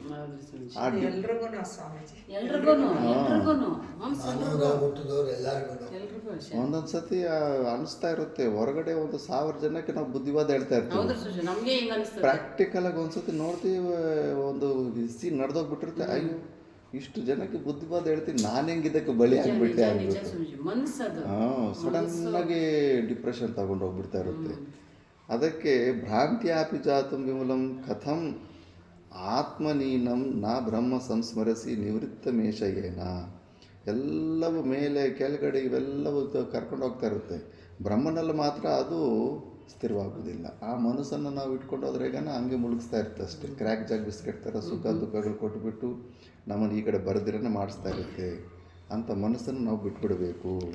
ಮತ್ತು ಏನೇನೋ ಇಟ್ಕೊಳ್ಳೋಕ್ಕೆ ಏನೇನೋ ಶಾಸ್ತ್ರ ಇಟ್ಕೊಳ್ಳೋಕೆ ಹೋಗ್ಬಾರ್ದು. ಇದು ಶ್ಲೋಕದಲ್ಲಿ ಶಾಸ್ತ್ರಗಳು ತೆಗೆದು ಪಕ್ಕಕ್ಕೆ ಇಟ್ಬಿಡ್ತಾನೆ. ಕಿಂ ವೇದೈ ಸ್ಮೃತಿಭಿ ಪುರಾಣ ಪಠನೈ ಶಾಸ್ತ್ರೈ ಮಹಾವಿಸ್ತರೈ ಸ್ವರ್ಗಗ್ರಾಮ ಕುಟಿ ನಿವಾಸ ಫಲದೈ ಕರ್ಮ ಕ್ರಿಯಾ ವಿಭ್ರಮೈ ಮುಕ್ತೈಕಂ ಭವ ದುಃಖ ಭಾರ ರಚನಾ ವಿಧ್ವಂಸಕಾಲಾನಲಂ ಸ್ವಾತ್ಮಾನಂದಪದ ಪ್ರವೇಶ ಕಲನಂ ಶೇಷೈರ್ವನಿವೃತ್ತಿಭಿಃ. ಏನು ಅವಶ್ಯಕತೆ ಇದೆ? ಋಗ್ವೇದ ಓದಬೇಕು, ಯಜುರ್ವೇದ ಓದಬೇಕು, ಸಾಮವೇದ ಓದಬೇಕು, ಅದು ಓದಬೇಕು ಅಂದ್ಬಿಟ್ಟು ಎಲ್ಲ ವೇದಗಳು ನಿನಗಿಷ್ಟೇ ಹೇಳೋದು. ಜೀವ ಬ್ರಹ್ಮ ಐಕ್ಯನ್ನು ಬಿಟ್ಬಿಟ್ಟು ಇನ್ನೇನು ಹೇಳೋದಕ್ಕೆ ಹೋಗೋದಿಲ್ಲ. ಮತ್ತು ಆ ಪುರಾಣದಲ್ಲಿ ಏನಿದೆಯೋ ಈ ಪುರಾಣದಲ್ಲಿ ಏನಿದೆಯೋ ವ್ಯಾಕರಣ ಓದಬೇಕು, ಅದು ಓದಬೇಕು, ಇದು ಓದಬೇಕು ಅಂದ್ಬಿಟ್ಟು ಭಜಗೋವಿಂದ ಅದಕ್ಕೆ ಲಾಸ್ಟಲ್ಲಿ ಆ ವಾರ್ನಿಂಗ್ ಕೊಟ್ಬಿಟ್ಟಿರ್ತೀನಿ. ನೈ ನಹಿ ರಕ್ಷತಿ ಡುಕ್ನೀಕರಣೆ ಅಂತ. ಡುಕ್ನೀಕರಣೆ ಅನ್ನೋದು ಒಂದು ಧಾತು. ಕರ್ತವ್ಯ, ಕರೋತಿ ಅನ್ನೋ ಕ್ರಿಯಾಪದಗಳನ್ನು ಉತ್ಪನ್ನ ಮಾಡೋದು ಕ್ರಿ ಧಾತು ಅಂತ. ಅದು ವ್ಯಾಕರಣದಲ್ಲಿ ಡುಕ್ನಿ ಅಂತ. ಕ್ರಿ ಅನ್ನೋದು ಒಂದು ಮಿಶ್ರತೆ ಅದರಲ್ಲಿ ರೂಟ್ ಅದು. ಅದರಿಂದ ಕ್ರಿಯಾಪದಗಳು ಉತ್ಪನ್ನ ಆಗುತ್ತೆ. ಅಂತ ಧಾತು ಡುಕ್ರೀಕರಣೆ ಡುಕ್ರಿ ಅದೆಲ್ಲ ಕಂಠಸ್ಥ ಮಾಡ್ತಾ ಇರ್ತಾರೆ. ಯಾರೋ ಒಬ್ಬ ವೃದ್ಧ ಅಲ್ಲಿ ಕಾಶಿನಲ್ಲಿ ಅಲ್ಲಿ ಮೆಟ್ಟಿಲು ಕೂತ್ಕೊಂಡು ಲಾಸ್ಟ್ ಮೂಮೆಂಟಲ್ಲಿ ಅವುಗಳನ್ನು ಕಂಠಸ್ಥ ಮಾಡ್ತಾ ಇದ್ದಂತೆ. ಆವಾಗ ಭಾಷ್ಕರ ಭಗವನ್ಗೆ ಅದು ಶ್ಲೋಕ ನೆನಪಾಗ್ಬಿಟ್ಟು ಅವನ ನಿಮಿತ್ತದಿಂದ ಹೇಳ್ತಾರಂತೆ. ಲಾಸ್ಟ್ ಮೂಮೆಂಟಲ್ಲಿ ನೋಡ್ಕೋಬೇಕು ಆಯುಷ್ ಎಷ್ಟಿದೆ. ಆಯುಷ್ ಮಧ್ಯದಲ್ಲಿ ನಾವು ಆಯುಷ್ಗಿಂತ ಒಂದು 7-8 ವರ್ಷ ಮುಂಚೆನೇ ಜಾಸ್ತಿ ಖರ್ಚು ಮಾಡ್ಕೊಂಬಿಟ್ಟಿರ್ತೀವಿ ಆಯುಷು. ಅಲ್ಲಿ ತನಕ ಇರ್ತೀವಿ ಅಂತ ಕೂಡ ಅನ್ಕೋಬಾರ್ದು. ಮತ್ತು ಇಷ್ಟೇ ಇರ್ತೀವಿ ಅಂದಾಗ ಮಿಕ್ಕಿರೋ ಆಯುಷ್ ಸಮಯದಲ್ಲಿ ಎಷ್ಟು ಏನು ಮಾಡೋಕ್ಕಾಗುತ್ತೆ. ಮೇನ್ ಸಾರು ಇಂಪಾರ್ಟೆಂಟ್ ತಿಳ್ಕೊಬೇಕಷ್ಟೇ ಹೊರತು ಸುಮ್ಮನೆ ಮತ್ತೆ ಮೈಂಡಲ್ಲಿ ಅದೊಂದು ವ್ಯಾಕ್ಯೂಮ್ ಕ್ರಿಯೇಟ್ ಮಾಡ್ಕೋಬೇಕು. ಅಯ್ಯೋ ನಾನು ಅದು ಓದೋಕ್ಕಾಗಲಿಲ್ವಲ್ಲ, ಇದು ಓದೋಕ್ಕಾಗಲಿಲ್ವಲ್ಲ ಅಂತ. ಏನು ಓದಿದ್ರು ಕೂಡ ಅಸ್ತಮಾಲಕ ಸ್ತೋತ್ರದಲ್ಲಿ ಏನು ಕ್ಲೈಮ್ಯಾಕ್ಸ್ ಇದೆಯೋ ಆ ಕ್ಲೈಮ್ಯಾಕ್ಸಿಗಿಂತ ಇನ್ನೇನು ಎಕ್ಸ್ಟ್ರಾ ಅಂತ ತಿಳ್ಕೊಳ್ಳೋದಿಲ್ಲ. ಸುಮ್ಮನೆ ಅನ್ನೆಸೆಸರಿ ಕ್ಯೂರಿಯಾಸಿಟಿ ಮನಸ್ಸಿಗೆ. ಅದನ್ನು ನೋಡಬೇಕು, ಅದರಲ್ಲಿ ಏನಿದೆಯೋ ಇದರಲ್ಲಿ ಏನಿದೆಯೋ ಅಂದ್ಬಿಟ್ಟು. ಇದೊಂದು ದೊಡ್ಡ ಶಾಸ್ತ್ರವಾಸನೆ, ಇದೊಂದು ದೊಡ್ಡ ಬಾಂಡೇಜ್ ಆಗಿರುತ್ತೆ. ಮತ್ತು ಇದೆಲ್ಲ ನಾವು ಹೆಚ್ಚು ಶಾಸ್ತ್ರ ಹೆಚ್ಚು ಲೆಂತಿ ತಗೊತಾ ಇದ್ದೀವಿ ಅಂದರೆ ನಮ್ಮ ಮಂದ ಬುದ್ಧಿಯನ್ನು ನಾವು ಹೊರಗಡೆ ಪ್ರಕಟ ಮಾಡ್ಕೊತಾ ಇದ್ದೀವಿ ಅಷ್ಟೇ. ತೀಕ್ಷ್ಣ ಬುದ್ಧಿ ಇರೋರಿಗಾದರೆ ತತ್ವಮಸಿ ಅಂದ ತಕ್ಷಣನೇ ಆಗ್ಬಿಟ್ಟಿರ್ಬೇಕು. ಅದಿಲ್ಲದೆ ಇದ್ದೀವಿ, ಬೇರೆ ಮಾರ್ಗ ಇಲ್ಲ ನಮಗೆ. ಎಷ್ಟು ಏನು ವಿಚಾರ ಮಾಡಿದ್ರು ಇದೊಂದು ದ್ರವಿಡ ಪ್ರಾಣಾಯಾಮನೇ. ಜಲತಾಡನೋದು ಕಟ್ಟಿಗೆ ತಗೊಂಡು ಸುಮ್ಮನೆ ನೀರು ನೋಡಿತಾ ಇದ್ದಾನೆ. ನೀರು ನೋಡಿದ್ರೆ ಏನು ಪ್ರಯೋಜನ, ಸುಮ್ಮನೆ ಪರಿಶ್ರಮ ಆಗುತ್ತೆ ಅಷ್ಟೇ ಹೊರತು ಅಂತ ಆ ಥರದ್ದು. ಅದಕ್ಕೆ ಇದನ್ನು ಮನಸ್ಸಿಗೆ ನೀವು ಅದನ್ನು ಇದು ಹೇಳ್ಬಿಟ್ಟು ಕ್ಯೂರಿಯಾಸಿಟಿಯನ್ನು ಬಿಟ್ಟುಬಿಡು ಮನಸ್ಸ. ಸುಮ್ಮನೆ ಯಾಕೆ ಅದ್ರ ಮೇಲೆ ಇದ್ರ ಮೇಲೆ ಏನು ತಿಳ್ಕೊಂಡ್ರು ಮತ್ತೆ ನೀನು ಇಲ್ಲಿಗೆ ಬರಬೇಕು. ಇದಕ್ಕಿಂತ ಹೆಚ್ಚು ಏನು ಸತ್ಯ ಇಲ್ಲ. ಈ ಪ್ರಪಂಚದ ಬಗ್ಗೆ ತಿಳ್ಕೊಬೇಕಂದ್ರೆ ನೀನು ಅನಂತ ತನಕ ಇದ್ರೂ ಕೂಡ ನೀನು ಪೂರ್ತಿ ತಿಳ್ಕೊಳ್ಳೋದಕ್ಕಾಗೋದಿಲ್ಲ. ಅಷ್ಟೊಂದು ವಿಚಿತ್ರಗಳಿದ್ದಾವೆ. ಯಾಕಂದರೆ ಕಾಲ್ಪನಿಕವಾದ ಜಗತ್ತಿಗೆ ಏನು ಬೇಕಾದರೂ ಕಲ್ಪನೆ ಮಾಡ್ಕೊತಾ ಇರ್ಬೋದು. ಅದು ಎಲ್ಲಿ ಎಂಡ್ ಆಗುತ್ತೆ ಇಷ್ಟೇ ಅಂತ ಹೆಂಗೆ ಹೇಳಕ್ಕಾಗುತ್ತೆ? ಎರಡು ಬಂದ್ಮೇಲೆ ಕಲ್ಪನೆನೇ ಸ್ವಾಮಿ. ಹೌದು, ಒಂದಿದ್ರೇನೆ ಕರೆಕ್ಟ್. ಎರಡು ಬಂತಂದ್ರೆ ಎಷ್ಟು ಬೇಕಾದ್ರೆ ಅಷ್ಟು ಕಲ್ಪನೆ ಮಾಡ್ಕೋಬಹುದು. ಅದಕ್ಕೆ ಕಣ್ಣು ಮುಚ್ಕೊಂಡ್ಬಿಡ್ಬೇಕು, ಕಿವಿಗೆ ಇಯರ್ಬಡ್ಸ್ ಹಾಕೊಂಡ್ಬಿಡ್ಬೇಕು. ಮನಸ್ಸಿನಲ್ಲಿ ಮನಸ್ಸು ಬುದ್ಧಿಗಳು ಒಳಗಡೆ ಅದೊಂದು 2 ಎಕ್ಸ್ಟ್ರಾ ಥಿಂಗ್ ಬಂದು ಕಾಣಿಸ್ತಾ ಇರುತ್ತೆ. ಅದನ್ನು ಕೂಡ ನೀನು ದೃಶ್ಯ ವಸ್ತು. ನಿನ್ನ ಮನಸ್ಸು ಬುದ್ಧಿ ನಿನ್ನ ಬಗ್ಗೆ ಕೂಡ ನಿನಗೆ ಜ್ಞಾನ ಆಗ್ತಾ ಇದ್ರೆ ಅಂದರೆ ನೀನು ದೃಶ್ಯ ವಸ್ತು. ಜ್ಞಾನವತ್ವ ದೃಶ್ಯತ್ವ. ನೀನು ನನ್ನ ಸ್ವರೂಪ ಅಲ್ಲ. ಅದ್ರ ಬಗ್ಗೆ ಇಂಟ್ರೆಸ್ಟ್ ಕೊಡೋದು ಬೇಡ. ಹಂಗೆ ಸೈಲೆಂಟಾಗಿ ಧ್ಯಾನದಲ್ಲಿ ಹೊಟ್ಟೋಗ್ಬಿಡ್ಬೇಕು. ಅಷ್ಟು ಬಿಟ್ಟು ಮತ್ತೆ ಏನು ಹೊರಗಡೆ ಪ್ರಪಂಚದ ಕಡೆ ಕ್ಯೂರಿಯಾಸಿಟಿನೂ ಬೇಡ. ಕೌತೂಹಲ ರಾಹಿತ್ಯಂ ಜೀವನ್ಮುಕ್ತಸ್ಯ ಲಕ್ಷಣ. ಕಣ್ಣು ರೆಪ್ಪೆ ತೆಗೆದಕ್ಕೂ ಇಂಟ್ರೆಸ್ಟ್ ಇರೋದಿಲ್ಲ ಅಂತ ಸಾಧಕ. ಮಾತಾ ಮಾಣಿಕೇಶ್ವರ ಇನ್ನೊಂದು ಸ್ಟ್ರೋಕ್ ಕೊಟ್ಟೋಗಿದ್ದಾರೆ. ಕೂರಂತ ವಿನಾಲಿ ಅನ್ನಮಂತ ಆಚರಿಂಚಾಲಿ ಅಂತ. ಸಾಂಬಾರು ಕಡಿಮೆ ಹಾಕೊಂತೀವಲ್ಲ, ರೈಸ್ ಜಾಸ್ತಿ ಹಾಕೊಂತೀವಲ್ಲ. ಸ್ವಲ್ಪ ಕೇಳಿಬಿಟ್ಟು ಹೆಚ್ಚು ಪ್ರಾಕ್ಟಿಕಾಲಿಟಿಗೆ ಹೋಗಬೇಕು. ಪ್ರಾಕ್ಟಿಕಲಾಗಿ ಚೆಕ್ ಮಾಡ್ಕೋಬೇಕು ಏನಾಗ್ತಾಯಿದೆ ಮನಸ್ಸು, ಯಾವುದೇ ಅದ್ರ ಬಗ್ಗೆ ಯೋಚನೆ ಮಾಡ್ತಾಯಿದೆ. ಆ ಏನೇನೆಲ್ಲ ಇದ್ದಾವೋ ಒಂದು ವೇಳೆ ಅದು ಮಾಡಬೇಕಂತಿದ್ರೆ ನಾ ಫೈಲ್ಸ್ ಬೇಗ ಕಂಪ್ಲೀಟ್ ಮಾಡ್ಕೊಂಬಿಟ್ಟು ನಾನು ಏನು ಯಾವುದ್ರ ಬಗ್ಗೆ ಚಿಂತನೆ ಮಾಡುವಷ್ಟು ಇಲ್ಲ ಅಂದ್ಬಿಟ್ಟು ಎಲ್ಲ ಫುಲ್ ಫೈಲ್ಸ್ ಕ್ಲಿಯರ್ ಮಾಡಿಕೊಂಡು ರೆಸ್ಟಿಗೆ ಬರಬೇಕು. ಆವಾಗ ನೋಡಬೇಕು ಇನ್ನೂ ಏನಾದರೂ ಮೈಂಡು ಯಾವುದ್ರ ಬಗ್ಗೆ ಆದರೂ ಚಿಂತನೆ ಮಾಡ್ತಿದೆಯಾ, ಇನ್ನೂ ಥಾಟ್ ಬರ್ತಾ ಇದೆಯಾ, ಆ ಥಾಟ್ಗಳನ್ನ ಮತ್ತೆ ಯಾಕೆ ಬರ್ತಾ ಇದೆ, ಅಲ್ಲಿ ಮತ್ತೆ ದೋಷ ದರ್ಶನ ಮಾಡಿಬಿಟ್ಟು ಅಲ್ಲಿಂದ ಮನಸ್ಸು ತಕ್ಕೊಂಬಿಡಬೇಕು. ಆ ಪ್ರಾಸೆಸ್ಸೇ ಇಲ್ಲ. ನಾವು ಪ್ರಾಕ್ಟಿಕಲ್ ಪ್ರಾಸೆಸ್ಗೆ ಹೋಗ್ತಾನೇ ಇಲ್ಲ. ಕೇಳ್ತಾ ಇದ್ದೀವಿ ಎಲ್ಲ ಓಪನ್ ಮಾಡಿ ಇಟ್ಕೊಂಡಿದ್ದೀವಿ. ಅಷ್ಟೊಂದು ಅಂಗಡಿ ಇದ್ದಾಗ ಅಷ್ಟೊಂದು ವಸ್ತುಗಳ ಮೇಲೆ ಮನಸ್ಸು ಫುಲ್ ಆ್ಯಕ್ಟಿವ್ ಆಗಿರುತ್ತೆ. ಒಂದೊಂದೊಂದೇ ಎಷ್ಟು ಕ್ರಿಯೆಗಳು ಕಡಿಮೆ ಮಾಡ್ಕೋಬೇಕು ಅಷ್ಟು ಮಿನಿಮೈಸ್ ಮಾಡ್ಕೊತಾ ಇರಬೇಕು. ಏನು ಯುವಾವಸ್ಥೆ ಇದೆ ಅಂದರೆ ಸ್ವಲ್ಪ ಬೇಕಾದ್ರೆ ಒದ್ದಾಡಲಿ.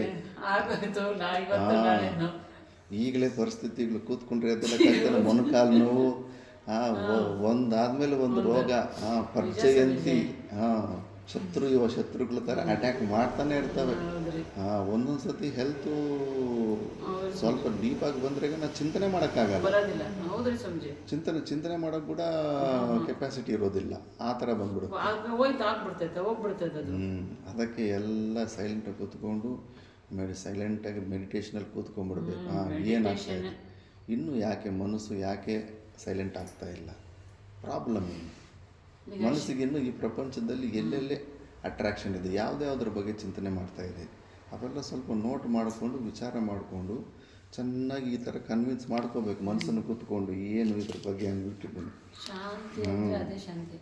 ಅದಕ್ಕೆ ಅದನ್ನು ಹೇಳ್ತಾ ಇದ್ದಾರೆ. ಅಂದ್ರೆ ಯಾವತ್ ಸ್ವಸ್ಥಮಿದಂ ಶರೀರಮರುಜಂ ಯಾವಚ್ಚ ದೂರೇ ಜರ ಯಾವಚ್ಚೇಂದ್ರಿಯ ಶಕ್ತಿರ ಪ್ರತಿಹತ ಯಾವತ್ ಕ್ಷಯೋ ನಾಯುಷಃ ಆತ್ಮಶ್ರೇಯಸಿ ತಾವದೇವ ವಿದುಷ ಕಾರ್ಯಪ್ರಯತ್ನೋ ಮಹಾನ್ ಸಂದೀಪ್ತೆ ಭವನೆ ತು ಕೂಪಖನನಂ ಪ್ರತ್ಯುದ್ಯಮಃ ಕೀದೃಶಃ.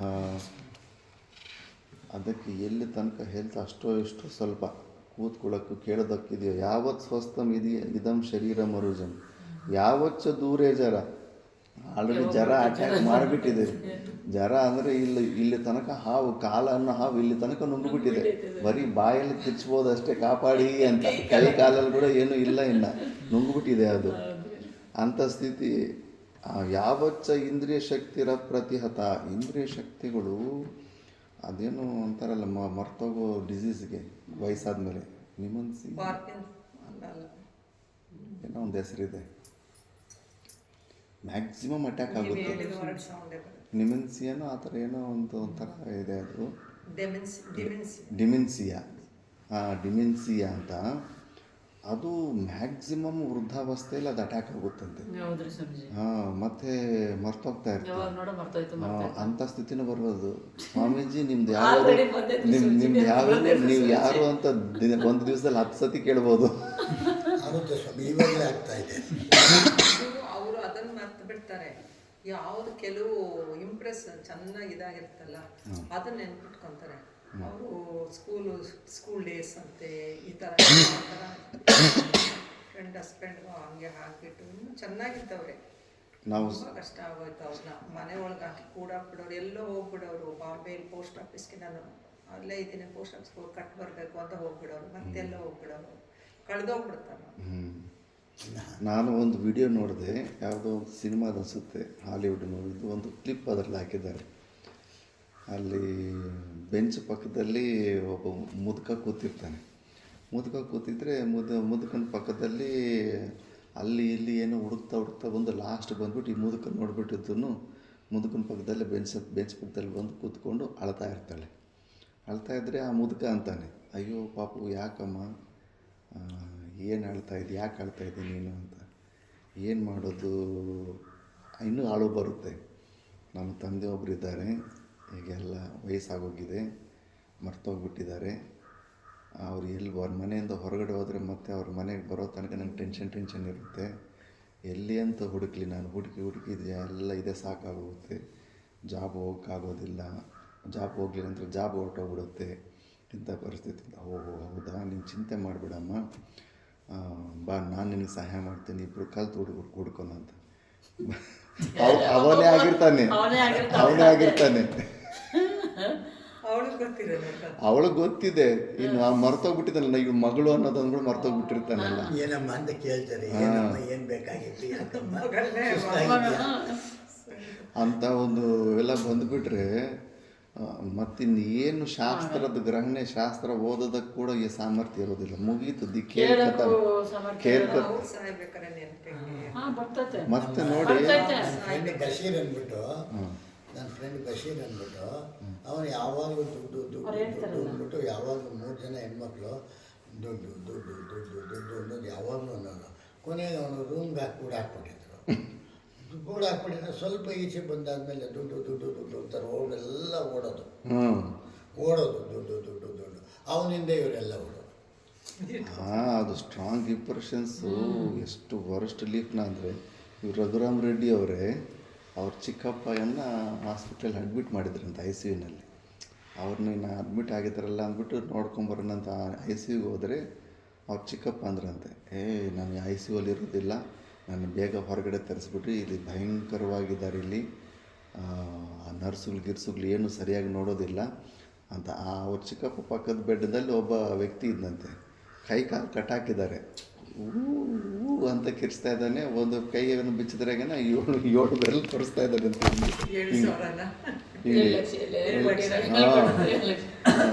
ಅವರು ರಘುರಾಮ್ ರೆಡ್ಡಿ ಅವ್ರಿಗೂ ಕೋಪ ಬರುತ್ತೆ. ಅವ್ರಿಗೂ ಕರೆಸ್ಬಿಟ್ಟಿದ್ದು, ಇಷ್ಟೊಂದು ಹೈ ಫೀಸ್ ತಗೊಂತೀರ ಐ ಸಿ ಯುಲೆಲ್ಲ, ಏನಮ್ಮ ಇದು ಅಲ್ಲಿ ಕಿರಿಸ್ತಾ ಇದ್ದಾನೆ, ಏನು ನಾನು ನೋಡ್ತಾ ಇದ್ದೀನಿ ಬಂದಾಗಿಂದ, ಆ ಕಡೆ ಏನು ಅಟೆಂಡೇ ಮಾಡ್ತಾ ಇಲ್ವಲ್ಲ ಯಾರು, ಅದೇನು ಪ್ರಾಬ್ಲಮ್ ಬರ್ತಾಯಿದೆ, ಹೋಗಿ ಕೇಳಿ ಅಂದರೆ, ಅಯ್ಯೋ ಸುಮ್ಮನೆ ಇರಿ ಸರ್ ನೀವು, ಮುಖ ಮುಚ್ಚ ಅಂತ ಹಿಂಗೆ ಅಂದ್ರಂತೆ. ರಾತ್ರಿ ಎಲ್ಲ ನಾನು ತಲೆ ತಿಂದ್ಬಿಟ್ಟಿದ್ದಾನೆ, ಏನಿಲ್ಲ ಸಾರ್, ಜೀವನ ಎಲ್ಲ ಕಂಜೂಸ್ತನ ಮಾಡಿಬಿಟ್ಟು ಏನೋ ಬಡ್ಡಿ ವ್ಯಾಪಾರನ ಏನೋ ಅಂತೆ ಎಲ್ಲ ಹಂಗೆ ಸಂಪಾದನೆ ಮಾಡಿಬಿಟ್ಟು ಯಾವುದೋ ಒಂದು ಕಾಂಪ್ಲೆಕ್ಸು ಏನೋ ಅದು ಕಟ್ಕೊಂಡಿದ್ದಾನೆ. ಹೆಂಡತಿ ಮಕ್ಕಳು ಕೂಡ ಹತ್ರ ಇಲ್ವಂತ ಇವತ್ತು, ಏನೋ ಕಾಟಾಚಾರಕ್ಕೆ ಒಂದು ಬಿಲ್ ಕಟ್ಟಿ ಯಾರೋ ಹೋಗ್ತಾಯಿದ್ರು ಅಷ್ಟೇ ಹೊರತು ಅವ್ರಿಗೂ ಕೂಡ ಈ ತಾಂತ್ರಿಕ ಸಿಕ್ಕಾಪಟ್ಟೆ ಅಲರ್ಜಿ ಆಗಿಬಿಟ್ಟಿದೆ. ಹೆಂಡತಿಗೆ ಕೊಟ್ಟಿಲ್ಲ, ಮಕ್ಕಳು ಕೊಟ್ಟಿಲ್ಲ, ತಾನೂ ಅನುಭವಿಸ್ಲಿಲ್ಲ. ಈಗ ಅವಕ್ಕೆ ರೆಂಟು 7 ಲಕ್ಷ ಬರ್ತಾಯಿದೆ ಅಂತ. ಫಸ್ಟ್ ವಾಯ್ಸ್ ಇರೋ ದಿವಸ ಅಯ್ಯೋ ನನ್ನ 7 ಲಕ್ಷ, ಅಯ್ಯೋ ನನ್ನ 7 ಲಕ್ಷ ಅಂತ ಸುಮ್ಮನೆ 2-3 ದಿವಸ ಕಿರಿಸ್ತಾ ಇದ್ದಂತೆ. ವಾಗಿಂದ್ರೆ ಕೂಡ ಕಟ್ಟಾಗ್ಬಿಡುತ್ತೆ ಮೃತ್ಯು ಸಮಯದಲ್ಲಿ. ಈಗ ವಾಗಿಂದ ಅದು ವಾಯ್ಸ್ ಹೋಗಿದೆ ಸರ್, ಅದಕ್ಕೆ 7 ಬೆರಳು ತೋರಿಸ್ತಾ ಇದ್ದಾರೆ, ನನ್ನ 7 ಲಕ್ಷ, ನನ್ನ 7 ಲಕ್ಷ ಅಂತ.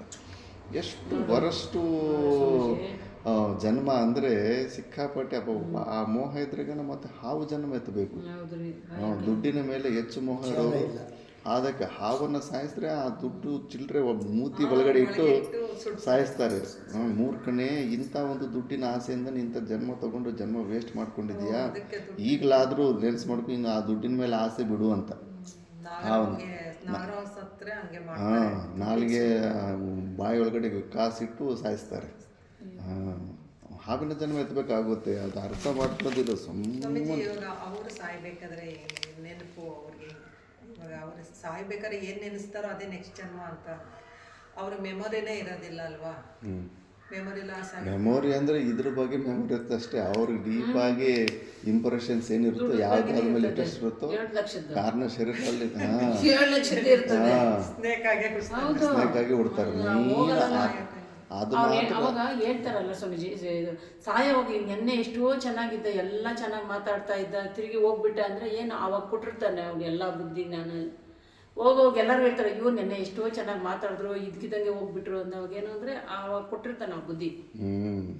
ಮತ್ತೆ ಸುಮ್ಮನೆ ನೆನೆಸ್ಕೊಂಡಂಗೆಲ್ಲ ಜೀವನ ಸಿಗೋದಿಲ್ಲ. ಕನ್ವರ್ಸೇಷನ್ ಮಾಡ್ಕೊಡಕ್ಕಲ್ಲ, ಅದೇನು ಆ ಟೈಮಲ್ಲಿ ಭಗವದ್ಗೀತೆಯಲ್ಲಿ ಕೃಷ್ಣ ಸಾಯೋ ಟೈಮಲ್ಲಿ ಏನು ನೆನೆಸ್ಕೊಂಡು ಸಾಯ್ತೀವೋ ಅದೇ ನೆಕ್ಸ್ಟ್ ಜನ್ಮ ಹುಟ್ತೀವಿ ಅಂತ ಬರುತ್ತೆ ಲಾಸ್ಟ್ ಮೂಮೆಂಟ್ಸ್. ಅದಕ್ಕೋಸ್ಕರ ಆ ಥರ ಪರ್ಸನ್ಸ್ಗೆ ಮೆಮೊರಿನೇ ಇರಲ್ವಲ್ಲ, ಅವ್ರಿಗೆ ಹೆಂಗೆ ನೆನೆಸ್ಕೊಳಕ್ಕಾಗುತ್ತೆ. 1 ನಿಮಿಷ ಫಿಲಮ್ ತೋರಿಸ್ಬಿಟ್ರೆ ಅಷ್ಟು ಲೈಫ್ ಫುಲ್ 1 ಮಿನಿಟ್ ಫಿಲಮ್ ಮೇಲೆ ಅವನು ಹೆಂಗೆ ಯಾವ್ದು ಬೇಕು ಅಂತ ಹಿಡಿಯೋದಕ್ಕೆ ಅವ್ನಿಗೆ ಮೆಮೊರಿ ಇರಲ್ವಲ್ಲ ಅಂತ ಡೌಟ್ ಬರ್ತದೆ. ಅದು ಸಿನಿಮಾ ಕಾಣಿಸ್ಬಿಟ್ರು ಕೂಡ ಅವನಿಗೆ ಲೈಫ್ ಲಾಂಗ್ ಕೆಲವೊಂದು ವಿಷಯಗಳ ಮೇಲೆ ಆಸಕ್ತಿ ಇರುತ್ತೆ. ಆ ಆಸಕ್ತಿಗೆ ಅನುಕೂಲವಾಗಂಥ ಶರೀರಗಳೇ ಸಿಕ್ಬಿಡ್ತವೆ. ಮೇನ್ ಇದ್ದೇ ಇರುತ್ತೆ. ಆಮೇಲೆ ಕೋಮಾಗೆ ಹೋದವ್ರಿಗೆ ಹೆಂಗೆ ಅವ್ರಿಗೂ ಹಂಗೆ, ಕೋಮಾದಲ್ಲಿ ಕೂಡ ಅಷ್ಟೇ ಸೂಕ್ಷ್ಮ ಶರೀರ ಎಲ್ಲ ಇರುತ್ತೆ ಅಷ್ಟೇ. ಸ್ಥೂಲ ಶರೀರದ ಸಂಬಂಧಪಟ್ಟ ದುಃಖಗಳು ಅವನಿಗೆ ಗೊತ್ತಾಗೋದಿಲ್ಲ. ಸೂಕ್ಷ್ಮ ಶರೀರದಲ್ಲಿ ಇನ್ನೂ ಕೆಲಸ ಮಾಡ್ತಿರುತ್ತೆ, ಇನ್ನೂ ಕೆಲಸ ಮಾಡ್ತಾ ಇರ್ತೀವಿ, ಇನ್ನೂ ತುಂಬ ವ್ಯಥೆ ಆಗುತ್ತೆ. ಸ್ಲೀಪಿಂಗ್ ಟ್ಯಾಬ್ಲೆಟ್ ಹಾಕೊಂಡು ಸಾಯ್ತಾರಲ್ಲ, ಅವ್ರದ್ದು ಇನ್ನೂ ಘೋರವಾದ ಕ್ಲೇಶದಿಂದ ಸಾಯ್ತಾರಂತೆ. ಅವ್ರಿಗೇನು ಕಾನ್ಸೆಪ್ಟು ಏನು ಗೊತ್ತಿಲ್ದಂಗೆ ಸೈಲೆಂಟಾಗಿ ಸತ್ತೋಗ್ಬಿಡ್ತೀನಿ ಅಂತ. ಈ ಕೋಮಾದಲ್ಲಿರೋರಿಗೆ ಹಂಗಾರೆ ವ್ಯಥೆ ಜಾಸ್ತಿ ಇರುತ್ತೆ, ಎಕ್ಸ್ಪ್ರೆಸ್ ಮಾಡೋಕ್ಕೆ ಫಿಸಿಕಲ್ ಬಾಡಿಯಲ್ಲಿ ಕನೆಕ್ಷನ್ ಇರೋದಿಲ್ಲ ಅಷ್ಟೇ. ಸೂಕ್ಷ್ಮ ಶರೀರದಲ್ಲಿ ಆಗೋ ನೋವು ಅದು ಭಯಂಕರವಾಗಿದ್ದೇ ಇರುತ್ತೆ, ಯಾರಿಗೇ ಆಗಿಲ್ಲ. ಅದಕ್ಕೆ ಶರೀರ ಬಿಟ್ಟ ತಕ್ಷಣ ಮ್ಯಾಕ್ಸಿಮಮ್ಮು ಶರೀರ ಬಿಟ್ಟು ಹೋಗೋದಿಲ್ವಂತೆ. ಅಂತ್ಯೇಷ್ಟಿ ಕರ್ಮ ತನಕ ಆ ಬಾಡಿಯನ್ನು ಸುಟ್ಟೋ ಊಣಿಸ್ಬಿಟ್ಟು ತನಕ ಕೂಡ ಅಲ್ಲೇ ಇರುತ್ತಂತೆ. ಇನ್ನು ನನ್ನ ಬಾಡಿ ಅದೇ ನನ್ನ ಬಾಡಿ ಅಂತ ಮತ್ತೆ ಅದರೊಳಗಡೆ ಸೇರೋ ಪ್ರಯತ್ನದಲ್ಲೇ ಇರ್ತಾರಂತೆ, ಆ ಸುತ್ತಮುತ್ತನೇ ಇರ್ತಾರೆ.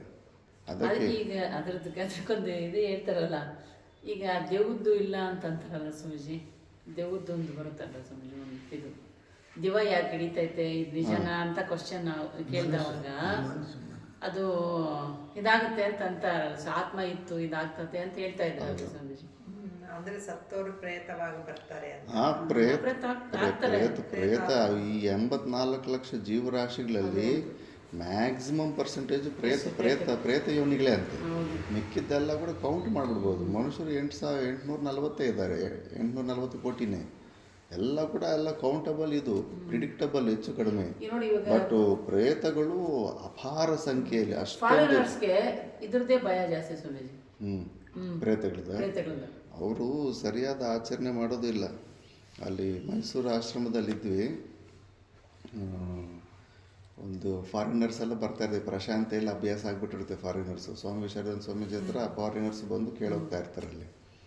ಅಲ್ಲಿ ಯಾರೋ ಒಬ್ಬ ಆಸ್ಟ್ರೇಲಿಯಾದಿಂದ ಬಂದಿದ್ದ ಆಕೆ ಅಲ್ಲಿ ಇದ್ದುಬಿಟ್ಟು ರೂಮಲ್ಲೇನೋ ಹಾರ್ಟ್ ಅಟ್ಯಾಕ್ ಏನೋ ಬಂದು ಪ್ರಾಣ ಕಳ್ಕೊಂಬಿಟ್ಟಿದ್ದಾರೆ. ಕಳ್ಕೊಂಬಿಟ್ಟಿದ್ರೆಗಾನ ಇನ್ನು ವೇದಾಂತಿಗಳು ಅವೆಲ್ಲ ಇನ್ನು ಪೊಲೀಸು ಬಂದುಬಿಟ್ಟು ಏನೆಲ್ಲ ಫಾರ್ಮಾಲಿಟೀಸ್ ಇತ್ತು ಅವೆಲ್ಲ ಕಂಪ್ಲೀಟ್ ಮಾಡಿಬಿಟ್ಟಿದ್ದನು. ಆಕೆನೇನೋ ಸುಟ್ಟು ಬಿಟ್ಟಿದ್ದಾರೆ, ಇಲ್ಲ ಎಲ್ಲೋ ಉಣಿಸ್ಬಿಟ್ಟಿದ್ದಾರೆ. ಮತ್ತು ಆ ರೂಮಲ್ಲಿ ಅಂಥದ್ದೊಂದು ಸೀನ್ ನಡೆದಿದೆ ಅಂತ ಹೆಚ್ಚು ಪ್ರಚಾರ ಮಾಡಿದ್ರೆ ಮತ್ತು ಇನ್ನೊಬ್ರು ಯಾರು ಹೋಗೋದಿಲ್ಲ ಆ ರೂಮಲ್ಲಿ, ಯಾರ್ದಾದ್ರು ಮೃತ್ಯು ಆಗಿದೆ ಹಿಂಗೆ ಅಂದ್ಬಿಟ್ರೆ. ಮತ್ತು ಯಾರೋ ಬೇರೆ ಸ್ಟೂಡೆಂಟ್ಸ್ ಬಂದಾಗ ಫಾರಿನರ್ಸು ಅವ್ರ ಆಚರಣೆಗಳು ಅಷ್ಟೊಂದು ಅಶುದ್ಧವಾಗಿರ್ತವೆ. ಅವ್ರನ್ನ ಪ್ರೇತಾತ್ಮಗಳನ್ನು ಅಟ್ರ್ಯಾಕ್ಟ್ ಮಾಡೋವಂಥ ಆಚರಣೆ ಇರ್ತವೆ. ಬಾಡಿಲಿ ಏನೂ ಒಂದು ಪೂಜೆ ಇರೋದಿಲ್ಲ, ಇದಿರೋದಿಲ್ಲ ಅಂತ. ಇಲ್ಲ ಅವರು ಚರ್ಚಿಗೆ ಒಳ್ಳೆ ಪ್ರೇಯರ್ಸ್ ಆ ಥರ ಹೋಗಿದ್ರಿಗೆ ಅಂಥವ್ರನ್ನ ಅಷ್ಟು ಈಸಿಯಾಗಿ ಅಟ್ಯಾಕ್ ಮಾಡೋದಿಲ್ಲ. ಏನು ಅಂತ ಸಾಧನೆ ಇಲ್ಲದೆ ಇರೋಂಥವ್ರು ಬಂದುಬಿಟ್ರೆ ಅವು ವೀಕ್ ಇದ್ದಾಗ ವೀಕ್ ಮೈಂಡ್ಸನ್ನೇ ಅಟ್ಯಾಕ್ ಮಾಡೋದು. ಸ್ಟ್ರಾಂಗ್ ಮೈಂಡ್ಸು, ಪುಣ್ಯ, ಈ ಥರ ಯಾವುದೋ ಒಂದು ಪೂಜೆ ಯಾವುದೋ ಒಂದು ಇದ್ದರೆ ಪ್ರೊಟೆಕ್ಷನ್ ಇದ್ದರೆ ಅವು ಅಟ್ಯಾಕ್ ಮಾಡೋಕ್ಕಾಗೋದಿಲ್ಲ. ಅಟ್ಯಾಕ್ ಆಗಿಬಿಟ್ಟಿದೆ. ಅಟ್ಯಾಕ್ ಆಗಿಬಿಟ್ಟು ಸೇಮ್ ಸತ್ತಿರೋ ಆತ್ಮ ಎಲ್ಲ ಅದೇ ಲ್ಯಾಂಗ್ವೇಜು, ಅದೇ ಎಲ್ಲ ಮಂತ್ರವಾದಿಗಳನ್ನ ಕರೆಸಿದ್ರೆ ಅದೇ ಅದು ಗೊತ್ತಾಗ್ಬಿಟ್ಟಿದೆ. ಮತ್ತು ಅದೇ ಪ್ಲೇಸಲ್ಲಿ ಎಲ್ಲಿ ಬಾಡಿ ಹೋಗಿರುತ್ತೆ ಹೆಚ್ಚು ಕಡಿಮೆ ಅದ್ರ ಮೇಲೆ ಮೋಹ ಇರುತ್ತೆ.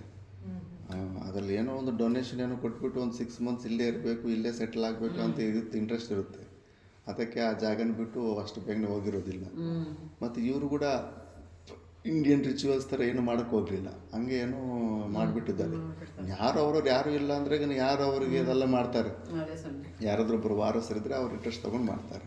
ಇಲ್ಲಾಂದ್ರೆ ಸುಮ್ಮನೆ ಹಂಗೆ ಸ್ಮಶಾನ ಕೊಟ್ಟುಬಿಟ್ಟಿದ್ದಾರೆ. ಅದು ಕಂಪ್ಲೀಟ್ ಆಗಿಲ್ಲ. ಮತ್ತು ಮಂತ್ರವಾದ ಹಾರ್ಟ್ ಅಟ್ಯಾಕ್, ಅಕಾಲ ಮೃತ್ಯು. ಅದು ಆಯುಷ್ಯಗಿಂತ ಮುಂಚೆ ಪ್ರಾಣ ಗಂಡುಗಳಂತ ಬಂದಿರ್ತವೆ. ಅಂಥ ನ್ಯಾಚುರಲ್ ಡೆತ್ ಆದರೆ ಏನು ಪ್ರೇತಾತ್ಮವಾಗಿ ಇರ್ತದೆ. ಹಾಂ, ಮತ್ತು ಹಂಗೇನಿಲ್ಲ. ಅವರು ಯಾವ ಥರ ಭಾವನೆ ಇರುತ್ತೋ ಪ್ರಾರಬ್ಧ. ಪ್ರೇತ ಯೋನಿ ಕೂಡ ಪನಿಷ್ಮೆಂಟೇ. ಅವ್ರು ಮಾಡಿರೋ ಪಾಪದ ಕರ್ಮಗಳ ಅನುಸಾರವಾಗಿ ಇಷ್ಟು ದಿವಸ ಹಿಂಗೆ ಅಂತ ಪ್ರೇತ ಯೋನಿಲಿ ಇರಬೇಕಾಗುತ್ತೆ. ಅವ್ರು ಇರ್ತಾರೆ ಪಾಪ, ಬೇರೆಯವ್ರಿಗೆ ಅಟ್ಯಾಕ್ ಆದರೆ ಅವ್ರಿಗೆ ಕಷ್ಟ. ಕನೆಕ್ಟ್ ಇರ್ತದೆ. ಬೇರೆಯವ್ರಿಗೆ ಅಟ್ಯಾಕು ನಾವು ಅಂದ್ಕೊಂಡಾಗ ವಾಯುವಿನಲ್ಲಿ ತುಂಬ ಪ್ರೇತಾತ್ಮಗಳೇ ಇರ್ತವೆ. ಯಾರನ್ನಂದ್ರೆ ಅವ್ರನ್ನೆಲ್ಲ ಅವರು ಇಷ್ಟ ಬಂದಂಗೆ ಅಟ್ಯಾಕ್ ಮಾಡೋಕ್ಕಾಗೋದಿಲ್ಲ.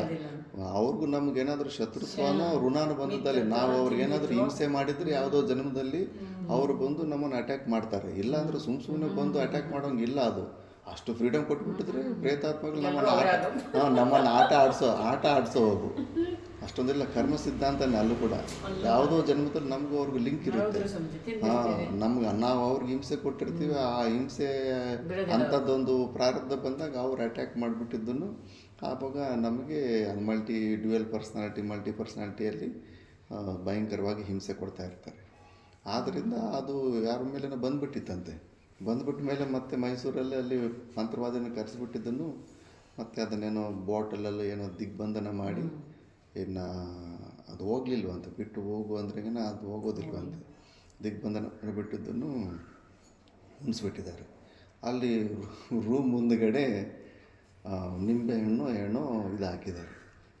ನಾವು ಮೊದಲೇ ನಾಸ್ತಿಕತ್ವದಿಂದ ಬಂದಿರೋರು, ನಮಗೆ ನಂಬಿಕೆ ಇರೋದಿಲ್ಲ. ನಾವು ಕ್ಲೀನ್ ಮಾಡುವಾಗ ಏನಾಯಿತು, ನಿಂಬೆಹಣ್ಣು ಎಲ್ಲ ಕಟ್ಟಿ ಬಿಸಾಕಿದ್ದಾರೆ. ನಾನು ಅದು ಒಣಗೋಗ್ಬಿಟ್ಟಿದೆ, ಗಲೀಜಾಗಿಬಿಟ್ಟಿದೆ. ಮನೆ ಗೃಹ ಪ್ರವೇಶ ಸಮಯದಲ್ಲಿ ಏನಾದರೂ ಕಟ್ಟಿದ್ರೇನೋ ಅಂದ್ಬಿಟ್ಟಿದ್ದನ್ನು ಕಿತ್ತು ಬಿಸಾಕ್ಬಿಟ್ಟಿದ್ದೀನಿ.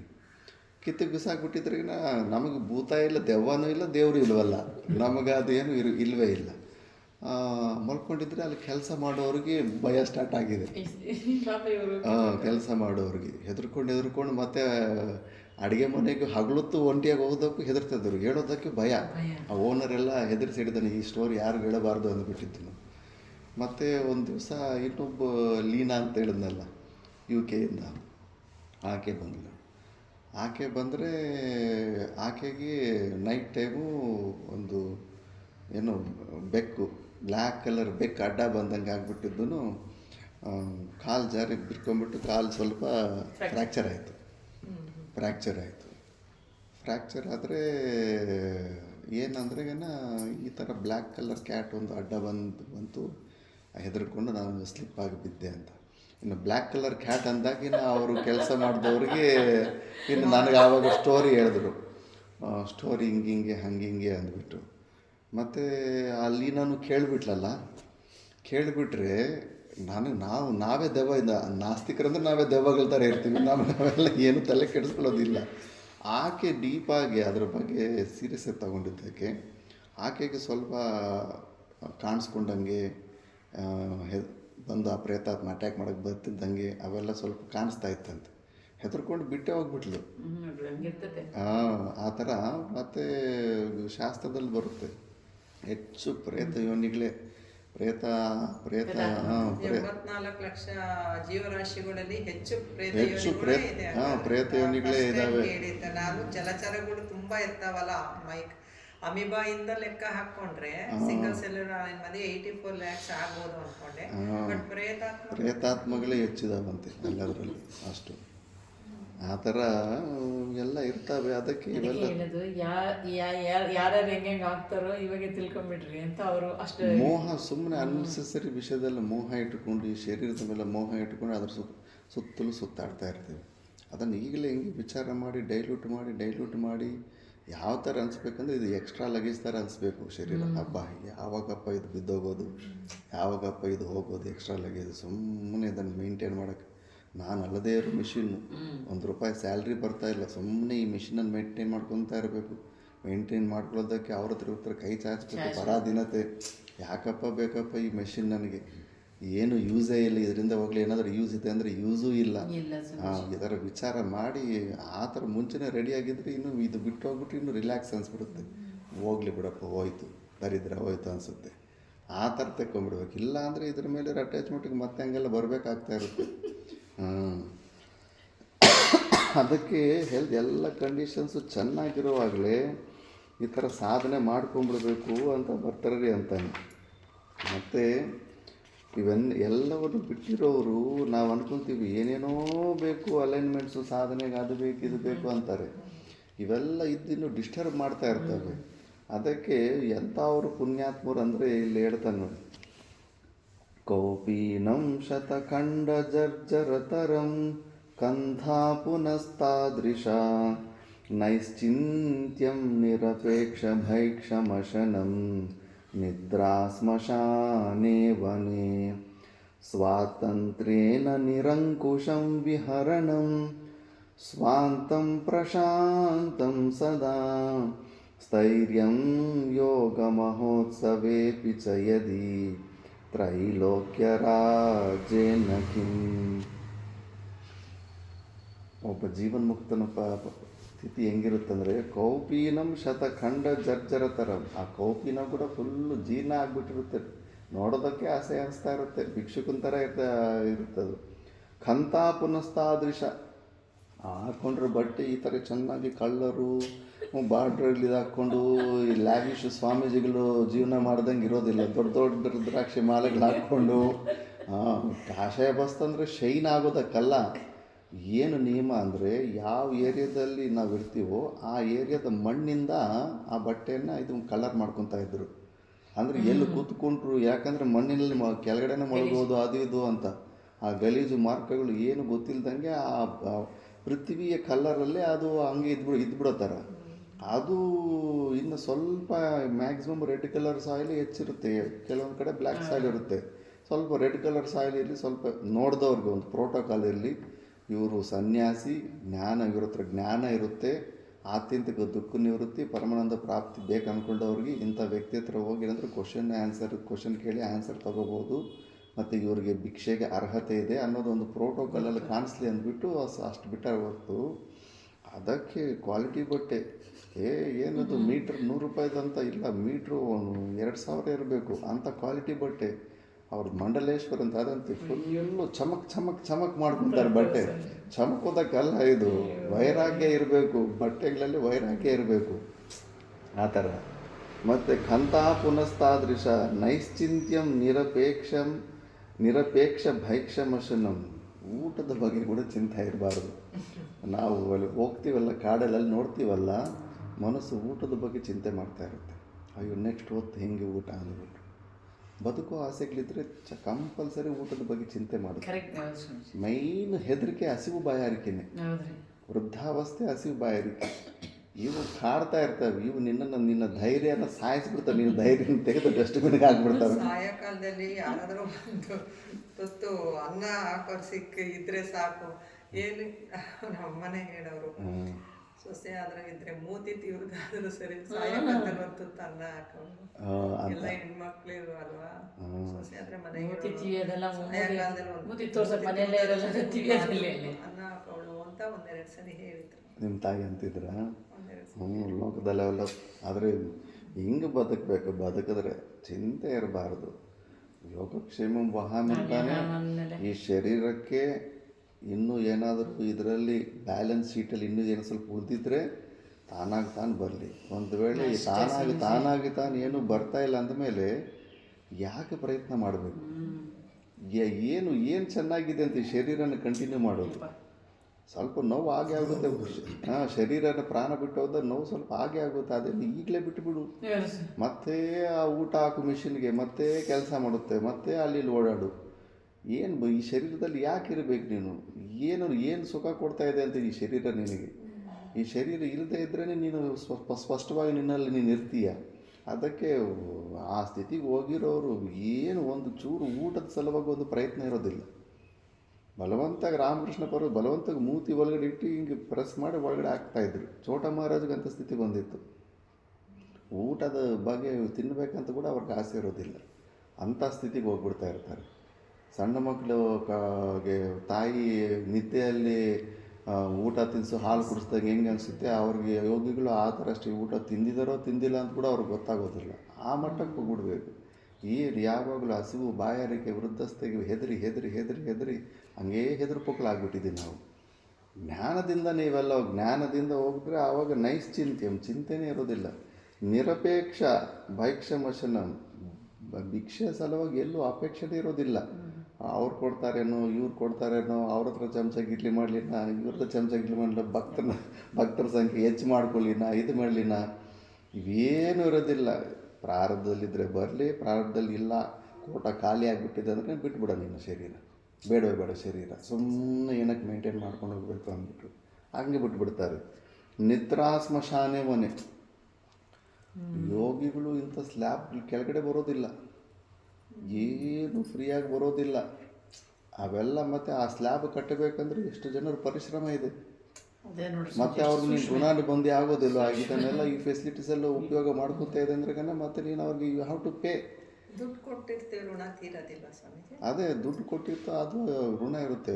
ಸನ್ಯಾಸಿಗಳು ಹೇಳ್ತಾ ಇದ್ದೀನಿ, ಎಲ್ಲೇ ಆಗಲಿ ಯಾವುದೇ ಆಗಲಿ ಫೆಸಿಲಿಟೀಸು ಪ್ರವಚನ ಮಾಡಿ ನಮ್ಮನ್ನ ಮುಕ್ತರನ್ನ ಮಾಡೋದಕ್ಕೆ ಪ್ರಯತ್ನ ಮಾಡ್ತಿದ್ದೀವಿ. ಅದಕ್ಕಿಂತ ದೊಡ್ಡದು ಇನ್ನೇನಿದೆ?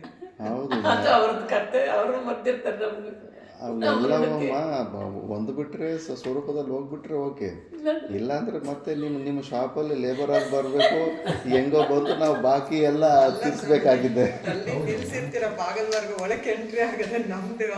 ಅದು ಹೇಳ್ತಾನೆ ಬರ್ತಾರೆ ಆ ಮಾತನ್ನು ವ್ಯಕ್ತಪಡ್ತಾನೆ. ನಾವು ಕೂಡ ರಾಜನಿಗೂ ಅವ್ರಿಗೆ ಕಂಪೇರ್ ಮಾಡಿಕೊಂಡು ನಿನ್ನ ಹತ್ರ ಹೆದರ್ಕೊಂಡು ಚಮಚಾಗಿರಿ ಮಾಡೋಕ್ಕೆ ಬರ್ತಾರೆ. ನಮ್ಮ ಹತ್ರ ಭಕ್ತರು ಅವರಾಗವ್ರು ಬಂದು ಈ ಶ್ರವಣಮನ ನಿಧಿಧ್ಯಾಸಗಳು ಮಾಡಿಕೊಂಡು ಅವರು ನಿನ್ನನ್ನು ಹೆಂಗೆ ನೋಡ್ಕೊತಾರೆ, ನಿನಗಿಂತ ಚೆನ್ನಾಗಿ ನಮ್ಮನ್ನು ನೋಡ್ಕೊತಾರೆ ಸಾಧುಗಳನ್ನಂತ ಒಂದು ಶ್ಲೋಕದಲ್ಲಿ ಹೇಳ್ತಾರೆ. ಅದು ಪರಸ್ಪರ ಇರುತ್ತೆ. ಈ ವಿದ್ಯೆಯನ್ನು ಹೊಂದುತ್ತಾ ಇದ್ದೀರಾ ಅದು ಇದೆಲ್ಲ. ಬಟ್ ಹೇಳೋದು ತೋತಾಪುರಿ ಬರ್ತಿರ್ಲಿಲ್ಲ. ಒಬ್ಬರು ಮನುಷ್ಯರು ಮಾಡಿರುವಂಥ ಸ್ಲ್ಯಾಬ್ ಕೆಳಗಡೆ ಬರ್ತಿರ್ಲಿಲ್ಲ. ಯಾಕಂದರೆ ಅದನ್ನು ಸ್ವೀಕಾರ ಮಾಡಿದ್ರೆ ನೀನು ಪರಾಧೀನತೆಯನ್ನು ಸ್ವೀಕಾರ ಮಾಡಬೇಕಾಗುತ್ತೆ. ಎಷ್ಟು ಸೂಕ್ಷ್ಮ. ಹಾಂ, ನಿನ್ನನ್ನು ಅವ್ರು ಕಂಟ್ರೋಲ್ ಮಾಡ್ತಾರೆ. ನೀನು ಯಾರು ಫೆಸಿಲಿಟಿ ಯಾರ ಹತ್ರ ಫೇವರ್ಸ್ ತೊಗೊಂಡಿರ್ತೀಯೋ ಫೇವರ್ ಅವ್ರು ನಿನ್ನನ್ನು ಸಮೂಹವು ಕಂಟ್ರೋಲ್ ಮಾಡ್ತಾರೆ. ಅವ್ರು ಏನು ಅನ್ನಲಿಲ್ಲ ಅಂದರೂ ನೀನಾಗಿ ಕಂಟ್ರೋಲ್ ಆಗಿಬಿಡ್ತಾ ಇರ್ತೀಯ. ನಾನೇ ಒಂದ್ಸತಿ ಸ್ವಾಮಿ ವಿಶಾರದಾನಂದ ಸ್ವಾಮೀಜಿಯವ್ರನ್ನ ನಾನು ಹಿಡಿದು ಬಿಟ್ಟಿದ್ದೆ. ಅವರು ಪಾಪ ತುಂಬ ಚೆನ್ನಾಗಿ ಒಪ್ಕೊಂಡ್ರು. ಹಸ್ಮುಖ್ ಅಡಿಯ ಅಂತ ಒಬ್ರು ಇರ್ತಾರೆ, ಇನ್ಕಮ್ ಟ್ಯಾಕ್ಸ್ ಜನರಲ್ ಸೆಕ್ರೆಟರಿ ಆಗಿದ್ದರು. ಈ ರಘುರಾಮ್ ರೆಡ್ಡಿ, ಹಸ್ಮುಖ್ ಅಡಿಯ, ನಾವು 3 ಜನನೇ ಆ ಸಮಯದಲ್ಲಿ ಹೆಚ್ಚಿರ್ತಾ ಇದ್ದಿದ್ದು. ಅವ್ರು 15 ದಿವಸ ಲೀವ್ಸ್ ಹಾಕಿ ಬರ್ತಾಯಿದ್ರು. ನಮ್ಮ 3 ಜನದ್ದು ಕಂಪ್ನಿ ತುಂಬ ಚೆನ್ನಾಗಿತ್ತು. ಅವರು ಮೋದಿಗೆ ತುಂಬ ಬೇಕಾದ ವ್ಯಕ್ತಿ. GST ಎಲ್ಲ ಇವ್ರು ಮಾಡಿದ್ದೆ, ಹಸ್ಮುಖ್ ಅಡಿಯ ಅಂತ. ಅರುಣ್ ಜೇಟ್ಲಿದು ಏನು ಗೊತ್ತಿರಲ್ಲ ಅವ್ರಿಗೆ ಬಂದಾಗ. ಇವರು IAS ಆಫೀಸರ್ಗಳು ಮಾಡಿದ್ರೇ ಎಲ್ಲ ಗೊತ್ತಾಗೋದು. ಅವರು ತುಂಬ ಅದ್ಭುತವಾದಂಥ ವ್ಯಕ್ತಿ. ಫಸ್ಟ್ ದಿವಸ ನಾನು ಯಾರು ಅನ್ನೋದು ಗೊತ್ತಿರಲಿಲ್ಲ. ಅವರು ಕಿಚನ್ನಲ್ಲಿ ಸ್ವಾಮೀಜಿ ಅಂದರು ಈ ಥರ ಹಸ್ಮುಖ್ ಅಡಿ ಅಂತ ಬರ್ತಾಯಿದ್ದಾರೆ. ಅವರು ಯಾರನ್ನೂ ಹೈಲೈಟ್ ಮಾಡಲ್ಲ, ಎಷ್ಟು ದೊಡ್ಡ ಪೊಸಿಷನಲ್ಲಿ ಇರ್ಬೋದು, ಹೆಸರೇ ಹೇಳ್ತಾರೆ ಅಷ್ಟೇ. ಅವರು ಬರ್ತಾರೆ ಕಿಚನ್ನಲ್ಲಿ. ಲಾಸ್ಟ್ ಇವತ್ತು ಡಿನ್ನರ್ ನೀವಿಬ್ಬರು ತಿನ್ನಬೇಕು, ತಿನ್ಬಿಟ್ಟು ಅವರು ಬರ್ತಾರೆ ನಿಮ್ಮ ಜೊತೆ ಅಂದರು. ಸರಿ, ಯಾರೋ ಭಕ್ತರು ಬರ್ತಾಯಿದ್ದಾರೆ ಅಂದ್ಬಿಟ್ಟಿದ್ದು. ನಾನು ಅವ್ರನ್ನ ಬಿಟ್ಟು ಹೋಗಿದ್ದು ನೋಡಿಲ್ಲ. ಅವ್ರು ಬಿಟ್ಟು ಹೋಗ್ಬೇಕಾದ್ರೆ ಬೆಟಾಲಿಯನ್ ಬಂದು ಬಿಟ್ಟು ಹೋಗುತ್ತೆ, ಪೊಲೀಸ್ ದೊಡ್ಡ ಟೀಮ್ ಎಲ್ಲ. ಅದು ನಾನು ನೋಡಿಲ್ಲ, ನಾನು ರೂಮಲ್ಲಿ ಇದ್ದೀನಲ್ಲ. ಮತ್ತು ಕಿಚನ್ ಡಿನ್ನರ್ ಸಮಯಕ್ಕೆ ಬಂದ್ವಿ, ಹಿಂಗೆ ಪರಿಚಯ ಮಾಡಿಸ್ಕೊಂಡ್ವಿ. ನೀವು ಏನು ಕೆಲಸ ಮಾಡ್ತೀರಂತ ನಾನು ಕೇಳಿದೆ. ಯಾವುದೋ ಸಣ್ಣದೊಂದು ಗೌರ್ಮೆಂಟ್ ಜಾಬ್ ಮಾಡ್ತಾಯಿದ್ದೀನಿ ಅಂತಾರೆ. ಸರಿ ಬಿಡು ಪಾಪ, ಅದನ್ನು ಡೆಸಿಗ್ನೇಷನ್ ಹೇಳ್ಕೊಳ್ಳೋಕ್ಕೆ ನಾಚಿಕೆ ಬರ್ತಾ ಇದ್ದಂತೆ. ಪಾಪ ಏನಾದರೂ ಫಸ್ಟ್ ಡಿವಿಷನ್ ಕ್ಲರ್ಕೋ ಏನೋ ಆಗಿರ್ಬೇಕಂತ ನಾನು ಒತ್ತಿ ಕೇಳಕ್ಕೆ ಹೋಗಲಿಲ್ಲ. ಮತ್ತು ಎಲ್ಲ ಕೂತ್ಕೊಂಡ್ವಿ. ಆತನೇ ಎಲ್ಲ ಸರ್ವ್ ಎಲ್ಲ ಮಾಡ್ದ. ಮತ್ತು ಅಲ್ಲಿ ನಿಯಮ ಇರುತ್ತೆ, ಮಿಕ್ಕಿದ ಊಟ ತಿಂದ ಮೇಲೆ ಏನೆಲ್ಲ ಡಿಶಸ್ ಇರುತ್ತೆ ವಾಶ್ ಮಾಡಿಬಿಟ್ಟು ಅದನ್ನು ಬಟ್ಟೆಯಲ್ಲಿ ವೈಪ್ ಮಾಡಿಬಿಟ್ಟು ಏನು ಮತ್ತು ಜಿರಳೆಯನ್ನು ಅಟ್ರ್ಯಾಕ್ಟ್ ಮಾಡೋವಂಥದ್ದು ಒಂದು ಸೀನ್ ಇರಬಾರ್ದು ಕಿಚನಲ್ಲಿ. ತುಂಬ ಡಿಸಿಪ್ಲಿನ್ ಆಗಿರುತ್ತೆ ಅಲ್ಲಿ, ಆ ಥರ ಇರ್ತದೆ ಎಲ್ಲ. ಪಾಪ ಏನು ಮಾಡೋಕ್ಕೆ ಹೋದರೂ ಇಲ್ಲ ನಾನು ಮಾಡ್ತಿತ್ತು. ಪಾತ್ರೆ ಎಲ್ಲ ತೊಳಿತಾ ಇದ್ದಾನೆ, ಸ್ಟವ್ ಎಲ್ಲ ಕ್ಲೀನ್ ಮಾಡ್ತಾಯಿದ್ದಾನೆ. ಅವೆಲ್ಲ ಕ್ಲೀನ್ ಮಾಡಿಬಿಟ್ಟಿದ್ದು ನೀಟಾಗೆಲ್ಲ. ಮತ್ತು ಕೂತ್ಕೊಂಡು ವಾಕಿಂಗೆಲ್ಲ ನಾರ್ಮಲ್ ಫ್ರೆಂಡ್ಸ್ ಥರನೇ ಮಾತಾಡ್ಕೊತಾ ಇದ್ವಿ, ಸ್ಪಿರಿಚುವಲ್ ಆಗಿ ಹೆಂಗೆ. ಮತ್ತು ನೆಕ್ಸ್ಟ್ ಡೇ ಬೆಳಗ್ಗೆ ನೋಡ್ತೀನಿ, Mandya IAS officer, Mysuru IAS officer, IPSಗಳು ಎಲ್ಲ ಬಂದುಬಿಟ್ಟಿದ್ರು. ಇವ್ರು ಕೂತ್ಕೊಂಡಿದ್ರೆ ನಿಂತ್ಕೊಂಡಿದ್ದಾರೆ, ಚೇರ್ ಮೇಲೆ ಕೂಡ ಕೂತ್ಕೊಂಡಿಲ್ಲ ಇವ್ರ ಮುಂದೆ. ಯಾರು? Hasmukh Adhia IAS officer plus principal secretary for income tax, ದೊಡ್ಡ ಪೋಸ್ಟ್, ಜನರಲ್ ಸೆಕ್ರೆಟರಿ. ಪ್ರಧಾನಮಂತ್ರಿಗಳು ಇವ್ರ ಹತ್ರ ಹೋಗಿ ಫೈಲ್ಸ್ ಸಿಗ್ನೇಚರ್ ಹಾಕ್ಸ್ಕೊಂಡು ಹೋಗಬೇಕು. ಸ್ಟೇಟಲ್ಲಿ ಕೂಡ ಒಬ್ಬ ಜನರಲ್ ಸೆಕ್ರೆಟರಿ ಇರ್ತಾನೆ, ಅವನು ಸರ್ಕಾರದ ಕಡೆಯಿಂದ ಅವನೇ CM. ಸಿದ್ದರಾಮಯ್ಯ ಆಗಲಿ ಚಂದ್ರಬಾಬು ನಾಯ್ಡು ಆಗಲಿ ಆ ಜನರಲ್ ಸೆಕ್ರೆಟರಿ ಹತ್ರ ಟೇಬಲ್ ಹತ್ರ ಈತ ನಡ್ಕೊಂಡು ಹೋಗಿ ಆ ಫೈಲ್ ಕೊಟ್ಟು ನಿಂತ್ಕೊಂಡು ಸಿಗ್ನೇಚರ್ ಹಾಕ್ಸ್ಕೊಂಡು ವಾಪಸ್ ಹೋಗಬೇಕು. ಇವ್ರ ಹತ್ರ ಬರೋದಿಲ್ಲ, ಅಷ್ಟು ಸ್ಟ್ರಾಂಗ್ ಪೊಸಿಷನ್ ಇರುತ್ತೆ. ಅಂದರೆ ಅವ್ರನ್ನೂ ಕೂಡ ಇವರು ಕಂಟ್ರೋಲ್ ಮಾಡ್ತಿರ್ತಾರೆ ಅಂದ್ಕೊಳ್ಳಿ, ಬೇಕಾದವ್ರನ್ನ ಸೆಲೆಕ್ಟ್ ಮಾಡಿಕೊಂಡು. ಅಷ್ಟು ಪವರ್ ಇರುತ್ತೆ ಆ ಥರ. ಆತ ಇದ್ದಾಗ ಸ್ಟೋರಿ ಯಾವುದ್ರ ಬಗ್ಗೆ ಏನೋ ಸ್ಟೋರಿ ಬಂತು, ಮೇನ್ ಸ್ಟೋರಿ.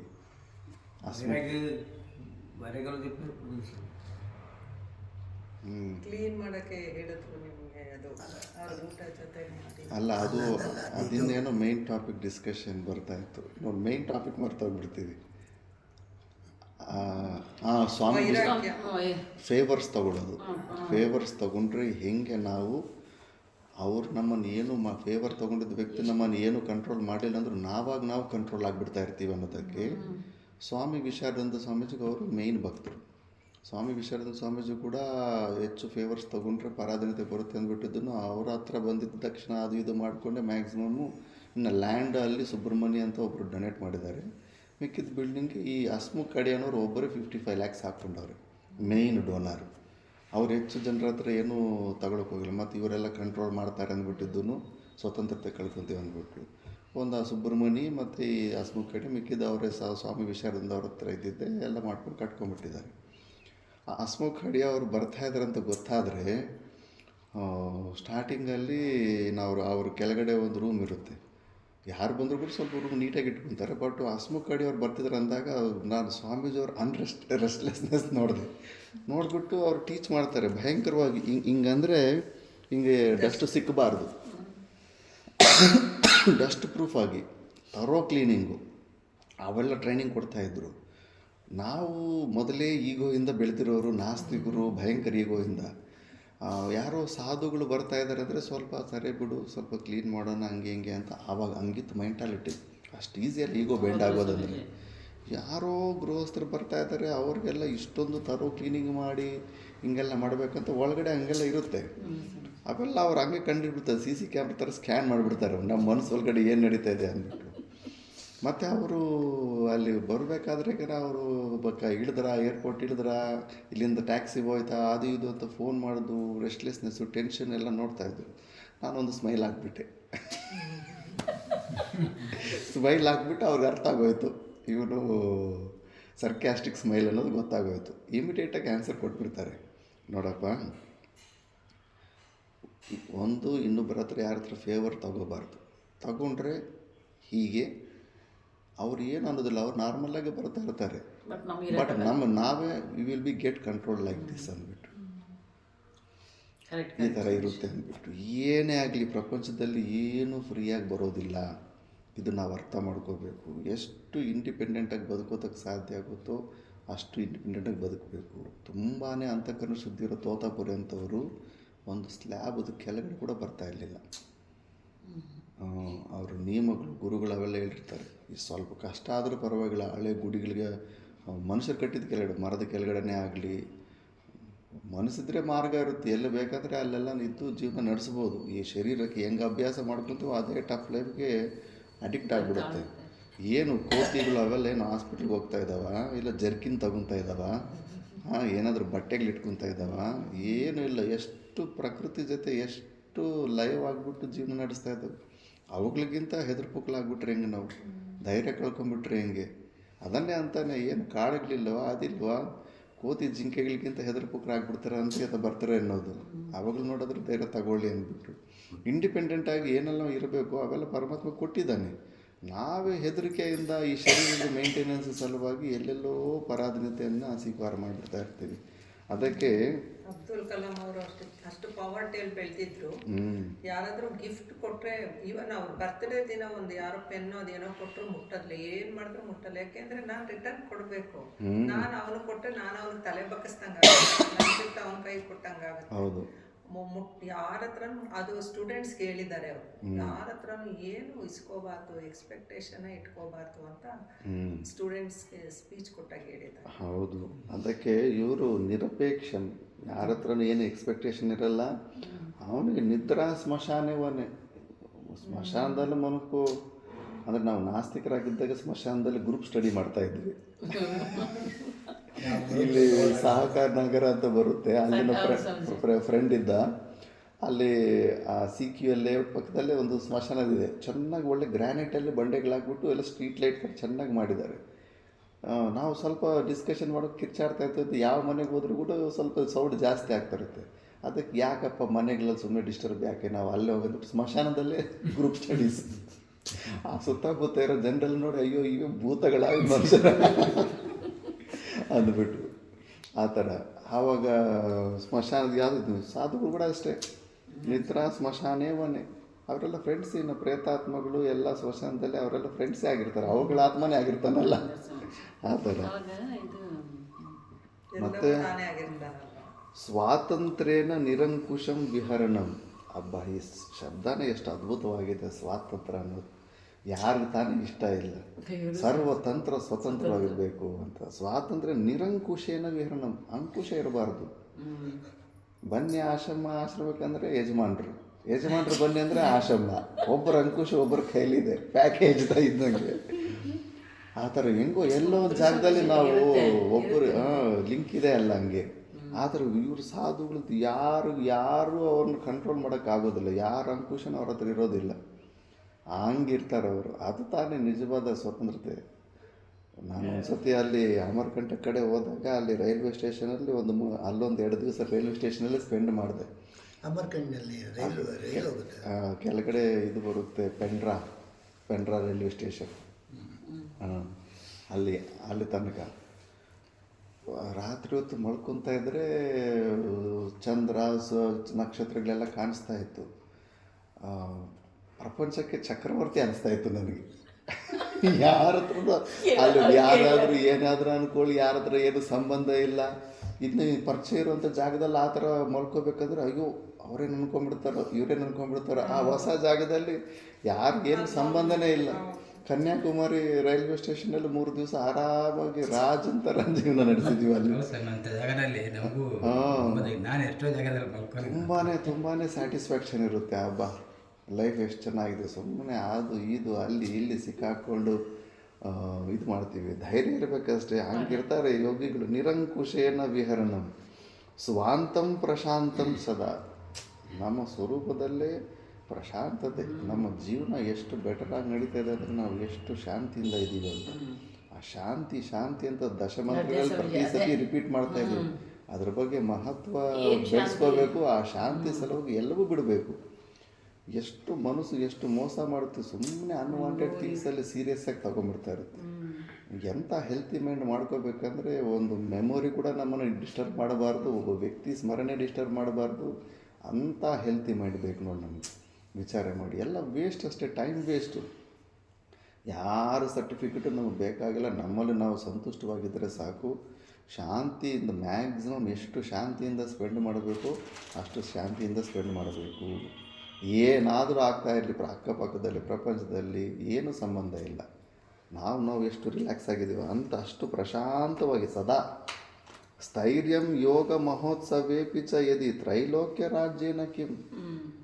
ಅವರು ಸಾಧನೆಯಲ್ಲಿ ಸ್ಥಿರತೆ, ಸ್ವರೂಪದಲ್ಲಿ ಸ್ಥಿರತೆ ಇದ್ದಾಗ 3 ಲೋಕದ ರಾಜ್ಯ ಕೊಟ್ಟರೆ ಏನು ಕಾಲಲ್ಲಿ ಒದ್ದುಬಿಡ್ತಾನೆ. ಹೋಗಿ ನೀನು ರಾಜ ನಿನ್ನ ಹತ್ರ ಇಟ್ಕೋಗಂತ, ನನಗೇನು ಬೇಕಾಗಿಲ್ಲ ಅಂತ.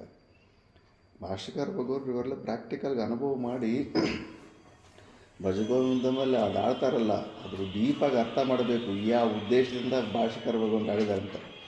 ಸುರಮಂದಿರತರು ಮೂಲ ನಿವಾಸ ಶಯ್ಯಾಭೂತಲಂ ಅಜಿನಂ ವಾಸಃ ಸರ್ವಪರಿಗ್ರಹ ಭೋಗತ್ಯಾಗಃ ಕಸ್ಯ ಸುಖಂ ನ ಕರೋತಿ ವಿರಾಗಃ ಭಜ ಗೋವಿಂದಂ ಭಜ ಗೋವಿಂದಂ ಗೋವಿಂದಂ ಭಜ ಮೂಢಮತೆ.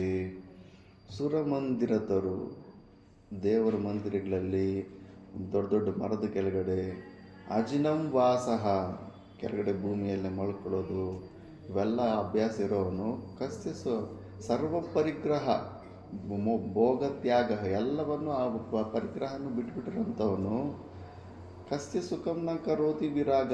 ಅಂಥ ವಿರಾಗನು ಯಾಕೆ ಸುಖನ ಅನುಭವ ಮಾಡೋದಿಲ್ಲ?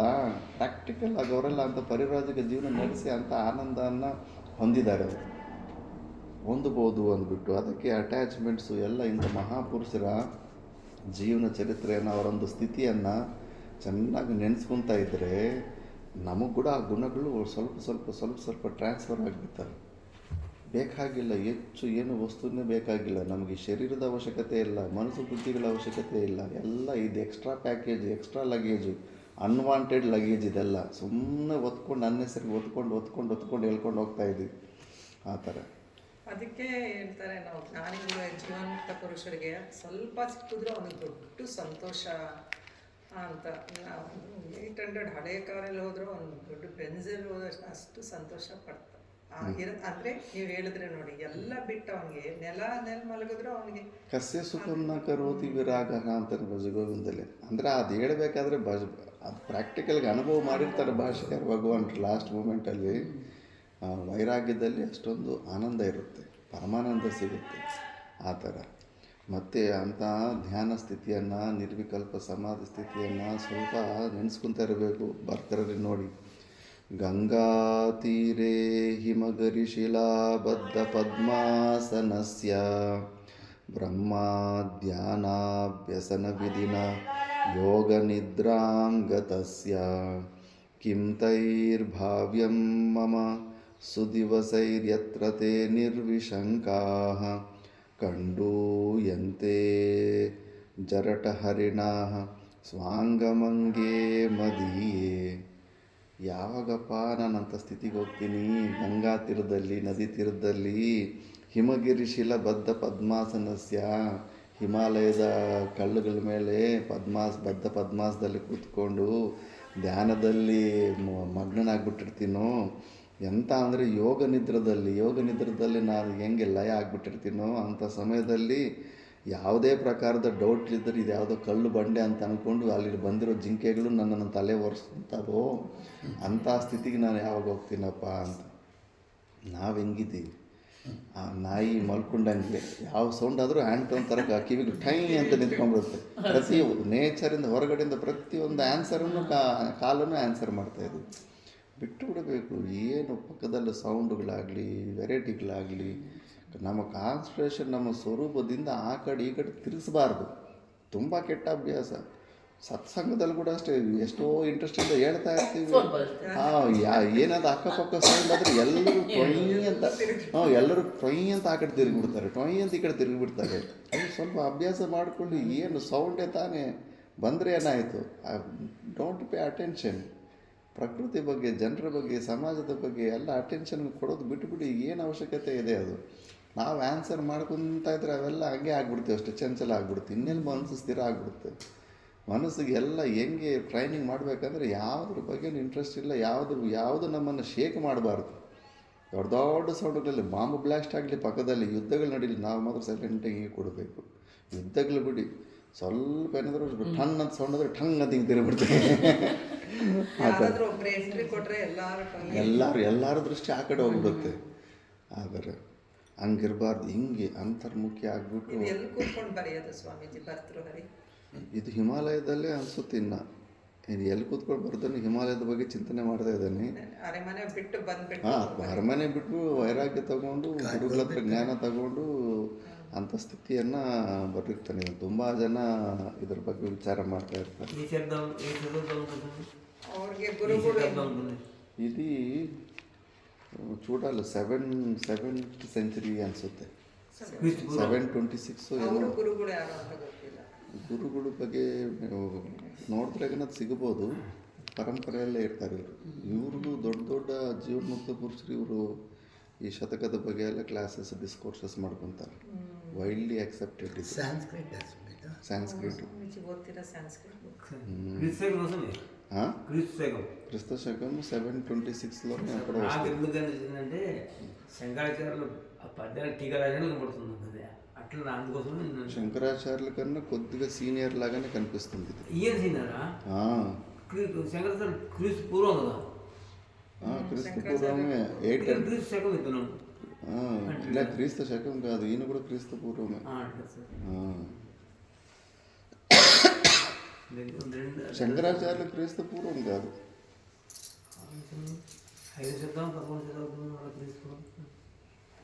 800 సంవత్సరాలు అయింది శంకరాచార్యులు.